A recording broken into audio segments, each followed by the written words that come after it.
tolima tono malava inalalaga atu ia ile atua malele ofiafi awae matatia io vale sili ese ole tupu sili ile la lola gia toa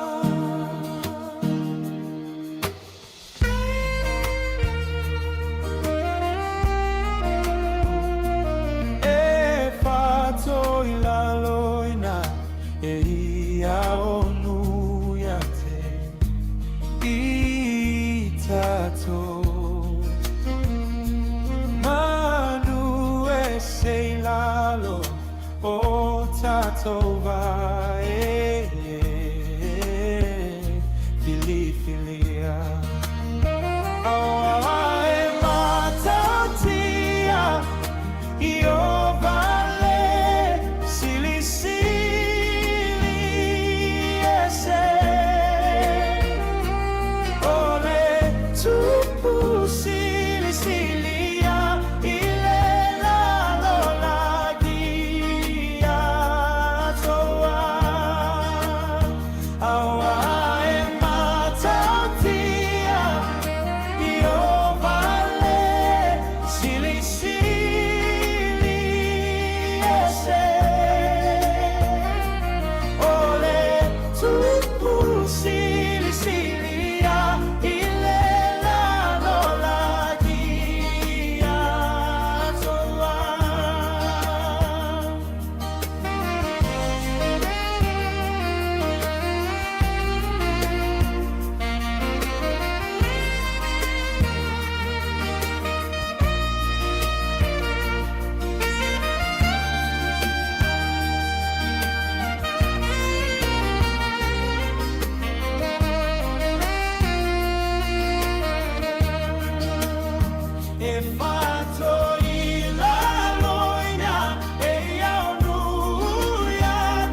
O te whatara whatu le nei tai au fau le lofa malanga le leo le tua u te te mailo so i fua mona wola u tātou lia tai au le so tofi le so luas furu tonu o le masina wa perila lua afe luas furu mone ono.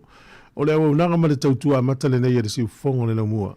Ai alo mai loa o le tātou sanu ngano to le ata ita ia le sunga i le li ifso soani katoliko ia Paulo Savainaya mai le ekalesia katoliko sangato Mikaele i taita. Ia usi mai loa o le whaafonga.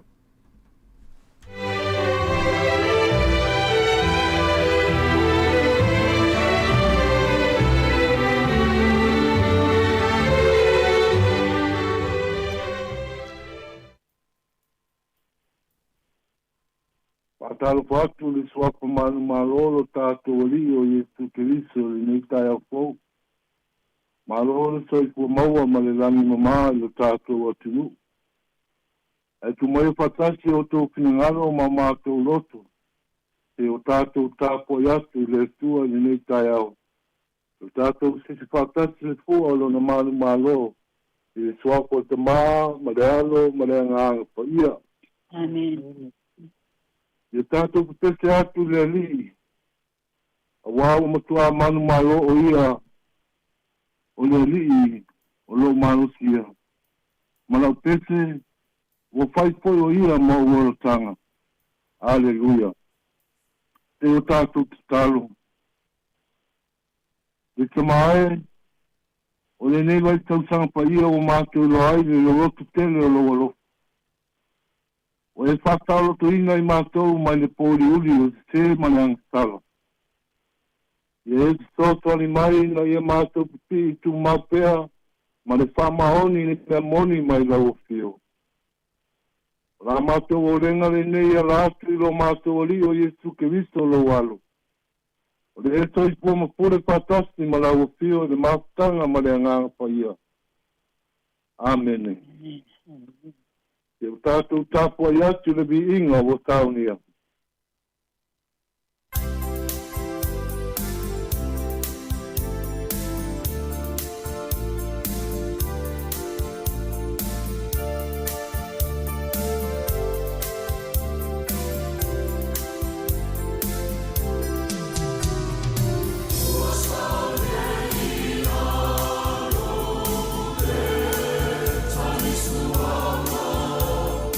Oh,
paponga maia i le porporanga o le tala lelei o lo tātou ali o Iesu Keriso. O le evangelia Ioane, lona mata upu e ono, whauau te pulu marpae o le lua te pulu martasi. E rena whai te tasi o na tau ia te au. Te ale tōsina mai e le tamā, ua awina mai au. O te toi pātu ina poi o ia i le ato ngā taanga. O tu sia i lau apo lau perfecta, e o ina i lato umalava e le atua. O le nei o i lato uma o e whaalongo i te tamā. O e a o ina foi, e o mai lato i a te au. A le ona ua ai te tasi i le tamā. Na o ia mai i tamā. O ai atu lava o ia i tamā. E moni o te pai atu i a te o tau. O le pātu tua mai i a te au. O ia te ia le ola e whāwawau. O au o le areto le ola. Ai e o tau tamā, le mānai le wao. A waoti la tau. O le nei le areto o alwifo mai le langi. Ai se ai. Ona le oti le oia. O au o le areto le ola na alwifo mai le langi. E ai te tasi le nei areto. Ona ola ai le oia e whāwawau. O le areto foi o te avatu. O lo tino lea. O te watua maora o le lalolani. O na whitina wai e leo i utaia ua whape ane. E na whai whape sea le nei tangata. O na au mai o na tino i a te tātou. Tātou te ai. O le tala le lei a le ri. Ia o e Yesu. Ia o Yesu Keriso.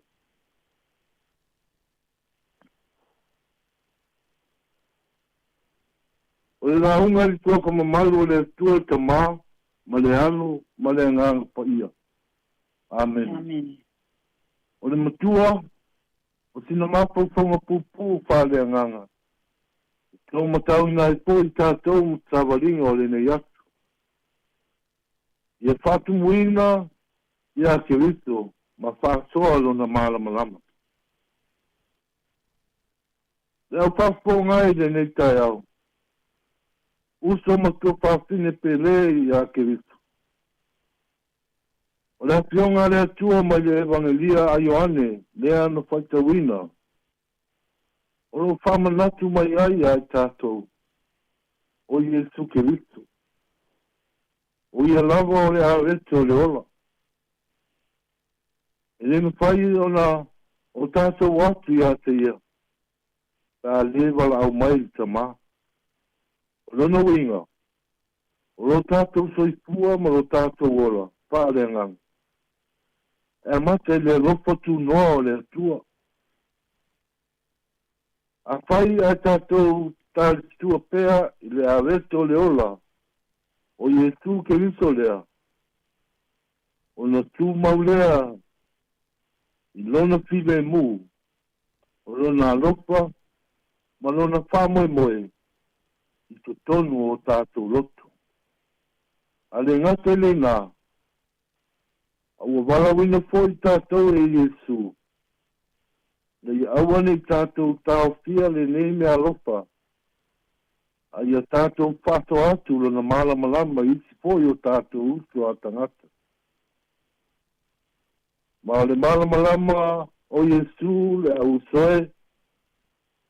E stau o na whakatulu atu. E ala ia tātou upu, o a tātou a mionga, ma no tātou o langa atoa. Ioe, nunu ua le atua le nei tai au. Ia vei tātou maipu, o whatu muina i a Keriso. Na ia tafe atu lona alofa tu noa isi o tātou uso a tangata. A whai whatu muina tātou i a te ia. O nā vea leo I tātou malame pai le larolangi pōngi sā. E manutua le au pāpunga e. O I tangata e ai pēa I le nei a leto. E ola, o le ola lea, te a ia, ma te a o ia e whāwawahu. O le merea e au ai, o le tātou tutu mau pēa I a Kiristo, o ia suatu lona malama ia I tātou. Ia manuia nei ato, o na suapo Yesu. Amen. Sei o tātou talo. Le tua mamanae ma le angalof. Whakatele mono walo Yesu Kiristo le areto le ola. Whakatai, ona uie walawina mai mātou uma. Me ia mātou atu I ate ia, e mau ai I mātou le ola moni. Le ie le tua, se whatu muina I mātou, I le ata mai o lo wanganga. Me ia tumu I mātou lo walofa, ma le upumoni o Yesu Kiristo. Ia te sotani mai tamā, na ia mātou le nā tia lo malamalama, a ia whato atu isi o mātou usu. A vea o mātou tangata ma o mātou o langa, e whai mamoli mau o lo walofa. Na ia loa isi lo mana, ma lo wanga le lei. Whamarosi o mātou le li ie, I taini whaingatā, ma ia tu mau pēa lo mātou whātua I ate oe. Whamanuia mai lau whana uma so se lavatinga o le apenga iai nene ate. Pui ma lawe a ina I mātou, mai saviri ma matangi manolosi. O ti munga ma lolonga ua whenga I mātou.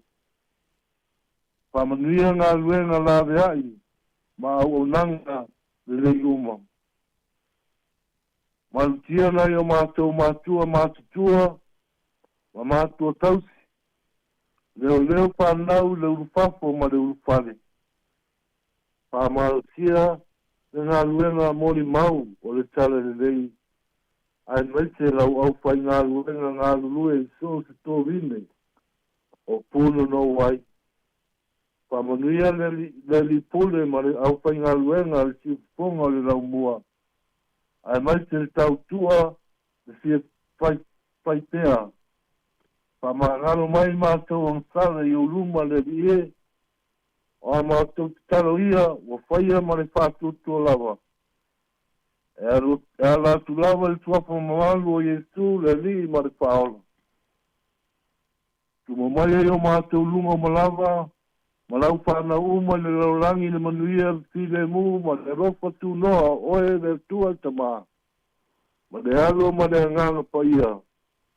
Nei mātou uma lava, I le whāwawau lava. I le suapo tamā, ma le alo, ma le nganga pa ia. Amen.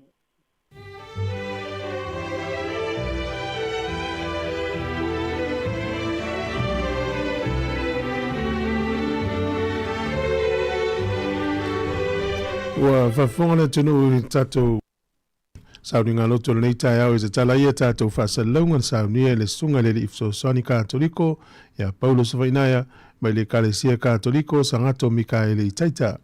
Mole tuele nganga whaftai te le lava whamalota pena whaftai mo le tātou sauninga loto mātango fie ringa te lea. E o te talo whamurianga mo le atino, e o te talo fo ianga le lea tu I le sunga mo le wharitua.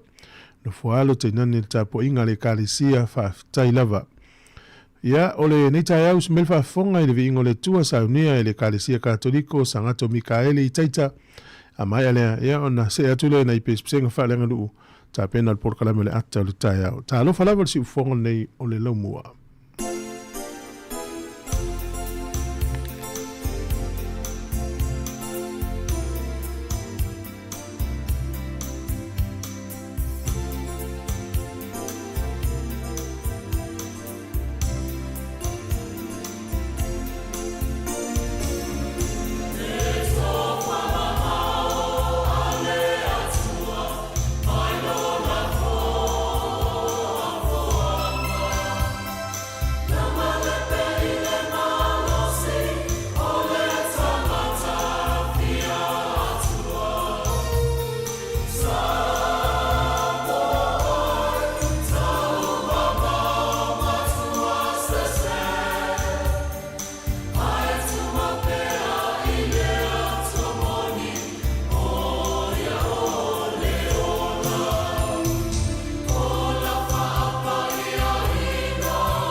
O le tautua le si ufonga o le laumua o lo iai fo i le langolango a le New Zealand On Air.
Sāmoa, is Auntie Tala here.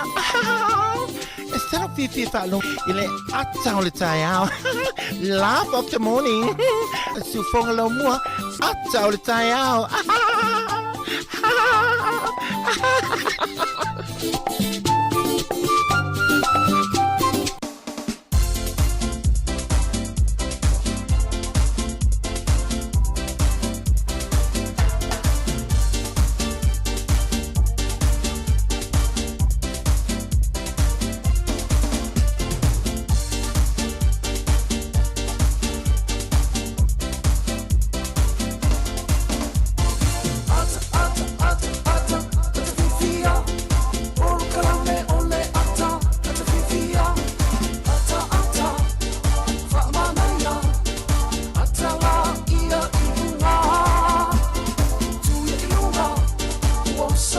Tato por kana men ata le tayao le ni tato tu firo i lungo pe ule pe yon malolo mi fa salonga na fila wa uli yo nei la so tofi la so lus futolo le masina a pe villa o vai il calena o le nei va so le masina a pe villa ile asfro ile asau le stores fulu ya le la wa ta le ile stofi sa wi te fa sa wa tutulo a so tofi le va so fulu le stores fulu mai el masina a pe villa a matale o me ile asfro ile asau ya o te lo le to yaso nei le o le tayao awol va vea so va yaso va mole ya le va tayao pe ata to le se lu fa ye o malo ya malo lo te le wa onga ma ngawenga fa to ya e le so lu fu mal valu o le son fu a saula so malo lo le insecte ya e malo fo lo mluia fa tai le tua ele o tu la fo ina ta to la na le onga ma na puinga le ua tātou toi au lia nei tai au lana tau singa lofa ia i tātou ne manatu sa manuia malo longa o le pōna pō ni sa ngā lulue o e sa malanga ia tā lofa whawhero ia tu sunga i whawhenga inga mawhaletua nei ta mamtina mātutua malo se le tunu mana i whanau ia tātou porklame neo le ata o le tai au ia le ua amatalia ne minuto le whawhonga le tūlanga o le tau le whaiunga le vai aso ia po nei whasolo tu le whaiunga le vai aso ya malu atu ai lava ia tato por kala me se tale valu tato tala mai sa mom telefon tato wo o lo fa talo fa mai sunga le wana lo tele atu pina malo ma foi sunga fa foina ya fa tele la fiona futialo lo tele atu Fatima ya fa pe tele sia terini malo lava ya pali fa tai sunga televo ya malo lava fa tai familia le tu le ya so ifo fuanga fianga tato tunu ia mesel tapo inga nei matua ia inga talo fai ia lu tato nga tau malulu wa mata ma ini mel tau malulu nei vai tau ia vai to tomiti la tau futuri solo miti af ia ul polo tomiti la nga yo ile o malili au tato tanga matua wa mata nei la tato malulu ave tavale uma ia fa maluia tu nei aso ifio inga le ai ma tu le sa ngole mu maluia onga le fa nau to luis for 20 minutos na talo le valu telefon tal valu smel fa fon fa vifianga mercolisi malu fo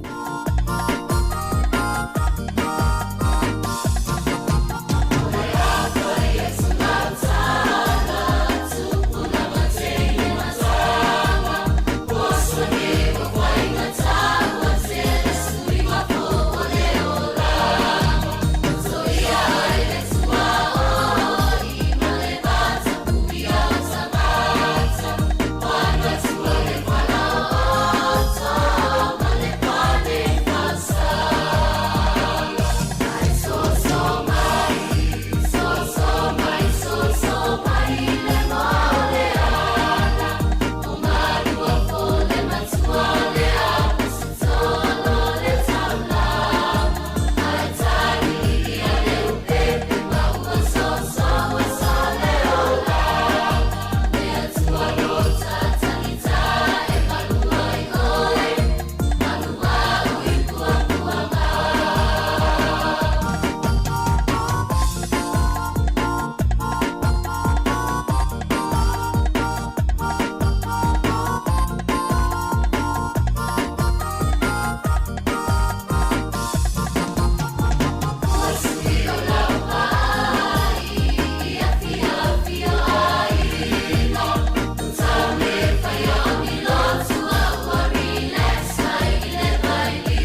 E usi mele whafonga le tātou talo le tau, le lava na walo ia mele official vai tau a matona langi le lei le tau le fia na nafi.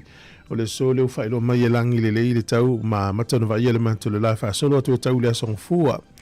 Ia wala ia. Fusiso ia iau ingo le tau, le stai me timu la fu i fia inu le ele. Fia inu nai manu fele lei. Ia o tātou lava ia na le manga whaafitai lava i lele. Ia ele istatou me mwhaina whai o le tau ma le fuafuanga o uman sauni. E ile aso e whai. E ile aso e savili e malolonga e fo i aso e timu. Tua mamafa timunga e fo ile aso e lai. Io e whaatumuina pe tātou le nganga o le whaafitai le utatou lia ne aso fau. Ka piti manua tu whangadui matau naki e matualangi le le iale tau le sofa pena tau po. E ile taimi va iele matau le lai nuu e ia i tu malo Wairarapa, Hawke's Bay ma Marlborough. Au kilani le so matualangi le le ilawa le tau e peo na whailo mai o le malu lua le e i tu malo na uta ua a mata mai le lua whaasolo tu ilunga i le fitu. E ma whanwhana sifuma le whanga i e tu ilunga le sifuma le ono. O le motu i saute le so peo na whailo mai matualangi le le ia le motu i saute.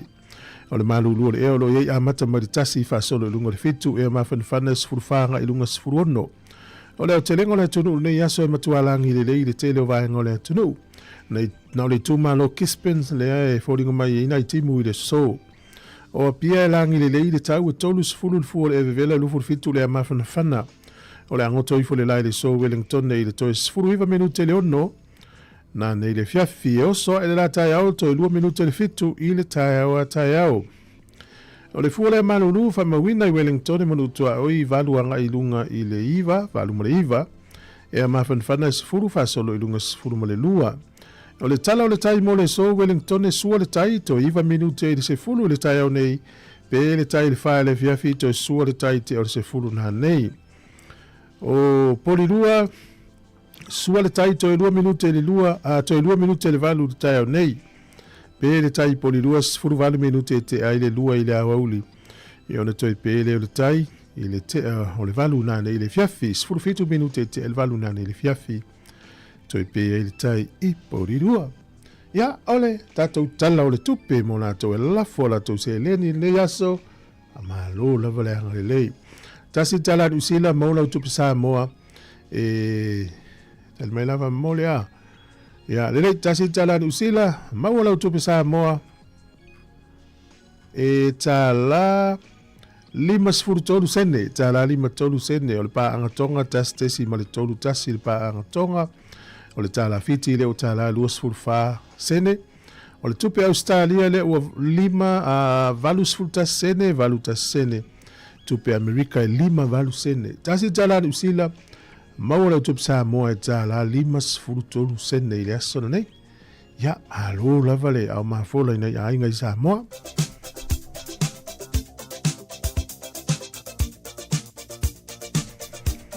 O le avado whaamirianga wa soifua, mo ila te umar soifua ne iaso, whaatala whaaturu porkalame, whaamiruia lo was whanau. Yo nei le aso luas fulu mo le tolu a pewila, ia manuia tele lo was soifua. O le tato emaili level na, aso whanau at samoacapitalradio.co.nz, ia o lo whaina tu inatu. Ia umai ei whaamanuianga, ia le alala utango si aki atu emaili pe isi whaamanuianga o le so. Ia manuia tele lo wa soifua o ele soifua ne yaso. O tus fai taulo mo le salamo tolu fai upo e lua. E tele mea tinga aso te wasa watu i o vai. Ia ilunga ia te i mātou lo walofa. E pei o na mātou wha moe ia te oi. I o vai. Ia ilunga ia te i mātou lo walofa. E pei o na mātou wha moe ia te oi. Ia whapenal mana o ngā tātou. Ia muli lewa lea lofa. Wha malu i folo nā lofa ia tātou. Ia manuia lo aso i fua. Ia alpesere nei wha manuia i as whanau i le nei tai au.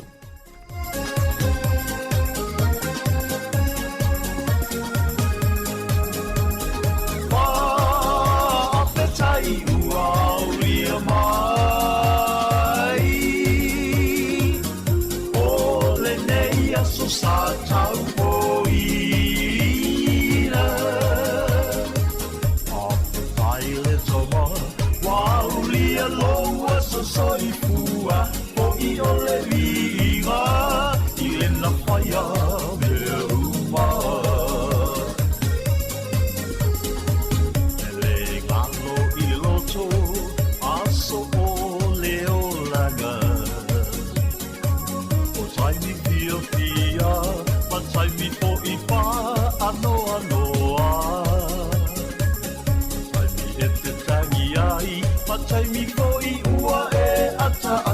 ai awetea o le mua I le atua lo tātou matai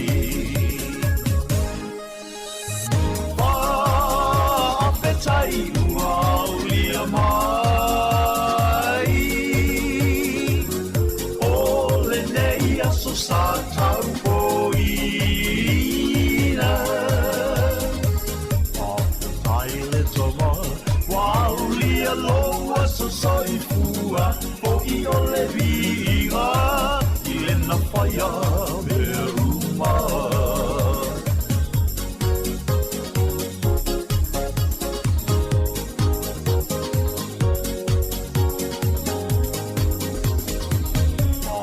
Ai mātua I le la tausinga Ia so a o uititi A o ngata alawa nawa Ai talo sia Ia umi bea o sia uola O te tausia ai O lua ia so una Whaapetai ua ulia mai O le nei aso sa tau poina Whaapetai le toma Waulia loa so soifua O I o le viga I le na whaia me ruma O I o le viga I le na whaia me ruma O I o le viga I le na whaia me ruma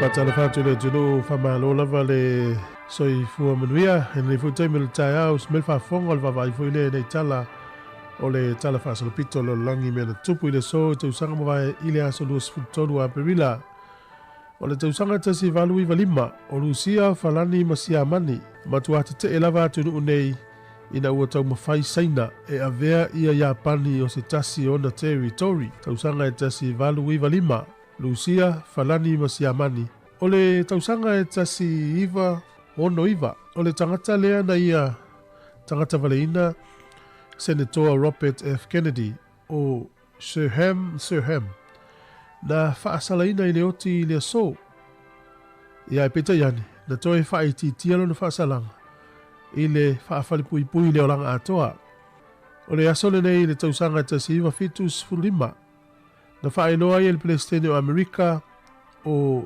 Gerard Ford wa mai anei le tau o Vietnam.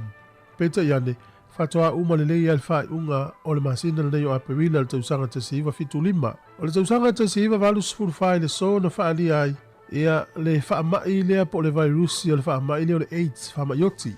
Na taua I le taimine na o le HTLV free virus. Ia o mele tausanga tasiva valu fitu ua suia loa ia le taunga o le HIV. O le sol tausanga e tasiva valu na maliu ai le li lea na tangata valeina ia Martin Luther King Jr. I tausanga tasiva o sifuru valu fitu sifuru e tausanga o tangata leo James Earl Ray. O tausanga duafe male tolu e lua vai aso na amata I le aso nei duafe male tolu lua vai aso na tapunia umai lava o ngai saina ma fu mai o le puipuinga mai le whaamai o le SARS. Tausanga e duafe sifuru tolu o le so ia na whamawina I le tala whaasolpita o le kirikiti ala lalangi o le tālonga neo kirikiti. O le tangata mua le wa ia tā ina ni ai se lau na o le tolu sifuru tea tolu sifuru polo mau ai se lau o le li lea mai West Indies o Chris Scale o le aso nei na ia tā ina ai na tausanga e duafe sifuru tolu. Tatu tala ia te mau le whapoponga le tai masani whaafitai lava.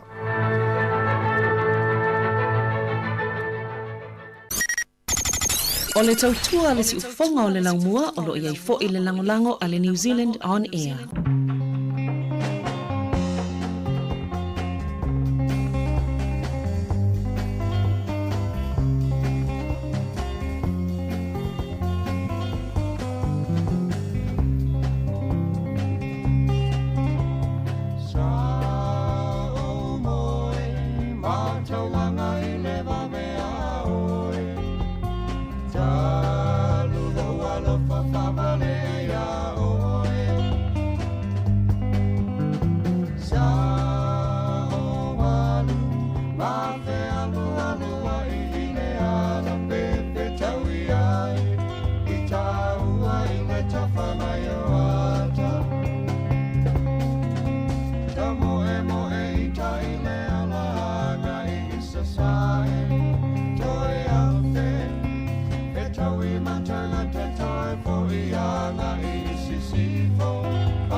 na talo vasto ingo a tamu tua ia me umol ne yo langa lo tato iai ia fa malo lo si mai le tu pa a tamu ne ia so i fuanga mga luenga la fenga e to 5 minuto el valu e le mali le fa longo le pc le ta uai le ia i mai lo solo a fa to fa mai e mana tua so ia pe o le si le fa i longa fa le to le fa to fa le tanga le talo solo ai fa le mai fa pe le la to fo ia toi fa olam toi fa ila mai Martin Girls ia po sa vali fo ia tini e ma sani fo no tava i sa vali ia so ia e olo la fa i ula fa to fa mai fa msino ma la fia ia se ilo solo ona i tini ia e sa vali ia la o tumu fa la mata ia fa pe fu mai lo le fa pe fo le ia la fa pe ta to le pauta ile fa la mata la fa tumu na o fa longo ia no vai fo ia so ia ina le fo e le la toi faia ia savali ia teine a onga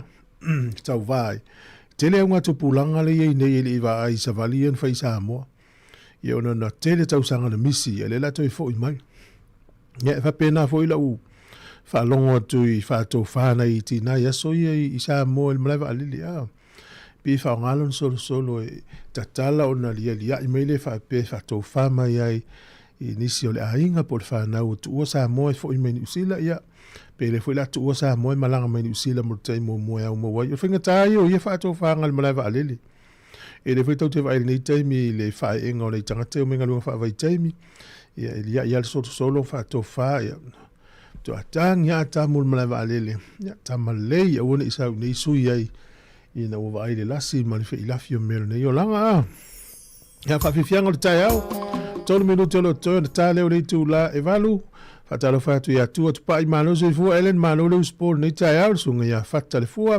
saulo malo level fa malo po fiti ya malo maluia ya fa unga lo nga mata le yaso itato nga lu fi le amata no ya le so ele la fa pena onga fa nau maluia tele o to maiti fa fi fian se fi le tai al to tu ati fonga le mo to minuto lo to na tane le tu la valuta lo falava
Trai whātalo whātu telefo mai Sāmoa leisi le nei o na whao poponga e neisi foi o meono o te tupu lo tātou tofi Sāmoa.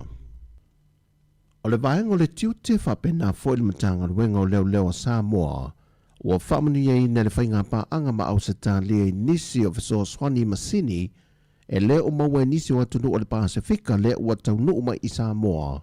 E fesoasoani ai I tiu te tau ave ia matanga ruenga, e le sā iria leo whala au whaasaina e wha o whipai le atu nuu, I so se awala ese. O masini nepi o na wha ai loa e le komisino le malo Australia I Sāmoa, e maua iso o se vaila au, o se tau mafa, o ni wha momoli, e o lava I la au tuto, ma so se vaenga na nai e se tangata whala au whaasaina.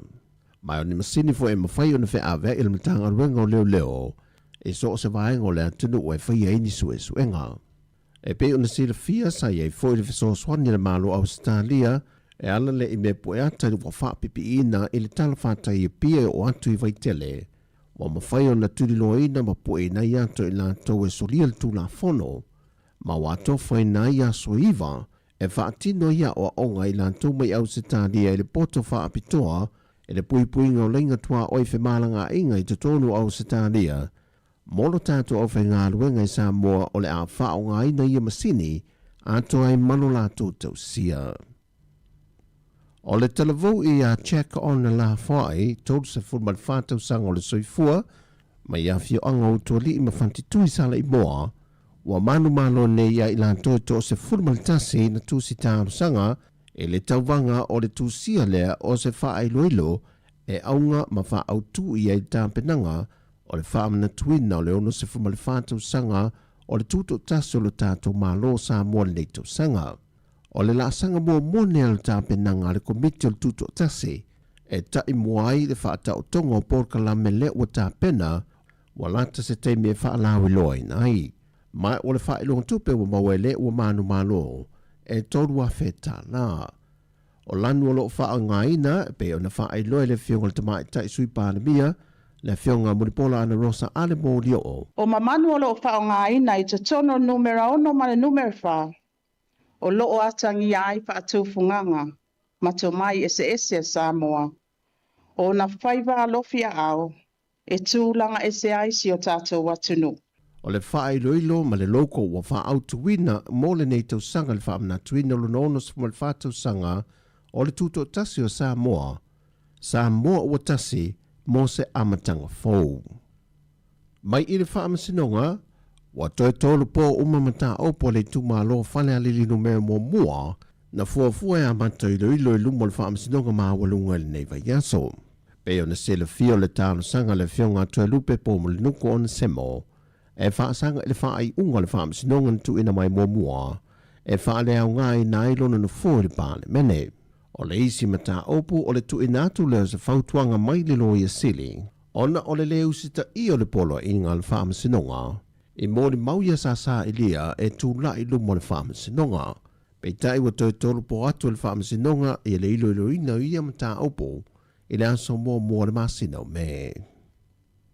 Wa wha mautu mai le sui kom seno mtanga luenga leo le ia tau Samuel wa whamasanga, wa wha se e atu I le whailo su e suenga, mo le lua se furuati na e au tūla I le vang wha upawhai le JPP le foe, e le ofiso le loia sili mo sa lātou whau tuanga. Pei tai le mai a ia su e suenga sa wha atino, e le vang wha upawhai le wha tua le tua sa mō tasi na wa tūla I le foe lua fe lua se furumal tasi. Le foi wa mai ona wha ala wilo e le sa avea ma pānemia le fionga fia mena o mimata afa, wa mai ona wha atino su e suenga le company su e tusi mai New Zealand, ma vane le reporti e le aini whainga wha ala tua, o iai I le afa wati na e sa whaia mō iai su e suenga. Pei te ino wa mai e le whainga pālo te tele le tūsanga o mawai matula I mai e le whainga malo wa iai nei le foe, na toi wha atino ai su e suenga iati na e la whaia. E pe ona whaalawi loa whaalawi tele le fionga le minista o tupe maua, paunga tala le lei paunga, e iai vaenga o le su e suenga sa whaatino le company e le I whaamalia inai. E maise la veri siti maniso pepa sa le mawhai una tu ina tu le company su e tusi, e anto toa ai su e suenga sa whaatino. E le whaidua inga ma lau tu stara ma le fionga le pāle mia talwe nei, na ia wha ai loa mai ai wa mai o na toi wha atino ato I ele su e suenga malu le malo le reporti. Mai ua wha asea toi loa ma lea whaila atoa ele ofiso le loa sili mo sana whau tuanga. O tala fowia, Malutia lo tau soifua ma lo tātou wola ia ao le li ile nei a soifua whanga le awhianga iai wha soifua ia.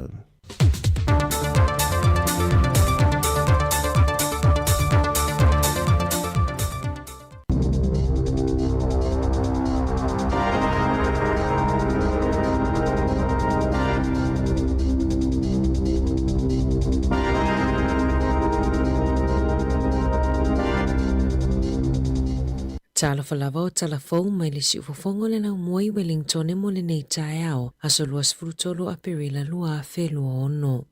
Ua wala au se tangata whainga ruenga e tausianga se ngā se tutono le ainga ini whainga whaaitu awa le māloi a launi e tutongi mo whaipule i le whaonganga o ala tau lava ta avale mo ngā luenga wha ofisa. O le amatanga o le masina nei, sa whaamanuia i nai tangata whainga ruenga mo le tausinga o tangatanga se ngā se tutono a ainga ini si itanga o a launi whaapea mo se taimi le tū mau e ono tolu te sima le 5 sene i le valu lua te sima le 5 sene i le kilomita. Sa maua fo e whaia o ngā whesosoa nini si itanga whaapea peitai.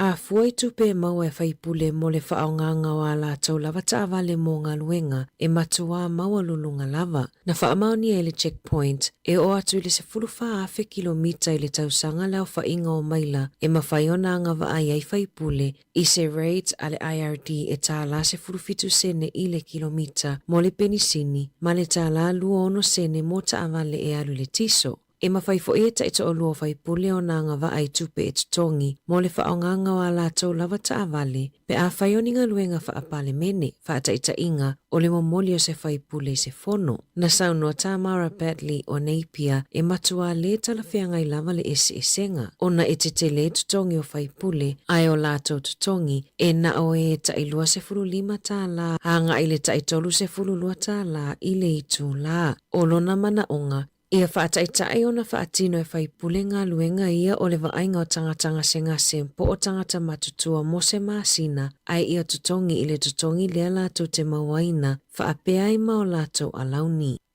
Ua langalanga mana tō isi whaipule o le Act ma le National i la fonga whailonga lanu a Shane Jones o le New Zealand First na whaia i le palemene na ia saunoa ai e winga i se malilienga tau i fe whaatawa inga ma initia. Sa ia saunoa e natete e nase tsunami o para chicken e sau i New Zealand o le para chicken o se tau mafa na whaatusa iei tangata e o mai mai initia. Saunoa le whaipule a Mount Rushmore Carlos Cheng o le National e matua whaailonga lanu nei la fonga mai le o fia tangata initia o lona i tu malo i ia whaamatalanga. Saunoa David Sāmoa o whaamatalanga Jones o ni tala fia maalie ae le maalie whaalie Luxon e na te le talia ina la fonga na whaia e Jones ai na te le i whaingoa ina o ni whaamatalanga whailonga lanu.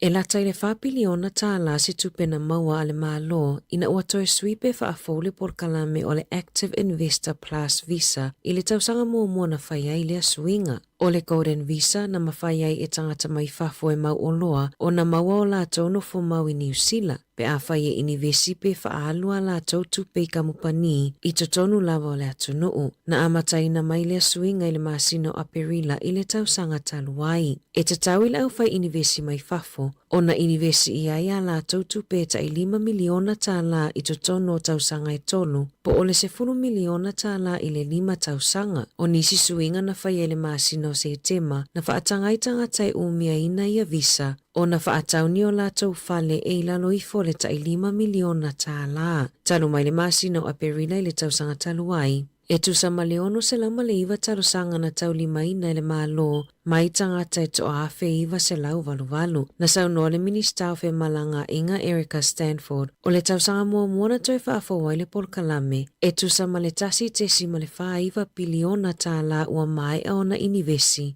Ma le isi lua te si male wha tasi 5 biliona tāla o lo o whaanga solo pea. Ua whaamaonia mai e le soifua malolo ina New Zealand le tangata whaamaonia i le misela i Wellingtone. Whaalia e susui o le soifua malolo ina e whaapea ele o iai se whesota inga o le tangata ua whaamaonia ma tangata ia na maua mua i le misela. O lo o masalomia na pesia mai lea tangata i le festival a le Warburton over Wanaka na whaia i Wellingtone i le asotolu na whaia i Wellingtone i le aso tolu a perila anga i le aso 5. E whaanofuanga na siasi i aile ua whaamaonia le laumua o le te iho, McDonald's i mana, tākina, ma le Mediterranean foods, o whautuanga mai le soifua maloloina, e te tauana whaafeso o tailau fo mai pea a mata whaalongoina au ngore misela. Ma toi whaamalosia mai le whainga o tui pui pui, o aunga e au fia i le tawhio le isu o le tale, mō mata, ma le pata o le tino. Ua tatala le awala mō pasi mua i le isipito le vai i whanganui o le langolango maalosi a kau mātua o pōtiki marae ua mafuaio na mawhaio na tatala ma whaanga solo lea wha moe mo le pito nuu o le taimi mua lea ua mawhaiaio na whaia se au na ngā pasi i pōtiki pei ona lipotia le leiti o New Zealand na malangata a milo nisi eno nofo i pōtiki i le pasi ana nafi. Matau whaamaasani i awala e ui e pasi, whaalia le fia o tangata le nuu, ai mai se mātua mātutua sa maasani o na savavali o na ole lea i o se pasi i lea whainga fou. O lo feo i fua tangata umai malanga pasi i laina fou, mō pasi i whanganui, a matatu i lea so se i au oila so se furufitu o me. Ua whaalawi loe leo i ngō tamai te to alua i ana mali liu i solonga palapala i au nguto le vai i Karewau i le vai aso taluai. O luti mau i mafi se fulutasi tausanga ma Paul Mason Lloyd se fulutausanga le matua na taa alo mawhango ngota manila o i au nguto le vai i Tarawera River a ele i solo matanu mia i le aso tofi taluai. E ui le nanati ato leo e tamawhai e li lunga le palapala ma tausa i lia tamai tina tanu mia peitai na maua ua mali liu. Whailoe sui o le nuu, o lea vaenga e whai manofuanga maasani mō whangotanga ma tawha o ngā tamaiti, ma o se vaenga e tataona to ilo le lei e le pūle ngā nuu. Ua maua le tino mali o Philip Sutton mai Karori, le ana tau sa ilia talu mai ta whenga malolonga na whenga iai ma Wellingtone, na maua le tino Sutton i au nguto le vai Karori, e tu sai mali poti, ma o loo whai ai su esu e ngā leo. Tala fōwia mai le si ufofonga le lau mua mo le nei vaenga o le tae ao.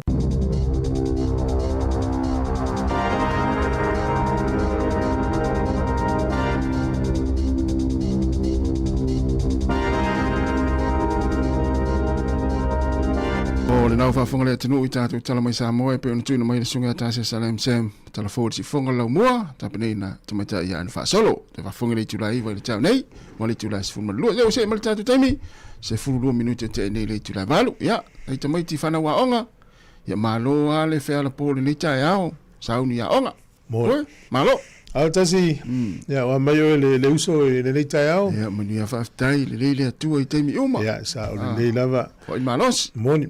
Ya o si taimi pe sai te uisi se sai le swing o le tau fo ia pe ati munga pe alo longa. Mo. Ya o tatou lava ia o fautu ina mai tatou ia tumpe tatou lot whaftai. Ya ne ya so wai le si se tatou fina suia tau. Mo. Ai fain tatou whaftai suia inga. Ia ona o le telefone suavai. Ia o le lava fo ina suavai fa putu mo tātou i teimi suie te tau. Mana ia. E le lau tau nei tai ao. Ia. Peu walan fa tu tala lea ia ona o. Te ua wai atu fo tau sui mai lau pula.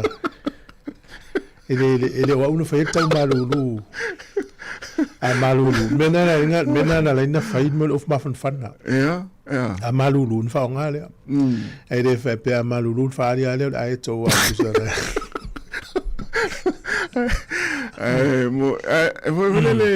Voi le fa manatu mo tatu. Mo ta fa ngaluenga. Ai lo le tapena fa ngaluenga.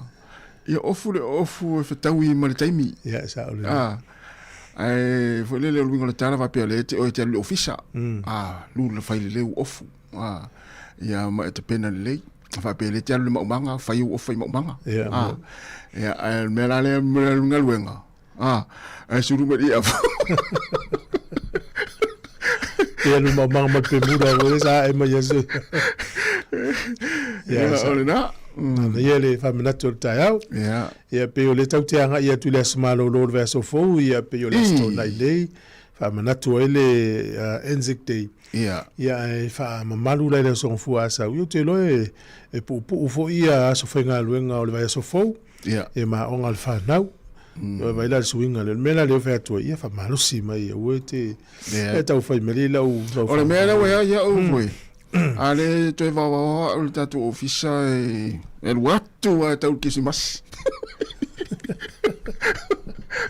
mele le man tatu le ala e man tu fa lo talo na e malo si o te sau te mima ai ala e fai o le mission lo tu moya no po to misi ma talo ta ya o te ala e te fa mai ma ya ya peila o ni ta ya ya man tu lo tu moya no po to ala e nei ia il tanga te tau fa fta ia ri sau ngalwa ia mo lava tai le ni ya so ya sau ba ai la o sau atu ni te afu ma le ya pa wal me o le lai wa sa sau ese le lai le mala le lai mato le lai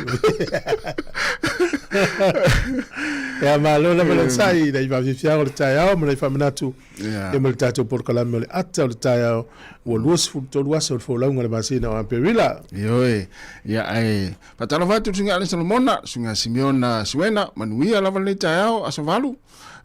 Tau fafo, tai tere lava le mafta mai, ya tapsori mai ava, ya tama le yaso, ya singa tala ole lauleola, ya manuia lava le taiao, tai lava le mafta mai.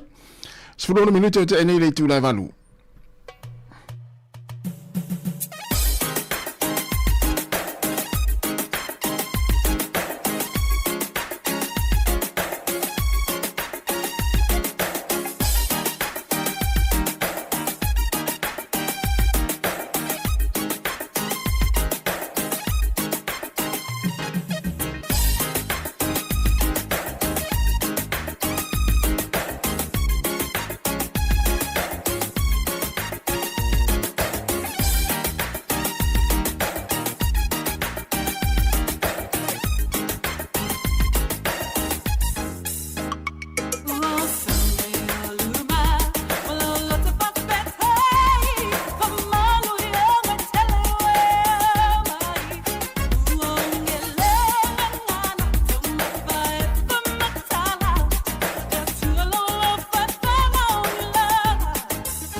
o se tala fia mo na susalo tina e se fulu fa ilonga tupe ta ilima se lau tala ma tiji sao E fia whailonga, ai fia ko ile tupe ile whailonga e tasi. e se fulu fa ilonga tupe ta ilima se lau tala ma tiji sao e te anga ma ai pe alapo sau se elemi e tonu se lau tala pe silia tu fo i mai sila ma Australia nga ile mai casho tiji sao Samoa ma fai fo ino nongo wa no pe alapo sau top up news fulu tala pe silia tu tau mai falolo se po maketi no pam pensini la fai tato se ile aso fawaile le aso fanu me e yai ngole nei fa pitoa ni a tele la sao tina mai le tiji sao Ia le na o lata fo ida so nai tina ia tama au nei ngalo ia ia wa au fo tata waso ia e matua tino u nai tina e fai me le pitu sili mo tato ia o le tau te loa ia ua ia pe ia sao tina so ia sa fa pe limas furua va ia sol tau sang e ina isi tama lau te whātau ina so sa limas furua ia e fai ma sao tina mai e Januari la samu mo Januari e ola samu muli o te sema ola sao tina so umana la le winga la tala o le poani me la fai le ainga e avel famu mo tina pulai el fa ngaina pe Sanyana Valley me va pe na non se vai pa wal me yo nga lue malosi e vai le tau te lutina tau sanga ato o fa tau e tama e la toasa ma le ia te ia maloa foi ai ate uto le foi au na ole o sei tu le lei oka lima se fulu lua la malo tama ia to atu pulo mo to ni ya so ia lewa to fa fonga mai ia o le foi o la se uso le vai na e tato fa mo fa ngol verso nei le malanga to tato officer na le ulo mastone ia o e masa no fa longo ia pe ia se fa le nga ta o rapa e pe e o fo ngale lau wai rapa na tonu a to sa tasi atas wai rapa na la o ulo te fiu fa ta wai rapa la ta ale la ta fa sa la wa ta ula le tu malo la fa il fa mo mercy fo ngalo mo le tu malo wai rapa ina ma se tonne a fio mai maliu mai vala uria so se tasi tato felo ina le tu malo nao wai rapa na ia o le taimi a matais fululu ela o le taula o le lastona nei a pewila lua fe luono ia ina tu atusina fitu fate ori road i mastone ile hola le onga na Lakeview le tu malo pa rapa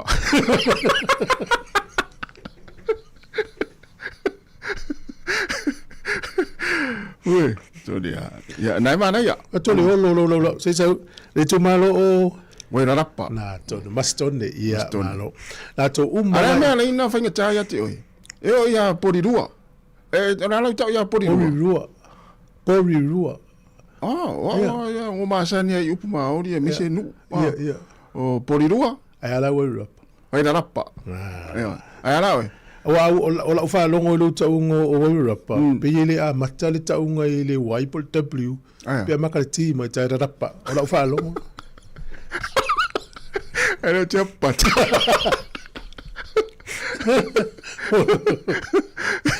mo tato mai mastone ya tato filo ina waneta maiti tamamti na tato weva fia ina na so we se asa foi to mafuta ya wa o to na ye tele ana pe na o le lotu filo ya mo le no tato filo ya o le nganga o le malanga atu o le tato o finga lo nei fio le pule mal tato office ya tato mafuta fa tato tala wa foi ni vaenga te na o fa le ya ti le tautu al si fonga le mo ya ma filo ya tu ya ma to ya o to le fa fonga yo wana to fa longo mai mo mai ya le mo le no tato filo ya se asa foi to filo ya mato sia tu ya fi sili mai ni tala o taulanga mai mato fam tala tu so fuanga le taulanga ai foi inisi na o fi malanga mai le taulanga e sifi mai le mau ai ya tala no mai fa pena foi mato ya le ropo inisi a polo kalame foi le e fou le fa longo le ta pena tangata wa mo ya polo te mo le ola ta tu o le pitonu le no po pe o mana ya le po kala mele tala no le ofinga luenga pe o ma i po kala me fe ma te mana ma tu te fatino ina tu ngol tatu ritio yo fa mo na ile o la fa le tu malo la fa le tu malo o parapa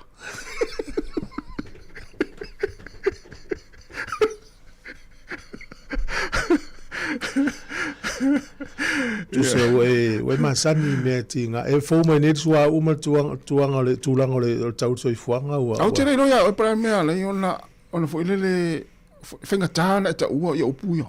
Ole. Mo upu maori. A tole fenga o fie. Mo me e fo ile te ilo ya ta fo ile failo ta unga le upu. Porirua. Ah. Ja. Wo fela Porirua. Nei fele fa moi. Oi la pa.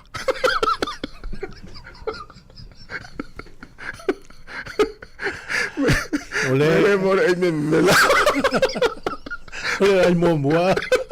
Ya. Ole wa ma wa ye nei fa mo monga pe mon fa ilo atu no tato social media. Lapta ye pe Wellington ya le wa mata na solo ye lapta inga o nei porirua ya mai sinu la tamai. Ya ba na wa mana ya. Oi. Wa no mana wa mo le. Porirua le no taua. Ya ele olo la pe oi. Oh. Ya pela le no ne yo le ya pela le no ne mo te ai o safu.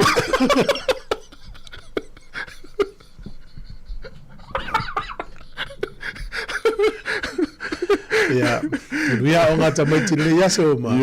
Matalia le lei, le o ma le o valo ia yo o tole son fu le so fu le vai mama o vai ta o le alangi le ta. Mana ya. Ya, mania onga le fana le ya so. Ya, ala tatu pese le ya. Ya, mata soli. Te lo tu fu. Fu le na o te le lo le me fu le tatu tala no ai le isi masin. Por tau sanga ente nei. Mo me fu le na mai el vai ngale official la fonga. Ya, ino itanga te fu ina e vala au atu po ini la tu taxum o fu le o refund o mo yo. O te le le te vini masin. Ya, mane ta si le fa maite. O le mo le veno te stala no mestasio so fo fa sa fa lo mo fa mo na. On tu ala tatal no to ipole amatanga e por fa no november. Fa no november. Ja. Na pala ilola na ila na tupena na yai. E le ato se lu se lau. Ja. E fa to amo mo i meli lo fiso la fonga le verso lente ne. Al fa linga lan sa wilunga. Pe o no va ya so va ila to tali mai. To atali mai lo fiso la fonga le verso lente ne. Au le tele fo yo le lave usi me mo miatu. Aujourd'hui. E ala la fo me gada su e fe fo yo to mai tu pe ale vo ta sanga tu ale fo mai me ai la se si wa mawala se le ndi va ngale la ya ti le fa mai yo to mai tu pe wa tu pe ya tanga tale hotel ya o la fa mai yo to au mai ale la fa to au mai ai tele fo isi me mo mi a to sale la le lima ma si na fa to atali mali ai ti sole de lo por pc por tele o tanga ya la ngole fa sa longa na sa we pe o no va yaso ya le to ti lima ma si na fa to atali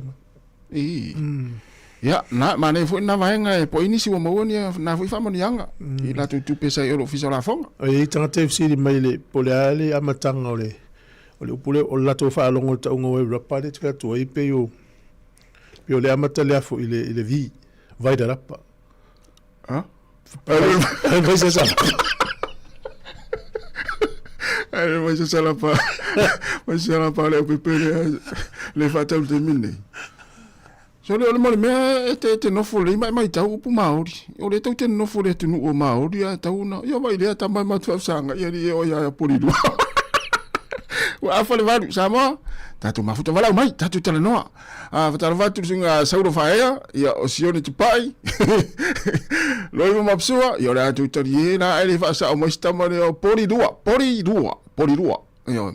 Ya malo pe sama manuia lava taia o le nei taia o faftai mafuta mai manuia nga luenga ya faltua tulu walesi malo faftai ya talo falisunga alen salmona ya tone tau moe manuia lava nei taia after nga levao talo falevao manuia lava nei taia o sunga yone atavu inga su ya manuia lava nei taia o visinia Vince siania ya manuia lava nei taia silu polto mai okilani ya sia to video mu telefo ya manuia lava nei taia faftai mafuta mai.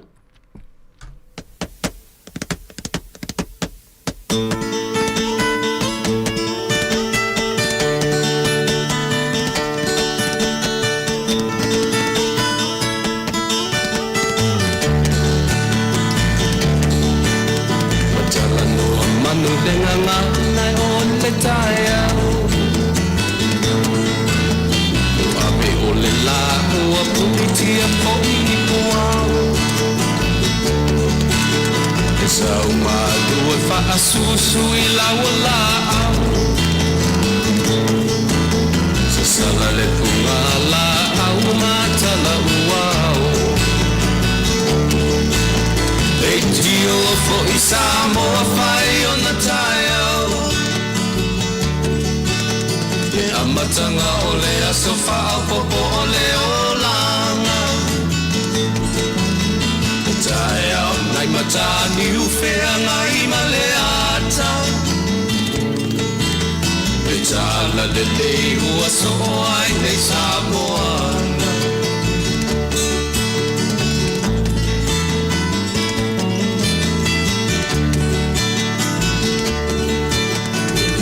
Tau pau le sua malie o le vine ula Mapau whaunga o le lupe luma o le moso oi pura Le langa ali ua pua ina mai lona manongi E aso ua foa ina I le Sāmoa moni Leitio fo I Sāmoa whai o na taiau Le amatanga o le aso whao popo o le olanga Le taiau nai matani uwhea ngai ma le ata Le tala le lei ua so ai nei Sāmoana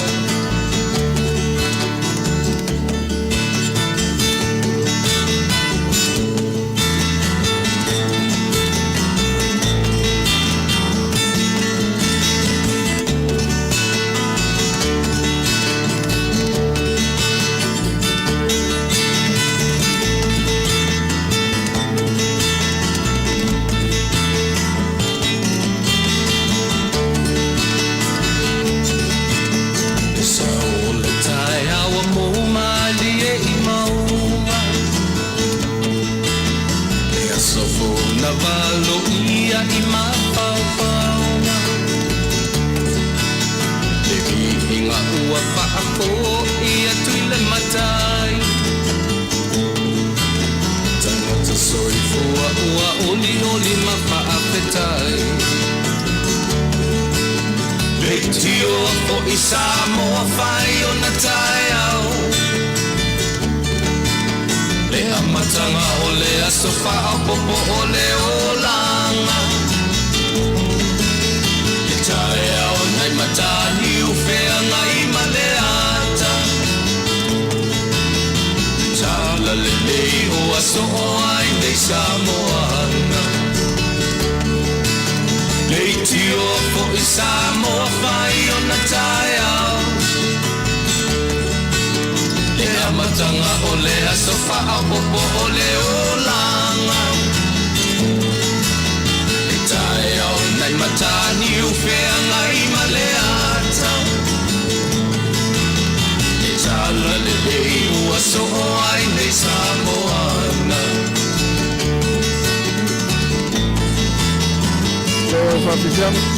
Whawhianga mai le Whapese, ia, pole whaile le tuisi tala pen, ina ua toi 25 minuta na tale o le tūla ewa.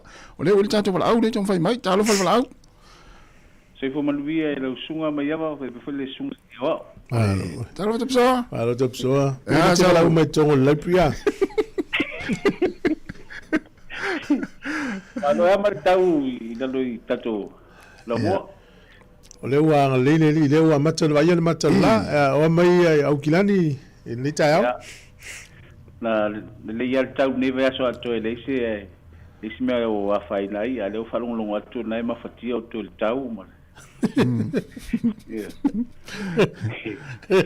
Malo. Alo lava. Ese ale ma nei o le wawa I atu fo mamalo le tunu I lua la ei ma lo fo linga matua I Mumua. Ai plus. Ol me tau wale tonu e nei tau pi o la titi ale se le ngaso sa sunga ya tasia nei. E mele le ole se le vole le telo ia le me vole le vai nel microwave. Le te vetu te mawelo wata yo ina le na se le. Ya, ma no se fu ya, le ngai pa ve foi fa le fa sto foi tu stai foi ma tau. o te le mana yo mta o pule lu tano ai pa wal le o la le tio tono lo fenga venga to ala o fa na we mate fie fa longo atu pa lo e mo sina at tai bia fa le o sunga ya tasile Boy da lapa. Io fe mai tara le si o te li ina fa masol ta ilo fo ile lau o polu a lau lo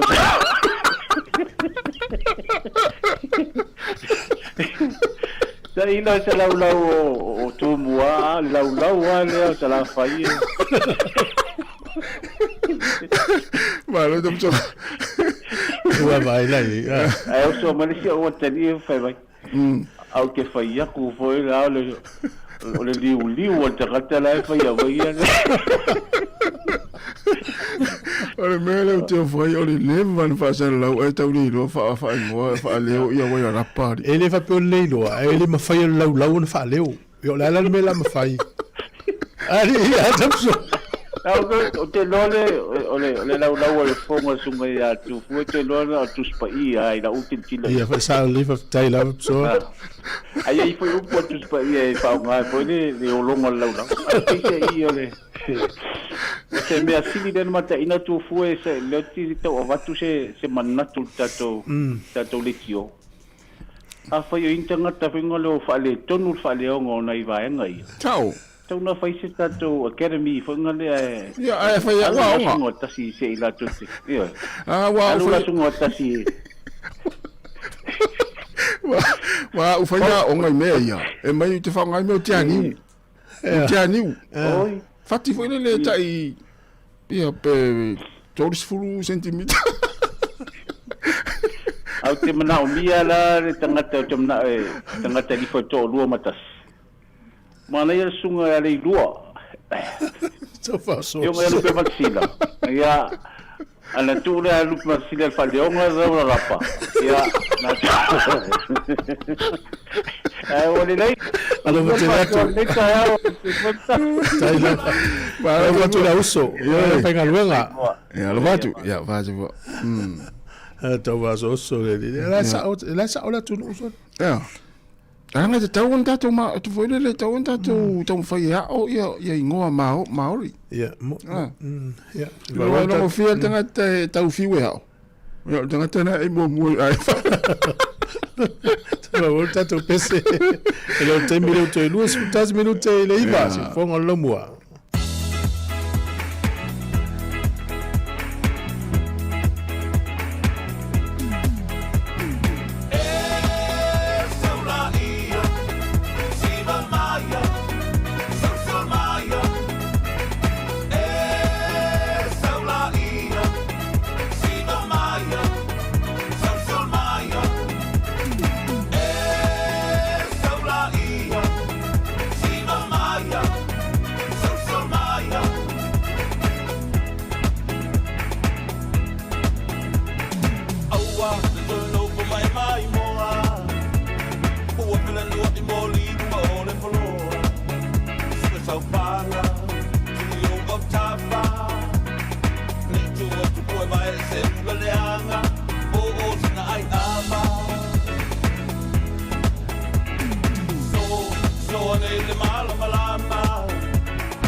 Saula ia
Pe va fenga mo singa aso Felice Mikaele ina ua to se full 2 minuti on tale o le tula eva.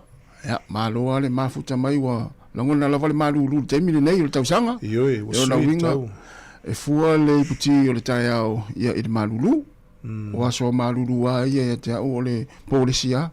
Polisia masani o na o foi fa ngai te mine malulu. Ia wa fua fua mal no so mo fenga luenga la wa ia. Ele se mela alu el panunu a ole nga fatia. Wale si a ngal panunu. Wal fala o ngale mai fa panu. La yel masine vili e pa fing tan fa ele o le pti. Moto yo la ngol masini. Fi fa taula sa masini va pena. Mole ole nu le tu malo le la tatu ile. Tele na le mai o kala ile masini. O vaso fo le so lu fit. Ja. Se va yeto na sai ni ele fe ringa le va ni usila o ni usila ma intia. Mentia.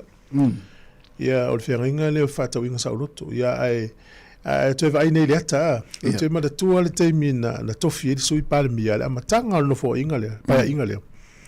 Na fa el por kala mele o tala la urungo vai eso. Ia. Sa fa ila sa no nga afumsanga i no fa longo ya la mai. E se foi le pole a foi le fica mamau a vasamana e Western Pizza se le ua mua se e mai sui palmia. Ia na fa uma lo le tausanga malefa.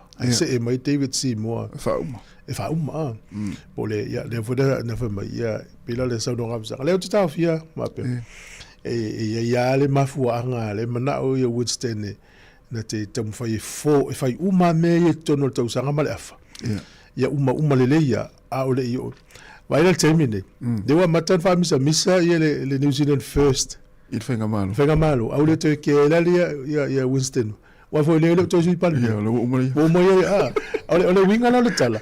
Le me sa vai mama ia wa samana ia male New Zealand first. Ia. Tato o avel tau sang mo male afa tau te sui pal mie. Ole tau sang mo male afa. Te mingal palota. Tau te le to ke national. Vai ni data le tu vai. Esa o. Ele to le fia te le tangata intia mo le fenga malo le national. Ia Shane Jones man fam talanga ina fai tsunami le la sa New Zealand tsunami para chiki. Ya me aile intia. Esa o. Ya ole wingala na tala le wa matan fa misa. Ai wa le mafaina fai tala ia. Ya fa pe Winston le sui palmiel temil nei. Ya. Ale mafaina fai. Ja, ole si men tamu fai Winston o ma mena mali li I polisi ale New Zealand first mena fai to tono lo na time. Ja. Ele a waila New Zealand first ile mana onga le nei sai ding ol fere. Ja. Pela te ia mai tau le vai ngwa au fie le vai ngol immigration. E mana o ia le New Zealand first. E ole mai fu tangata intia nei. Le tele tangata New Zealand fere. A tala 11 no yo mai ia fa fela le fie se la wa fe tangata New Zealand ile ni ngalwe. Sa o. A ole avil fa mo. Ja. E pe me maliena le te vai 20 me nei wa. Tau o va fonga vai patie lua la tava. O ta matu por kikia malama le me ta un fai male taimi. Io fa ta un u. Ja, sa o le ia. E pe ia ele o la vea ia le New Zealand Festival fai nga malo le taimi. Ia e sa o le ia ta. Sai to tonu yo ale o mai tu imta wa ma. Awa le se me mali, e taimi sui palmia va sa male. Na ta u le ia sui palmia. Taimi le tu lai mai ia le tai o act. E se fa la ngia so sui palmia. Sa o le. Ile amna ia tele to sui palmia ta tele ia nei amna ia va vas. Ya va vas. Sa o le. Ta sia ia. Ya o tasi nei ta mali I longo ni usila I pufai o malo. Sa o le. Ya te lelo na sao I le tunu. Ma se la o matua. Ya le foi nau ia manuia lava ia tatou tangata ni usila. Ave fa mo tangata ni usila. Ai mo ni le. Na wai le fa fainga no ngale funta no fa tu tata no ngale sias. Ta tu poka la mele. E le si fa fainga no ngale porirua. Ai fainga no ngale fo inisirai.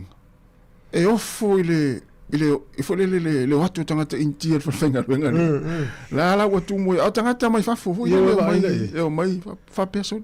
Ai fa mai na ile wo ia sa fainga mai. E offo. Pe fa fena watu. A le talala na mau tangata mai o intia. Ia se vai lai. Ale tau fi una I tatu tangata ni sila su ni ngalu. Ale ave fa mo tamai. Ai se tala no fai tau foi nei le mau lunga le o tangata ni usila le stala I kose se le o le nurse. A le mele vai la tau. ele ininga e una to tele tangata ele ininga tele nurse ele ininga no fai ngalwenga se vai lai ia te ulava i o le matua e ma nei o pe fai courses ai anga i Australia pe ele ngalwenga nei e ma nei o le alu le tali ma le fini Australia ala yan mal fas pepa le na onga ni usila la ua mawale sa ole le pan fai longa le nurse e ma ulunga tele tongi Australia me selva nga la iti le fatoa u suvalu suiva lu fulu la fatoa atau a matale olanga ya va tenga pe o tamale o sa foi mai that no le wo mala wa on nurse ale ele mon ngalwenga ele telo Australia tali o to e tang fa surprise wenga le ma el ticket le o mon pe la ticket ya tau tam to fia basilia on nurse na wa lo o tongilo tik ya paul me fa no maftang to poto to we rap ya la ya lu vele fai mole ti tom tala va tout tina la e va il tava matala tala tout tik ya lu fitil mal Australia ai lu sias va to sa sias e se to ngol tik ya pe o sila ya me fotelo si lo no fo e la tu se sta na Australia ya va yo tik ele se to sta ya lu fit wa ta wa voi fit ya ta sina va ngata to no se va la mo pe fa pe o le te ile visa vole le luata usanga ale teni sila alu foi mai fit to sa unite tu le to mati to sa unite tu le to mati fa tu alu stari alu fit alu disia so sa disia ela va fela na nga Australia pa fa si alu yo le tu malo le o vele le tu malo si le alu le tu malo le ngalu e sa mata Tata to pese, te vala watu o Auckland. Tu malo sa fatale la tu fala te tai yafe montu porta mare na fa malu tu tata vala o tam fai mai ia tu te tala tata o na pe ate leiva ona le wa la vala watu Auckland ia mo start report fo in le tai au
Ia o mo le tatu sta inga ma le fionga era pe tele tala ilene ia o le fa tonu le tatu community phone titi salu ni sina nei fa tala vatu ma le fa lo fionga pe tele ma lo fa ma lo singa le ngol neva yaso ia fa felo et o le lo sase lo le nita au ia mi se foi le tapu inga se tatu watunu tono la mo Wellington ma lo le ala usu talo sia ia wa taute atu telo timunga moto ia fatalo fatu fu neta yao ia malo fu le usinga luenga ia e mo ile le sa nonga lo fiong le peptele lo vai atu taimi na van neta tal noi ia pe o le uva ia le susul matango fio le la le taimi nei mo mato ia il tu langa sa ia ile lo wale tau fa ngol vai aso ia pe taimi mo le fatu ava ia le mato le la ia talu maiti mo ngol vai aso te nei ia ai wa mo tau ina yo kilani lo fiong le peptele mato aso sulu mana ia le la ia mato tau malulu nei le tae ya le tawani fi la uli fo ye ta polo na la mata va i mata la le se awe va ye lungol lang shamai o ya le aso hanne sa va vali ai il malai mata sina polo to fia la fam sanga to nga tau le tau ma tau te mine ia e sa o le ia o se tu le wa fo pe a mo le mano e ma lo mai nga luenga ia fa fa mal stina sa vale tal polo pe ava pe o le sulu matango fila le tai au ia sa o le ia o tu ranga ma sani la fo yo ta tu tua le wa matona fa nga solo ia le tato whapitoa la satina. Ia la so foi le tele na lua tō mumu ia matu fui. Hoi lele ono le tele lotu pe whaaro. Ia la te koa mlama le ia a whale tonu ma le ngalo fatina. Ia o lo fo tūlanga o moe foi o lo whatawa. Malo, o le ana matal noia na le ilal pukalamil atal tai au le vaenga tonu a le wa sa no hi o le tala tu fue fa mai limas fulua vai aso le tausanga. Ea, o le limas fulua fu ina vai aso o sautina i tonu a inga. Wapea pola le winga, o wapea loa se i ofesilia ia le peptele pola le winga le to ingata. La le limas fulua vai aso, ea sautina vai aso, umola le winga le famtelanga le fianga le peptele, so idoi. Ia, ilo ia i se va aia le uso. A leu te loa tausanga te ndei pe masalo e onu asana no foi Sāmoa. O le la te le dopo fela ia le si fast food ono na sa no mai le fa men fa ila na sapina ya no no le fa yastina sa mo ale ne todo ya ai ata to o ti lo ia foi le manda ia for fatto fa la inga tu foi o lo no aso sa uma e fa ia le me mana o tina e le isi me foi le tu sa tu ai si tu pa mai o le sta ia ma fai le me siti il me na oi tina e te o tu langa la sa u vai na ia ia te ilo ai ne te uta fai tau ese ia e tu ia o lua ia e foi le te vai ia o lum tu fue o lum tanga te ese le nau ti nau a inga ma so se mea e o ia e o fo ia so fa na i fine te vai tu titi a tol tau sanga fa manatu as fa na i o lo te to tu lo ia se tu le ia le la wo le la tatu ta pena tu la sautina ma na ia te le fuanga na ia a o le alme na o tina fa tau se o tina le o tamale le ia pe fa longo atu e fa se laulut me alo fa le na o tina se america eso o te man malama e wingo la tala na mau matu fu ai fa fe ia tina to me tina ke do ma o ma ai o te tatu e le esta mai fia fa le tonu sana santa fanga leaso wa na tasiala sa sanga o de fa mana tu ia eu foi la tatu sa tama ia ele foi na ngalo tina ai pe la fa fengo fi ia ta te we man malo tatu di ma se la ta la tatu se ile fa ia ma da stay at ti chao mana ia ai ele pe na yang va ia pe ade fa ta wa sa ta pa luas futa la pe si dia to la folie telefon te tsala lo ai ngai Sāmoa ia pe te tango vo la fo se tu pe nga ele mai casa te tsala Sāmoa man tua va pe la forse le ni taulan to se lo tala ni sila ngai lunga la se le ni la fo ia e fa na fa ngale click excel la foi fa na fa ngale ria ia fa pe na fo le rocket remit o company umana online umala to services e fa na nga ia ia la fo lo se leni lo ainge Sāmoa ile mai casa de tisa ia na nga va le tato se fulu fa long tai di mo se la mai ya tonu te o me man malo e wa se ila sfarele ta mo fa ya le fa o to tato se leni la sa o ila so tona ina ia mo wa se te mi e fa nga ila sa tina ia lo me lo fa le mo te amato ia se vai la ia ai fu ala i lo to anga la fo le top up o le telefono le ava no te nga va sa le ia mena te do pole te le atu fu le o va ia tu pe o fa entry se tu fu le alu tu pe alu topa o lo fa tali pe ia la fa fonga se fonga la mo pe o le ale tai me te fa ali inu mera ia tolu le na sa no ia ile le masina te nei ia ala atu pe ro fionga se tai me te ava no ai ia no tatu tai me ro fionga o le ale tu lango ia ile to au tai me o le tu ta alo le vaso nei ia no le rates le au le pale tono ku tai dai le ile vayason teni Ya, oi le vai asu tu atu. Tu ana man fai ina le red, so ifa fai ina le force. Ya, ai o le ala te tala la tu malai fo vai asu nei. Ya, man tu le stadium fo le ai ini tai uma stadium ni si le stadium fo le akala stete le wa ye. O te roi lope pe cavale roof foi le per stadium le loi ale Highlanders.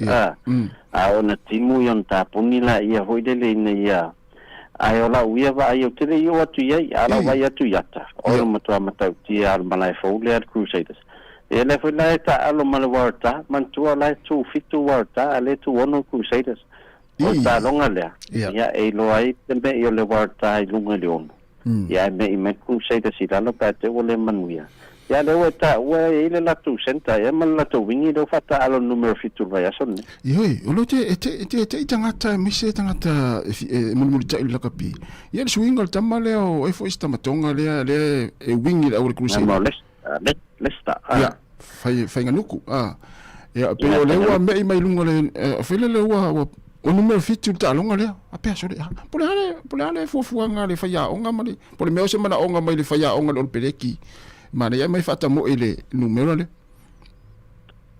Te loele semana ongal faya ongal o peleki dangai iri vai fa pena ma fo fa o faya ma fo. Le WhatsApp ya la va pena na vatu e toi titi ono isi numero fitu New Zealand le temine o matuale leia. Ai o lo ma fo ye. O lai fu puai ona o leo pe wala to i loala to so fai ne masalo peto I think o la wala to va aiele o effective tele ile la to numero fitu mala to wono la ye le tam fango ile so emel polo it time defense yo mena le sa tele na fai bichi makoa ya so ya le sa tele ai na le lo la folita alo le ina offside is temi ala mo wor pot yo abo vai ne tamano le sta ser fi tele po e ma fa pot Moi. Alona winga la. Le utam fele coach e mai ya e toi sa fo. Alona winga la tam fai au mai se va ventau noi o. A wona e se te ni foi le fai moves al backs ya le late defense to le ya amantua. Ya e se foi lauta aloi tua. E se lauta aloi luma. E mo ile le sau no. Ya.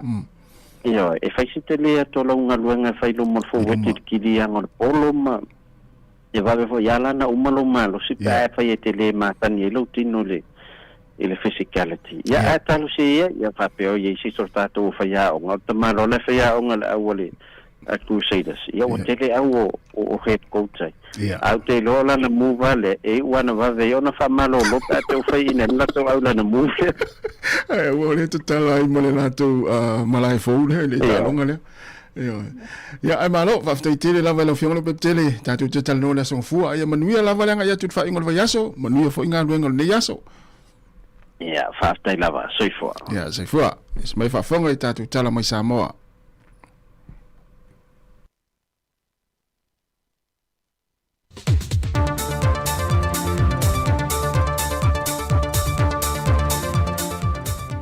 Toi whātala whāntu telefo mai Sāmoa leisi le nei o na whao poponga e nesi foi o meolo o te tupulu tātou tofi Sāmoa. O le vaenga o le tiute whapena foi le matanga ruenga o leo a Sāmoa ua whamanu iei ne le whainga pā anga ma au se tā lea nisi o fiso swani masini e leo maua nisi o atunu o le Pasifika lea ua taunu mai i Sāmoa e fiso swani ai i tiute tau a vea ia matanga ruenga e le sa iria leo whala au whaasa ine wha au whipai lea tunu i so o se awala ese o masini nepi o na wha ai loa e le komsino le malo Australia i Sāmoa e maua iso o se vaila au o se tau mafa o ni wha mamoli e o lava i la au tuto ma so o se vaenga ina nai e se tangata whala au whaasa ina mai o ni masini fo e mawhai o na wha awe i le matanga ruenga o leo e so o se vaenga o lea tunu o e whai e ni suenga. E pe ona sila fia sa iei foi le fiso swani le malo Australia e ala le i me poe ata i wafa pipi ina i le tala whata i pia o atu i vaitele. Wa mawhai ona turi loa ina ma poe ina i ato i la tau e solia le tūla fono. Ma wato whai na i aso iwa e whaatino ia o onga I lantou mai au se tālia I le poto whaapitoa e le pui ngau lenga tua oi whemalanga inga I te tonu au se tālia.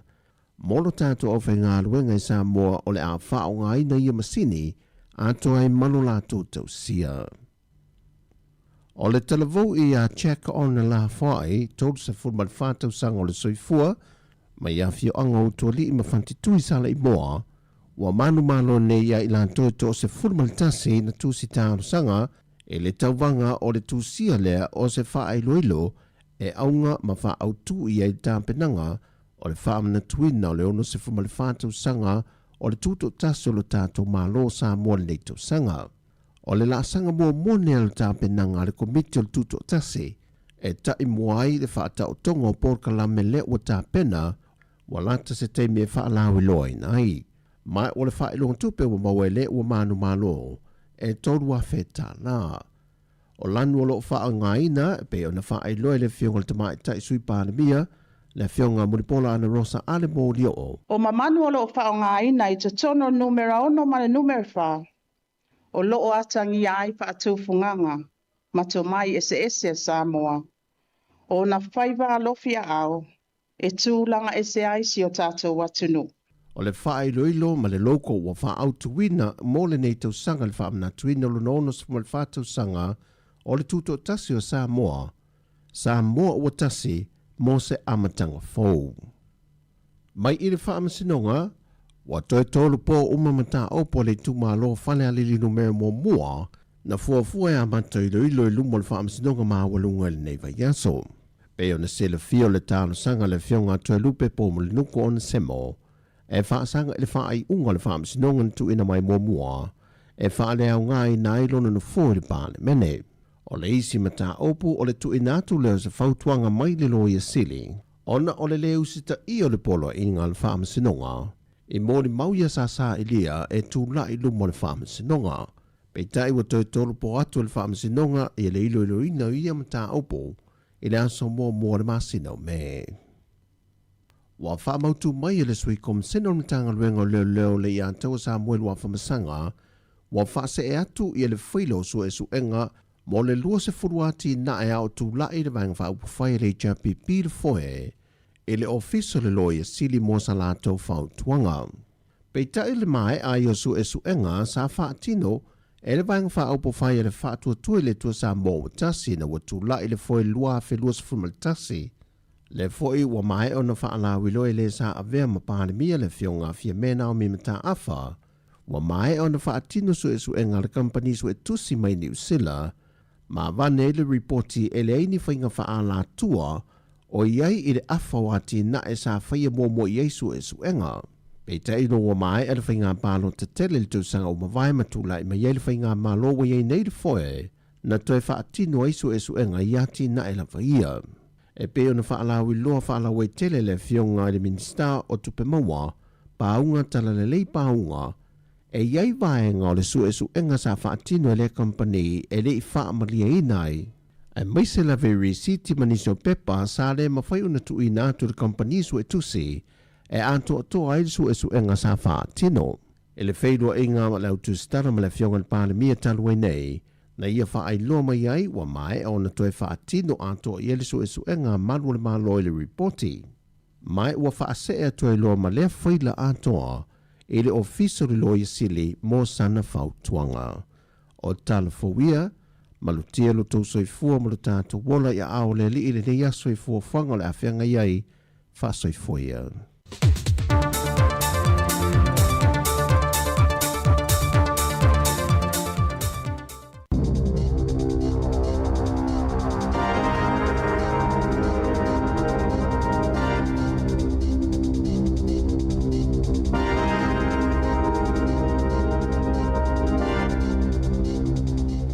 Tala falava o talafou mai le si ufofongo le nau moi Wellington e mo le nei tae ao aso lua sfurutolo a perila lua a whelua ono.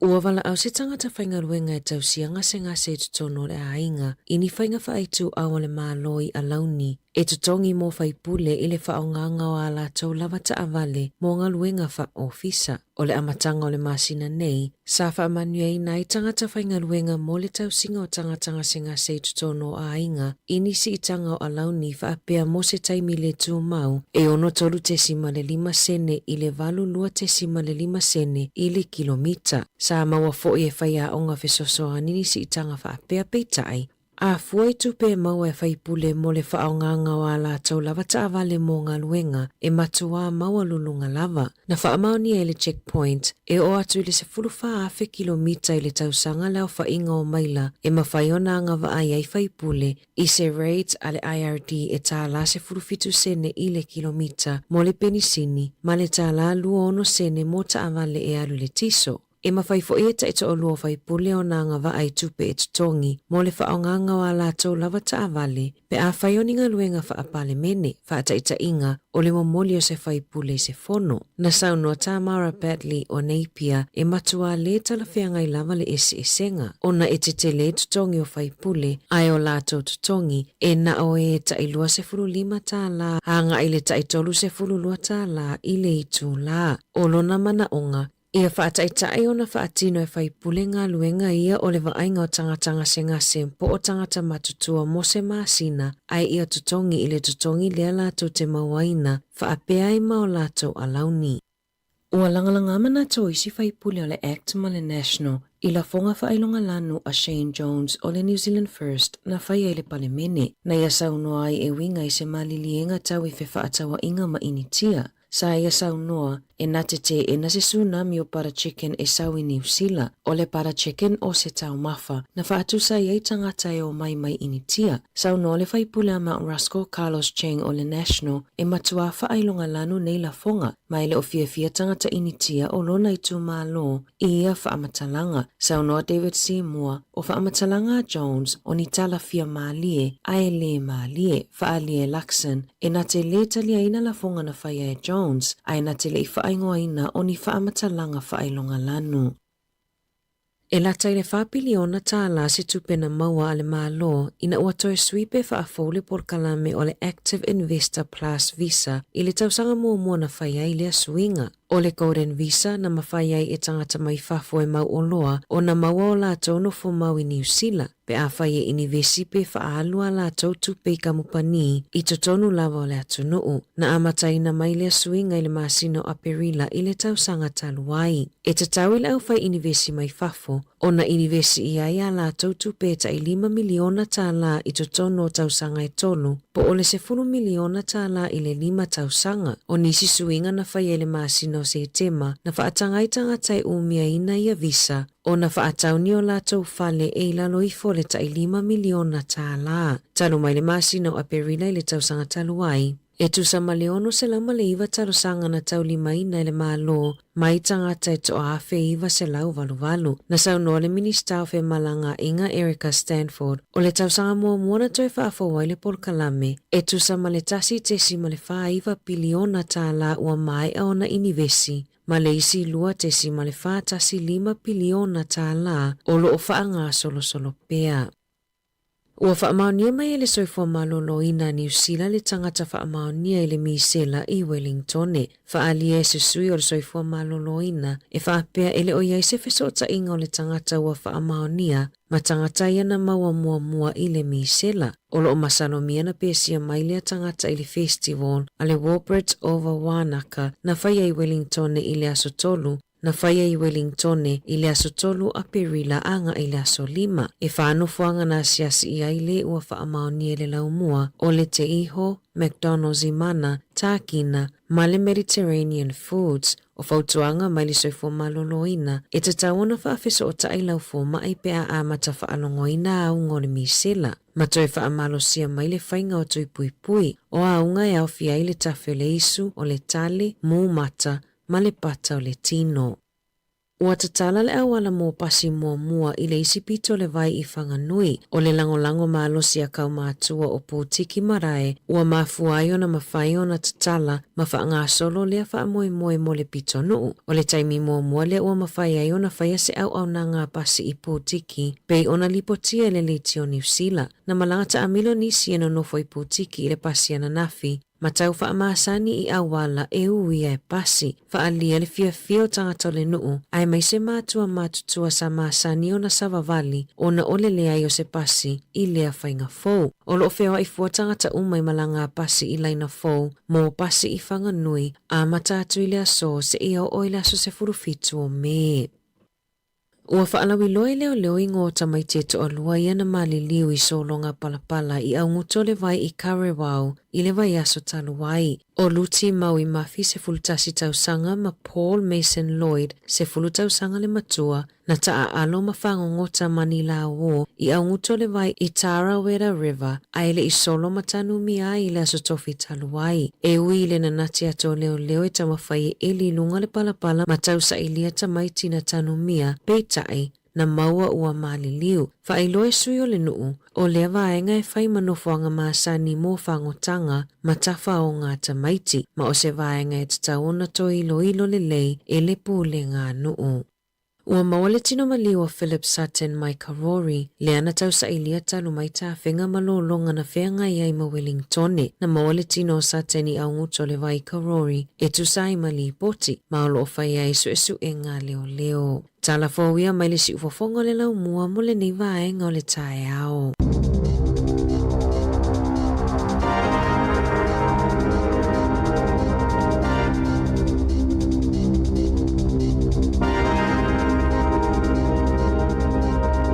Alo baftai to whafonga I le whaponga I le tūlai sifuru ma le lua I le au ni nei o tātou telefon tala mai Sāmoa le ua 15 minute o te nei le tūlai iwa o le awatu whawhiawhianga lea nei taimi vai foe ia ai mo I rātou ia na walau mai e le itaina le iwa ia to walau mai ia le vaenga te whia whaasoa iai ia o le alawa se mata upu ia na whafonga mai iai ia I tātou telefon ma tala mai Sāmoa ia mo ia o ngā mo I tātou ia whaasoa mai tātou tala noa tātou whaasol, tātou poklami o le atol tai au, ia mwhai fia, au ngā luenga, o whapea o le nai marulu, vo I tono mauta malawa, mai se lava na whaanga lo iei nei o tātou mutua tausi, ia taua o na mawhanawhana o lātou la eima moenga tu lau, ia ili nei tai au, ia ua a mata o na sauri tau marulu, ia ili nei atu nu o lo tātou o mawa New Zealand. Ia manuia fo ia o ngā nei whanau, mai se nei mātua na utoe fo I na ua umana muri whanau ia o ngā nei tai au, ia ia te tuanare sa ngale mu e ila vale wa ya tu le usurma tango fiere la ia I poni rua nei ma Wellington ia ai le tu ai la vale tatu fa manatu tatu tatu watunu ia le sa ngale mu lunga o wala mo ila va ole e wasule la ia o lo mase se ale wala o lo su ale wala le taimi ia ona ole fo isa fa timu mai le pona po ma nafi ia ai fatal vatu le fatu menora manuia la vale ta menora ole falitua ole sorry ya Rachel ya manuia lava le tau le fatu tu fue mo Rachel ya ole sia pen manuia lava le tau pen falitua ngalua fila pepe fa titiri lava le mafta mai manuia le yaso so fa wina tanielu fa talo fatu manuia lava le yaso nga luenga fa pe foile sunga ya va se tangwai ya lo sia okalango ya manuia lava le yaso oka nga luenga lo fenga yai ya mesel tu pitino uina I Marston ya sunga alapati le la ulu manuia lava le tafa aftai lava le mafuta mai le ala nga upu tumuli ya manuia lava le tao I lei fale lili fa lili ya manuia lava le tao faltua foi mama o ka base ya malo lava fa aftai tele lava le mafuta mai testiva ya loftela tu manuia lava nga luenga fo fanga lo fenga ni time le tao inai kempo Australia le mai mo mele sunga ya testiva se 45 minute o te nei le tula iva talvat foi le sunga ya vai tai saulia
no le wil tatu wala le utam fai mai talo fal wala malo lava le on sai malo fo so fo mni ni tai au ya te fo mnuia so matasi malo lava le sai fo mni taru pa foi de sunga de dia o ya ku foi e da fo nga dwen ai lava tau sui mai lo le ni tai au ya o ka ko wi su ya de lo fo de di ya o ka wi ya ku de ia o tau i mai lo le ni tai au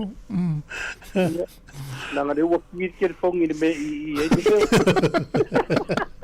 sa o ka ko ye kai mi e ai wo mpai lo le ai lo fa nga mai o le fa nga ku de malo lava sa malo va tai ya manu mai la inga lo sila ya o mangwia lava fa kai de ro fo de di ya mo et kong fo yo ngai ki lua sang fi o lo pa penga fo i ngai ku vai ro mangwia fo yo bo sunga pa ku mo fa lo mar ka ko au fa nga dwen ya manu ya la fa tai mo ta po inga fa tai fo fa so fi na ta tanga ta pe to fa so mai ta to fi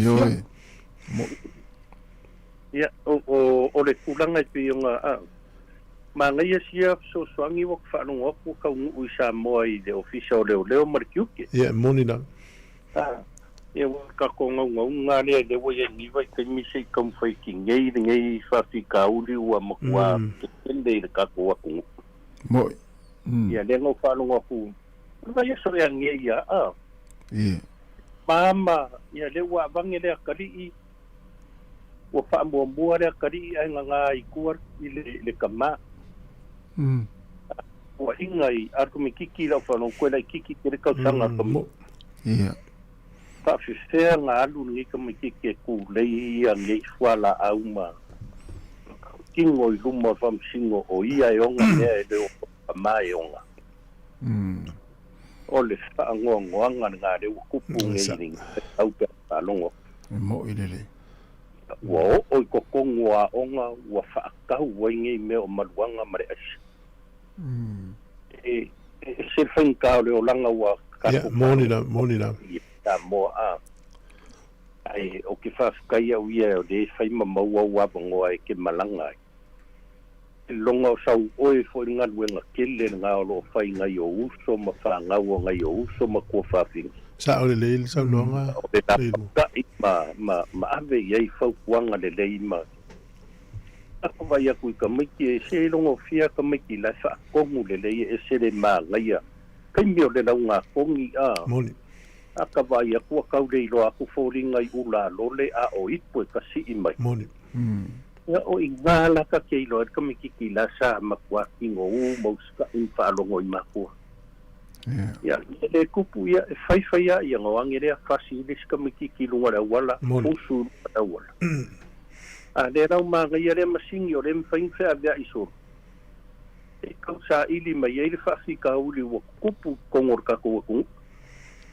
ya sa ore le ala ka ikan nga fi ra fa ngolongo aku ikala mai Sāmoa ya e vai la ye la le yo ska dia mangiusi la ka ko ku o la si le fie ni si le maustadi o faito to ale wi mai fola fa sa ya la ya ni si le maustadi o Pacifica a le leila o mo local faito le la ave la to tai fa so songi le na na vaso tun tu sa tel fo masini wala ko le ni le leile o le o sa mo pa o me ia fa ma oni tato officiale fa ya wale wa matan kili e se le si va nga ya mo yo pa wa nga me e le sa nga kile ko masini ai de ai se nga fa maongi ka nga kai la ku ke fa nga yo ia masingi ma kai fa ia o makuwa ma nga ia la ele me wa ia de fu fa no ku den ka fia de skenge nga malanga mai se ia le den ka fia nga ia kilang ia le na au sau foi ma mai de ai sa la ko ia ia de au wala mai ai sau de ngai e ki pulanga ngai la ka fa longo e ke la no ka fa longo I le kioma o si meu wa wala mai meu pe pasusu o fang kofe oi matautia sere au ne ka mai o ka maka ngi po kala me leo ye sau le por fiku il TV na Ia o meo o whaakangaka fo'i ia ai ka viri ai le au su e moa e nga ola le mawhi o le aisala e uke uko kongua E te sila fia fo ia mo meo peini paipai e tau i whaamalama i tātou whale. Alu foi lau swainga leo Sāmoa. E o foi lato ai na. Lau te au mai e lalo i e whaamalama nga i paipanga i. E ua maua foi si mei te tonu. E o lai mo meo no foa fo i e no foa i e couchen no foi tātou i ainga. Ai. E maulu e foi te tonu o mea na i lei loa e sisi. Ia e whaftai fo ngā luenga lei te i whausa songi na kole ni le maua e fo i mea na. Ia wa a kakoa e kaukele o ango i ai. Kaukele o ango i ai. Ia kakoa ai lai ka vale le nga su e Sāmoa ai pau aku i le wafu i au kilang. Ia vai. I le ilola po le hale ka mingkoi whaafo i ai Sāmoa. Ia ai o awako i fo mangi mei ko kongo pa o ngaka vale. Ese e matau tia le. Ia makaukia le aka mamai o ka ngaka i nei vai kani. E whaftai fo i whainga malo o tūla i nei teimi le matua tū malosi. A wane hi o tātou me leo oi fiti. Tonga ma fiti a mai se a fiti i mtua ma whati a fiti i fualau whasain. Ia e whaftai leo a whawe na whaia. E pau al me e whamaoni tangata i te tonu le a. Ia. Tangata maurunga. Ai tāra sia fo i mo i lava e se le tūlanga le na whaia le tamaititi lea le ua ta ua i oia ele o ni whala au lon tama. Tālo si o sao. Ai a whaapea o le ua puni e le ia si o tama. E le o se i tū le leit. E le o se i kū le leit. E le o se i kū le leit pēr whai o se awa o ngare o whai e ngei ko inga. Tau e whai o pei e kau karapu mai pēr ka waku o kou ka miki. Ia. E pailan ngā o ngare e munguia ngau whai. Ia, speila on sa ngor sunga ia kufu e ngei kaya. Yo ingala sa o ye fair ko ya skadia ya du sik.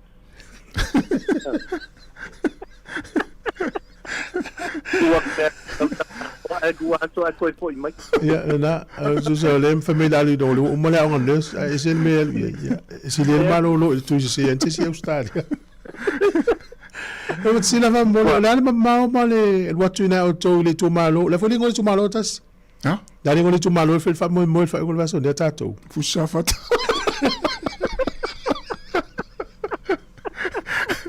Lal mambao na ya auto na lu tu mal. Tasi na tu mal. Foi na te no e fai ta o tu mal. Oi. O ke la longa ia ka ilo langa e sia ka alu de me a. Ai au fika ye le umianga waku mako fale nga i o me ye ku nga mau i nge ya mako ya pat. No nga i fo kwanga au nga e kwanga i kunga i folo i lalo ma waku ya i lalo i maskong. E o esa ola. Ola ufika ye i kangaka ye feo ai mai ye da uropo i nga se afai kula pe fast food mi nguke i le vale o mako ye nge ya pahati la lo i le pikongu ure o maskong. E esa. Ia malo ia tausia o na walangi le tau na auto. O le o susulu makango fiele la. Na ia. Ia le ri. Tai le ri sa le. Ai. Ar kulanga pe kasi pe yung aru karango mare au pe de kamikiki le o lesta. Ia. O makwa fisia i ko e fa fo yo kamikiki le lumar fo wiki. Langa o le o langa ka alo kamikiki le kanyo a onga. E ka alo de valu fi ulanga nga wai ko waso wai le tua le a onga le pesifina le a onga le mai lo sa kari malo ai la kai o ngai au ye lo wakari sa ngo fora ngi ya sa api ngi ya ma ure le komitiki la de o sol o le onga le lo sa onga kolis e wo ngale ke ule ngor Nelson College pe ya la sa tala. Ore ka alo ka mikiki le rumor fo wiki o longa kulanga le nga wa ko waso o mafukanga de o makwa manga ia ka alo ka mikiki fo wiki o ke longa fo menga o le ko kilo ye de ko le ala lo e ko mai ka mikiki puma la ngai e ser ka alo ya ta ko vai fo ya le sta alu mar polo sa mai ku ko ka mfaya markele o kanye ko kongo ar fo wiki ar ka mikiki le kanyu esa. Ia o kailo iai wa o la uanga wa o wharongono wa ko karango ai sunga ya kasima mare au pepe. Ai o la wa ai ngat kamiki kaninga nga o ngat sa ola. O ka bianga umaro ko risi pikilo I de au longa lua la lo ma fa solo ko ia. Mo. Ia ai ke wa ave fa ka mo I ko I de pex.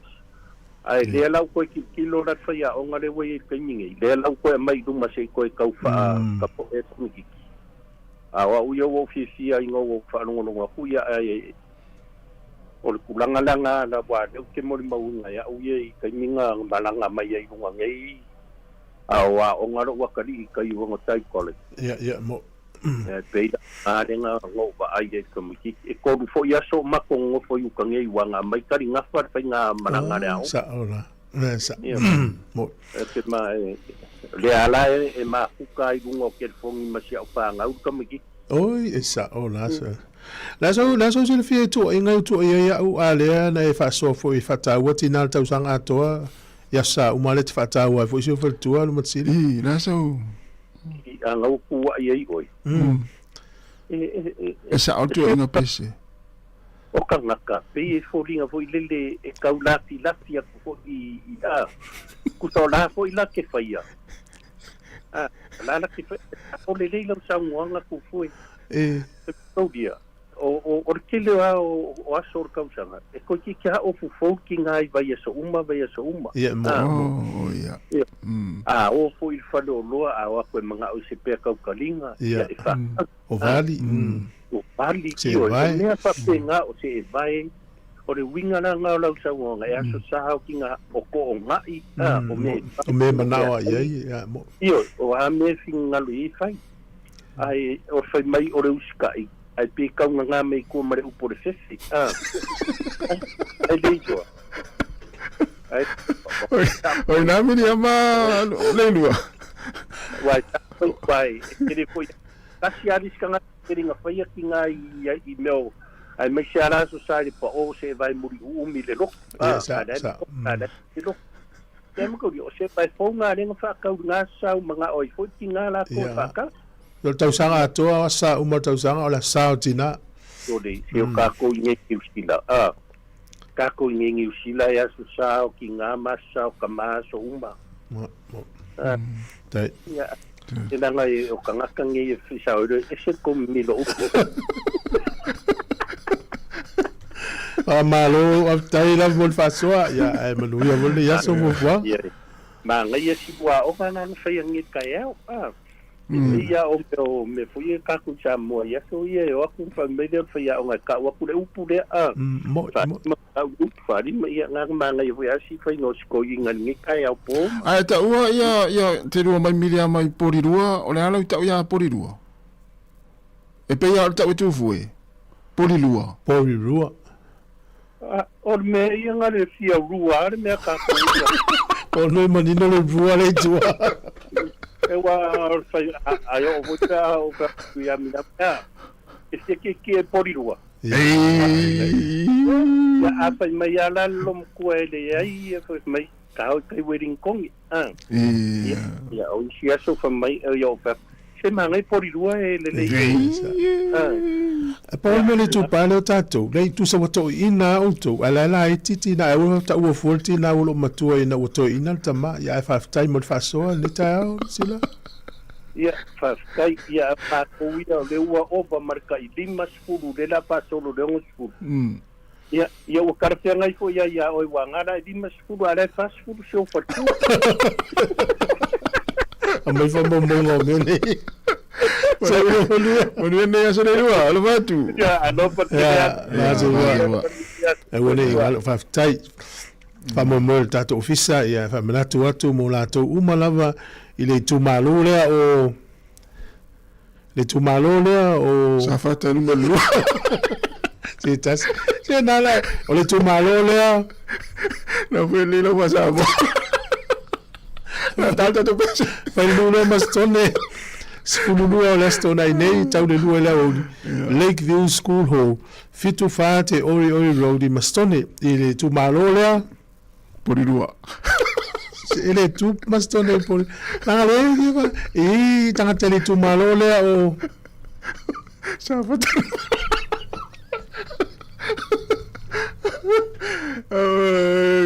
ya mo foi restama le tayao ya ale la tanta tu pese ma foi Eric ya lo tenatu si tau fa sa o mele ngole ya mutangi ala lua ya na ya manuel le yaso lo sunga suli vai timu se fale ya elento pise ya manuel la le tayao ya Eric ma oe te tele la mafta mai sunga paulasi piriati ya manuel le tayao me na inu uri amrik Sāmoa ya male sunga ya famatu ai nu vea ya manuia lava ni tayao lewa te ala fariva ni si fonga la mua I Wellington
ya olena ole pese mai le sunga mi silu kisua ya malingo le pese Yesu lo tau tai yo il tato fainga malanga le tau sanga ya fatal fatu atusa talo fala atusa ni ala malita ya tai la mal mafta mai ele famo mo foi le al pulenga no poridu tau sanga umalava le tau le poridu careers expo ya my company is fala ulo ala to o nanga I I tate tau mawhai ai nei tātou whānau.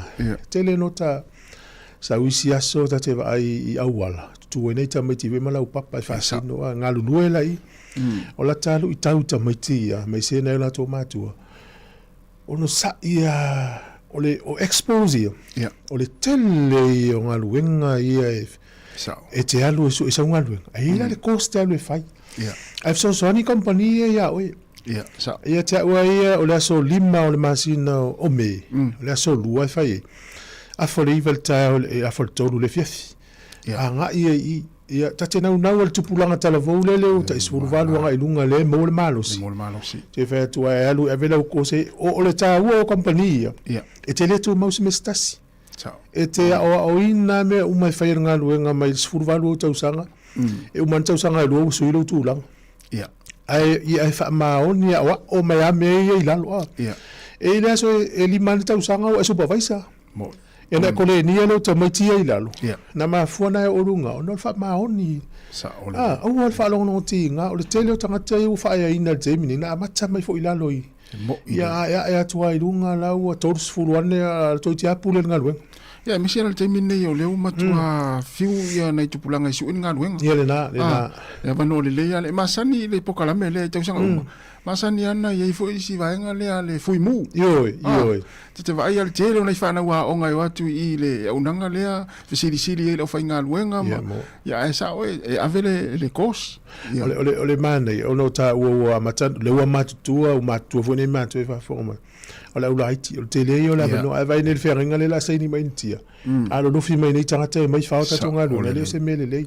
Au tangata e le whape sit seni pe no fo mau. Ai mo tātou ai ia tātou tū malosi ia maua tātou ngā luenga ni usila ale ai ala ua iei lau si le fia e tuu lau si vi ma lau aong e lo Australia telefonu mana I tūlanga tau ngā luenga ai o le singa luenga masa ina su e tangata ngā luenga le au au ale leo totong o a peso tātou nei o mai Sāmoa I lo fe ausi ale toi oa toi o le tu la fono ia o mai lo le fenga luenga nei ia le tata no atua I le tio fa manatu nei vaenga ia mo e tatou a inga ma fa na wa no ia le tau mo mai vaenga nei fa le tau va mai tanga tai fa fo mai ni no fo ni usila ia e mo tatou ia to fa ia mo e tatou fa na o le sole na fa mo fa ia por kala melo na lua tu la fono le fa tau tai al sunga sua ia por vetelenga fa maulalo ia na ua tolo mai le ofisa leo ele ava no mai nei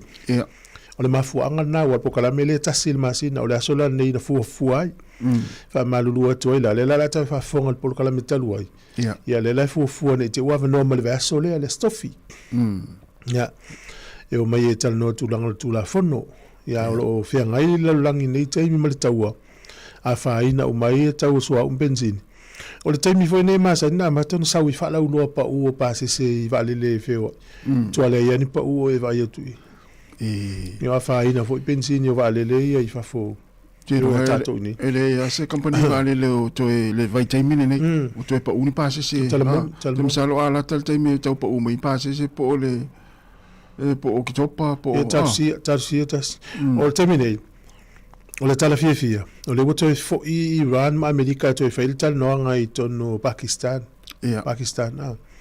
ia talusia I tau nu ngalele I on fa umai lolo le taua awa o le mela mana Amerika awa ne to fa uani me tau fa ni ukilia Iran ia na mata le non to fo I lolo le file mu ia mato so longa le le langa ma o to fa la vese si la va ale fio iva e tu va sua o mai fe wa solo na o to mafti el lang o nei le na fa ilo ai Donald Trump o to meto news ia o le vaso nei le so le so to fia da to absolutely America ia le mai ai le malianga vo le ma Iran o ta fia yo feta winga no linga le sisto e tal no in o le tau e pela tasila so fa popo na tasila so na fa popo wa nei sa o nei uma ona talu ai la tanu anga le fai nei la to fa popo le so tas e ta itaia e mana ia ai uma lo ne to e o mena le we ni uto tani o langa nei ia no tu lango le tau so na Ia ma fai te mo ia o le tūlanga lo il pensini o tu maua. Tu maua le tong tal pensini le. Pamula i tu atu i o tātou, le i le se. E tō tala fitu su whasene le iwa lima. O le pamula i o le Waitomo Group. E tōlu tala whasu sene. A la lola le NTP e le ngoel pamu o le e tōlu tala whasu fulu mo tupu. Lima sfulu. Taimira ele i pa u ele i si i el pensini. E masani na utu lau tawa le lima sfulu tala. E o atu runga le se fulu lima lita. Tu ia pensini. Al taimira le ia wailalo mai sfulu fa. Sfulu lua lita. Sfulu lua lita. Le wata maua. Le se utu atu lau tawa le tōlu sfulu. Ala la kia tu tawa le tau noso mo le fua pensini. Ele ima se pā mino i o pāla na i eiva pe. Ul meo mama tan pensini o lau tawa. Tuale ila se. E masani lau tawa le tōlu sfulu tala. O sfulu tala. Mal tuel fa mo tato le teo fe de tu malole o porporong.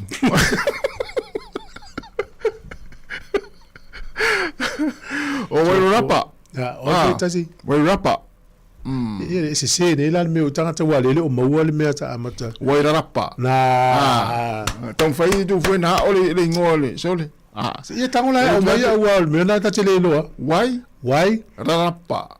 Rapa.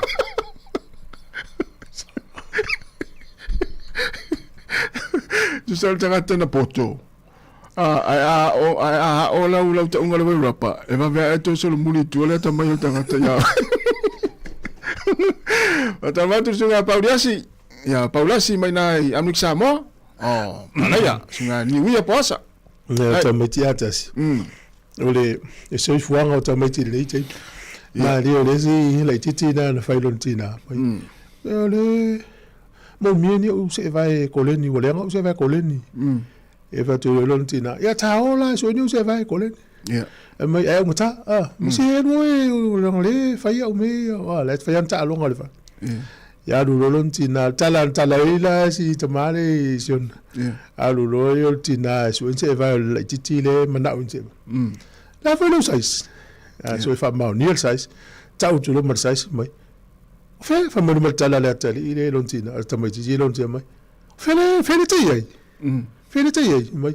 Tina, o lo te il warehouse, o ia la fa taia o fa tau te vale le o se vai ai. Ma le vola la warehouse. Ele na ele va o sto pete. So ta o to mai o ia la mama o te pole. Dale le ia o se vai o te pole o se fa tu. Ma le vola kia le tina. Ona i fa le o matua malo mala mo le ita mo tipe o i matu fa ta e vala e ta o tu o e ta fo lo la ke i matu alwe pal fa lo saina pal lo la i tu se mai fa lo te i o lo te i house mai o le o pole la le ya se va ta ya le le sone o matua fili la va fa ma tu ta mo ti sa o le sole ta tu ya so ya o se vai fo ya later ya se foi le meu ita me tili vai tau o sola a mo le pemula vo le na e mai ya sola le yo le fa fuala au solo ya vai ya tamasa wa tamana na mo ya pe yo la tele le tu malo le tu te yo vai vai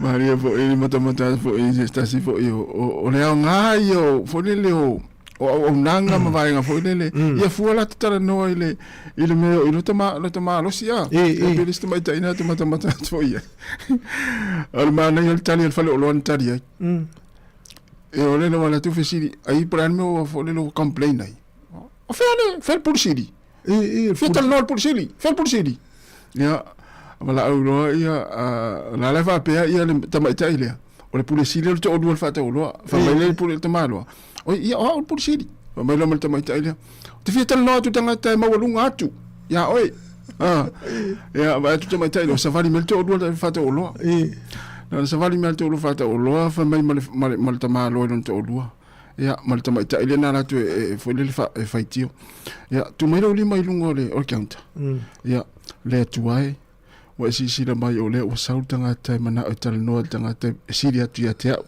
ia fua i mai a fio mai se e tari ni tomai taide na fai sa o te talo na fai sa o te talo umma e na male fia malo tomai taide ia la sa o te malo e tangata siri atu ia te au ia le nala wala au lo ile atua e fio mai se talanoa tangata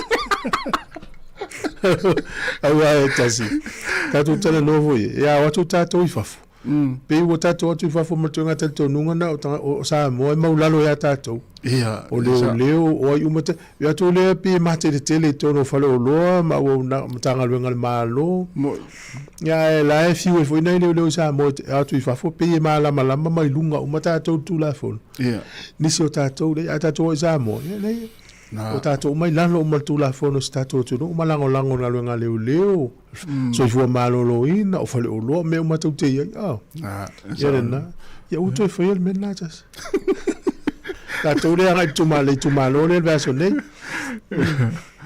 ia o le uto sfulu minuto ntana o sfulu patalo vatu le usa mais mase ia manuia lava ni taiao tai lava le mafta mai fa wina penny ia malo lava e polin masua ia manuia lava ni taiao o Sunes o kase ingole asole ia imevela ita ufu ita ungore ingole ia manuia lava ni taiao ia o sunga ia Peppa Fitness ia fa tele lava le mafta mai Pasco Cap malo lava le mafuta man le taimel taiao ita to poklame ia awal fa vesia ani Bartley fa tele lava le mafta mai fa fianga mo sunga Rita Parker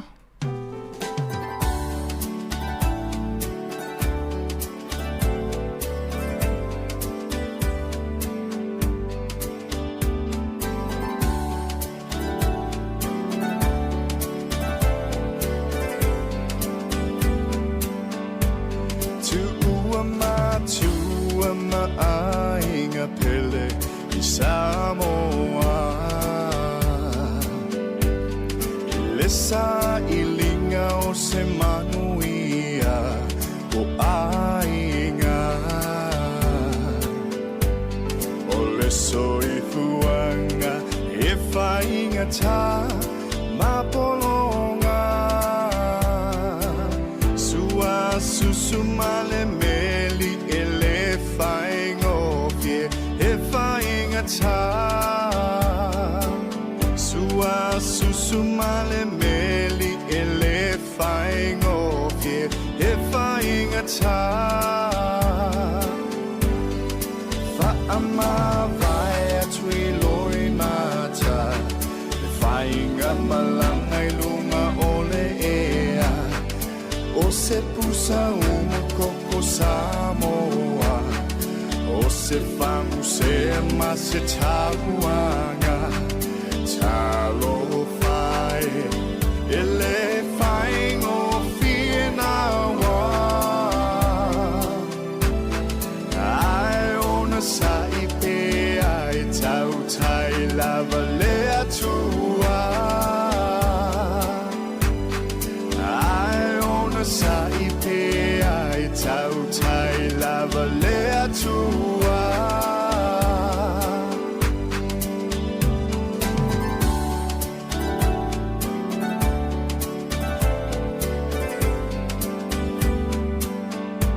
Sa ili malo e le whaavai vai le sini le nā E le solo muli pe fo I fua le tau mawhainga Malulu o le tau pe opa fo I leve vela Mama whangaluenga ai mama lava I le alofa Mama whangaluenga ai mama lava I le alofa Lo ua tunu upele saula ia O oe o le toa e le toe na tia Malo si au I au tau tainga O le atua e atilana si la panga E tau ia oe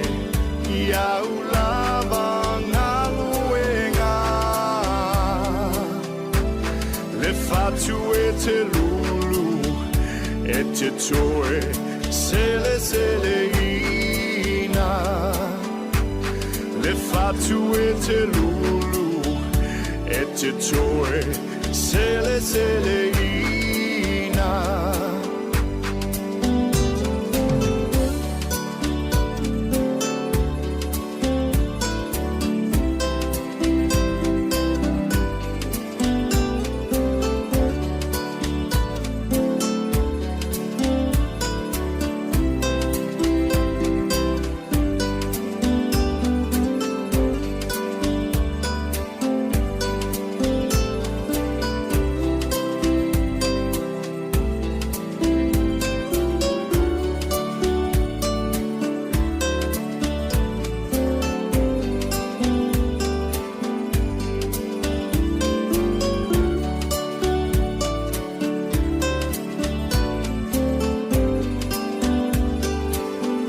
Pita tabaka ia male pese ia o suasu male meli ina ua toe 5 minuti na tale o se fulu. Ole na mai nei tatu telefon ia ua mo fu istasi o pino ripotia so fu malolo ina nei Wellington ia tangata o mo fu ile fa ma ile o le misela. Ia tu na mata tu vai ngai feo iai. Ia ma fa mana tu pe o tatu feo le pe fa tasi male fa ma ir covid. Ni taimi. Ma wala no el falta vai si le pe fa ini tu yo le. La lava ia le fa mai so so ni pui pui ai tato me se le furu le nei vai tau e la tato anga e le tau malulu e ile fo fuanga malo le na mai nei le manu ia nisi a inga lima suta la fa popo tau pensini o le lai fa se ia la tau o le support workers ia le ngate ilea ia o nai faya onga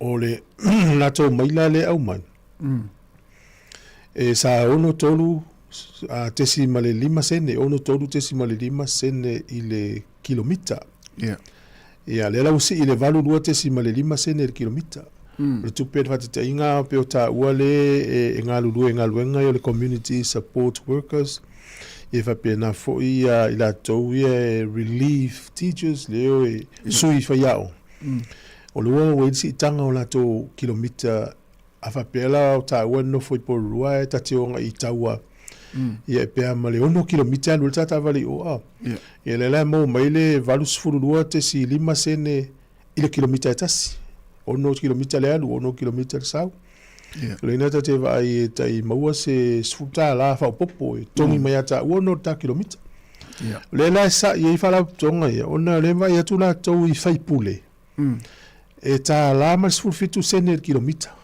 pe ava pe o pensini o ta vale fai pule o le pensini o le tiso ta la lu ono sene o le zilila te le tutongi o fai pule ale foi te le ia tau o la to kilomita e maula tu famanu yanga me tau so a le malosi o le mawalunga o i kilomita le fai pule fa fe kilomita e ma faina i lo no minga la fa te le ala ta la lu ono sene le e ma faina va ai fa fe ta la ngai lunga la to tu pe maua pe fe wa ya tu pe na sau if so soni tau la to pensini fa ngai no fa fe de kilomita ele fitaui ya abra te le la to e tai no ya e la sa i male fi ele fitau il va ai tanga ta ye fa ngaluenga ia le mo te le ia family ngai mo fai pule so soni la to pensini o fe wa i ai o ta vale le fa ngala to o la to private vehicles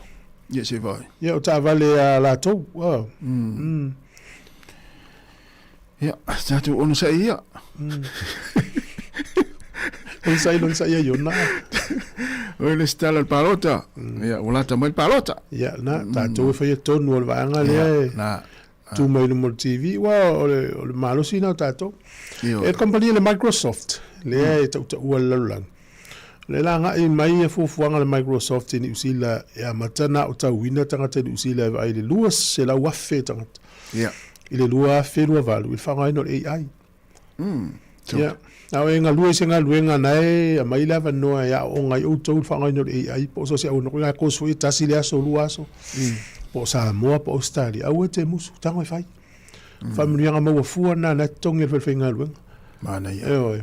Yo foi vai nga lui sa mo masini ma fainga nga luenga ia se kingo fola au. Le har ko se te maua fa nga. Ya wala wat fa to pa langi ko leni auto. Yo le tele auto space va putu la usivi. So ni fo ile lo pete wa sa usila. Wala fai fu. Mana ia. Da me se o nga fai fu la fa tanga to nga luenga e fai. Il tempo nga luenga la to tongi nga luenga ia le course le fai. Ya me se ai. Mo la tau za mo ma ila tau le ni usila ila lo fast food lima tau sanga. Vai umar se I le vai so fo la stores fulu. Ave tonu lo wingo o me ta ua I meli. O lo wingo e tonu tu sfolau ma tingol tina ma fa nau. Ia ma ia ia ingo sa ona ma se le email. Wona I se tu ure ngo ave umai to tonu pe fa peltina ma fa ma tama e to lua pe to tonu fa na mo tino to umai ngo tama ti to. Sa. O te foi ona suile fa ingol mele o le kota. No bingo vola tala ia o le tele a o ava noa ele uma ele ta usanga mele ta usanga. Ta no fa ngo fiel so inga o pe fa inga luenga vai fa foi le laki mai. Ia to e mana ia le fa ona mai ana ia inga ine yesu e ninga luenga. Ya isi a inga umalele ya le ono masina o le tausu ani nga. Ona mana ile si tu wa la la le ina istanga ta le fa ngofina mo pe fa nga. Ona isi na a inga fo. Fiu. Yo me termine. Mutu fa nga ta. Te le poto inga luenga o sa mo su me tanga. Ai longa. Ya sa ngata yeso ya. Ale mali la ni termina o vesi yo wana fa nga luenga sa. Ya. Utele ilo meno se. Mola pisial se ori mai fa tumo pe parse. O tele no fatas ina o manuia la se ori so me o manuia ya na tamai ma fanga no me o manuia se ya ai otro company pasi nei za mo so me tanga fanga lu ya o falo ma yo na tamana la o seminar la o pasi ele ma so ta no ia me ila so ya le va fa ma va nga o mai se ori so e fa pe ka me pero me la ori me mo ya la o le va nei ni usila o la ya na to fa na o manuia ni e tiri ia noa o ia na sama nei longa luenga se ia malisi mea e ore upuna le se ia tasiale vaenga na fie o ia sorte se upuna i la fa pe o le se ile fa tu le tame o se inga pona i ona o le termina la tate 5 au na tama o no foi to rum fa na o la uma fo lo woli e luma na i o le ainga au te nei 5 la ya ma fa wala tat fa lang lo tama mo tina la ma le ma ftanga ma usom to fa fi de wala ele ma to te ya ese la ma fo ta ta ma tu ma ta ta le fi si ainga na te ya mana ya e pe ma fo anga na ya au ne ngalo fa mo ta to li tio fa yo la so de la sto na e fa ile tu malo le o vai to sala pa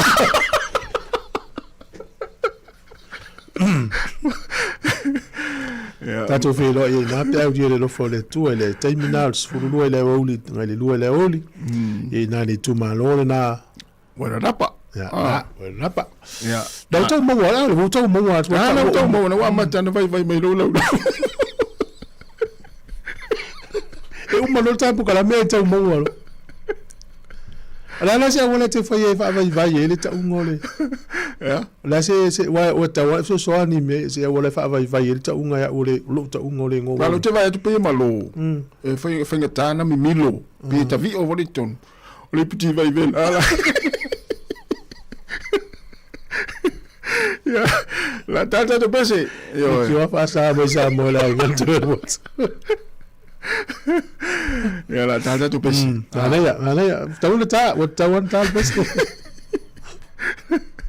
se tomo si uso 5 de o 5 ya sa foi mau ka pesi man e tari tanga te ele ta tonu de 5 se uso Sāmoa foi mau ka pesi manuia lava le ta ya to li ma se avao fa tai tele lava le mafuta mai ya marsunga pasco cap manuia lava le ta ya pauliasi fa tai ya perenike afala manuia lava le ta Maria le sina tavai ia mafati wila fa tai tele lava ya le mafuta mai cap silipa tamalei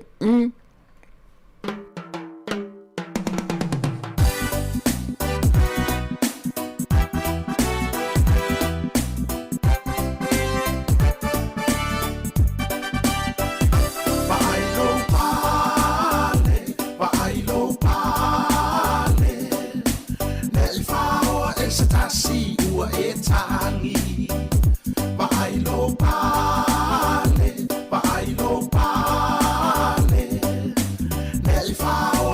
tasi ua e tangi O le vaale nei o noa ua tau alanga atu ia Sāmoa Le lei o lo ilo atu lai malu loa so ia le wha atala tala noa Hawa o lo whai mea wha atali tali o so whai ai o e satani E maua lo so pale i le langi ai mu pa o i le afi Vailo pale, vailo pale Ne i whaoa e se tasi ua e tangi Vailo pale, vailo pale Ne i whaoa e se tasi ua e tangi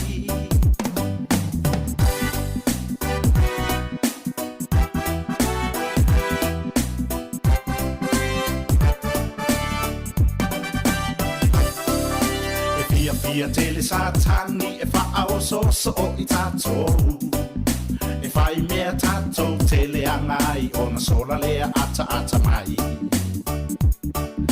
Tatau o na tātou matalai ua lewa o na tapolo ngai Ata mai ia usoi ua lava na sona e vai ai Vailo pale, vailo pale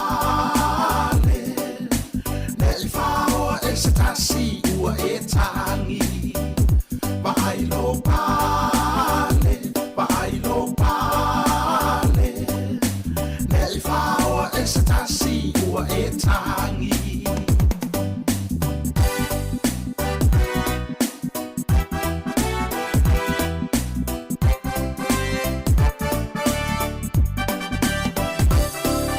Alue ma e tutu maule upo le tu sipa ia e tā o whimau Whai mai o ia e vape o mai male tawi o ngā luenga sa tātou whai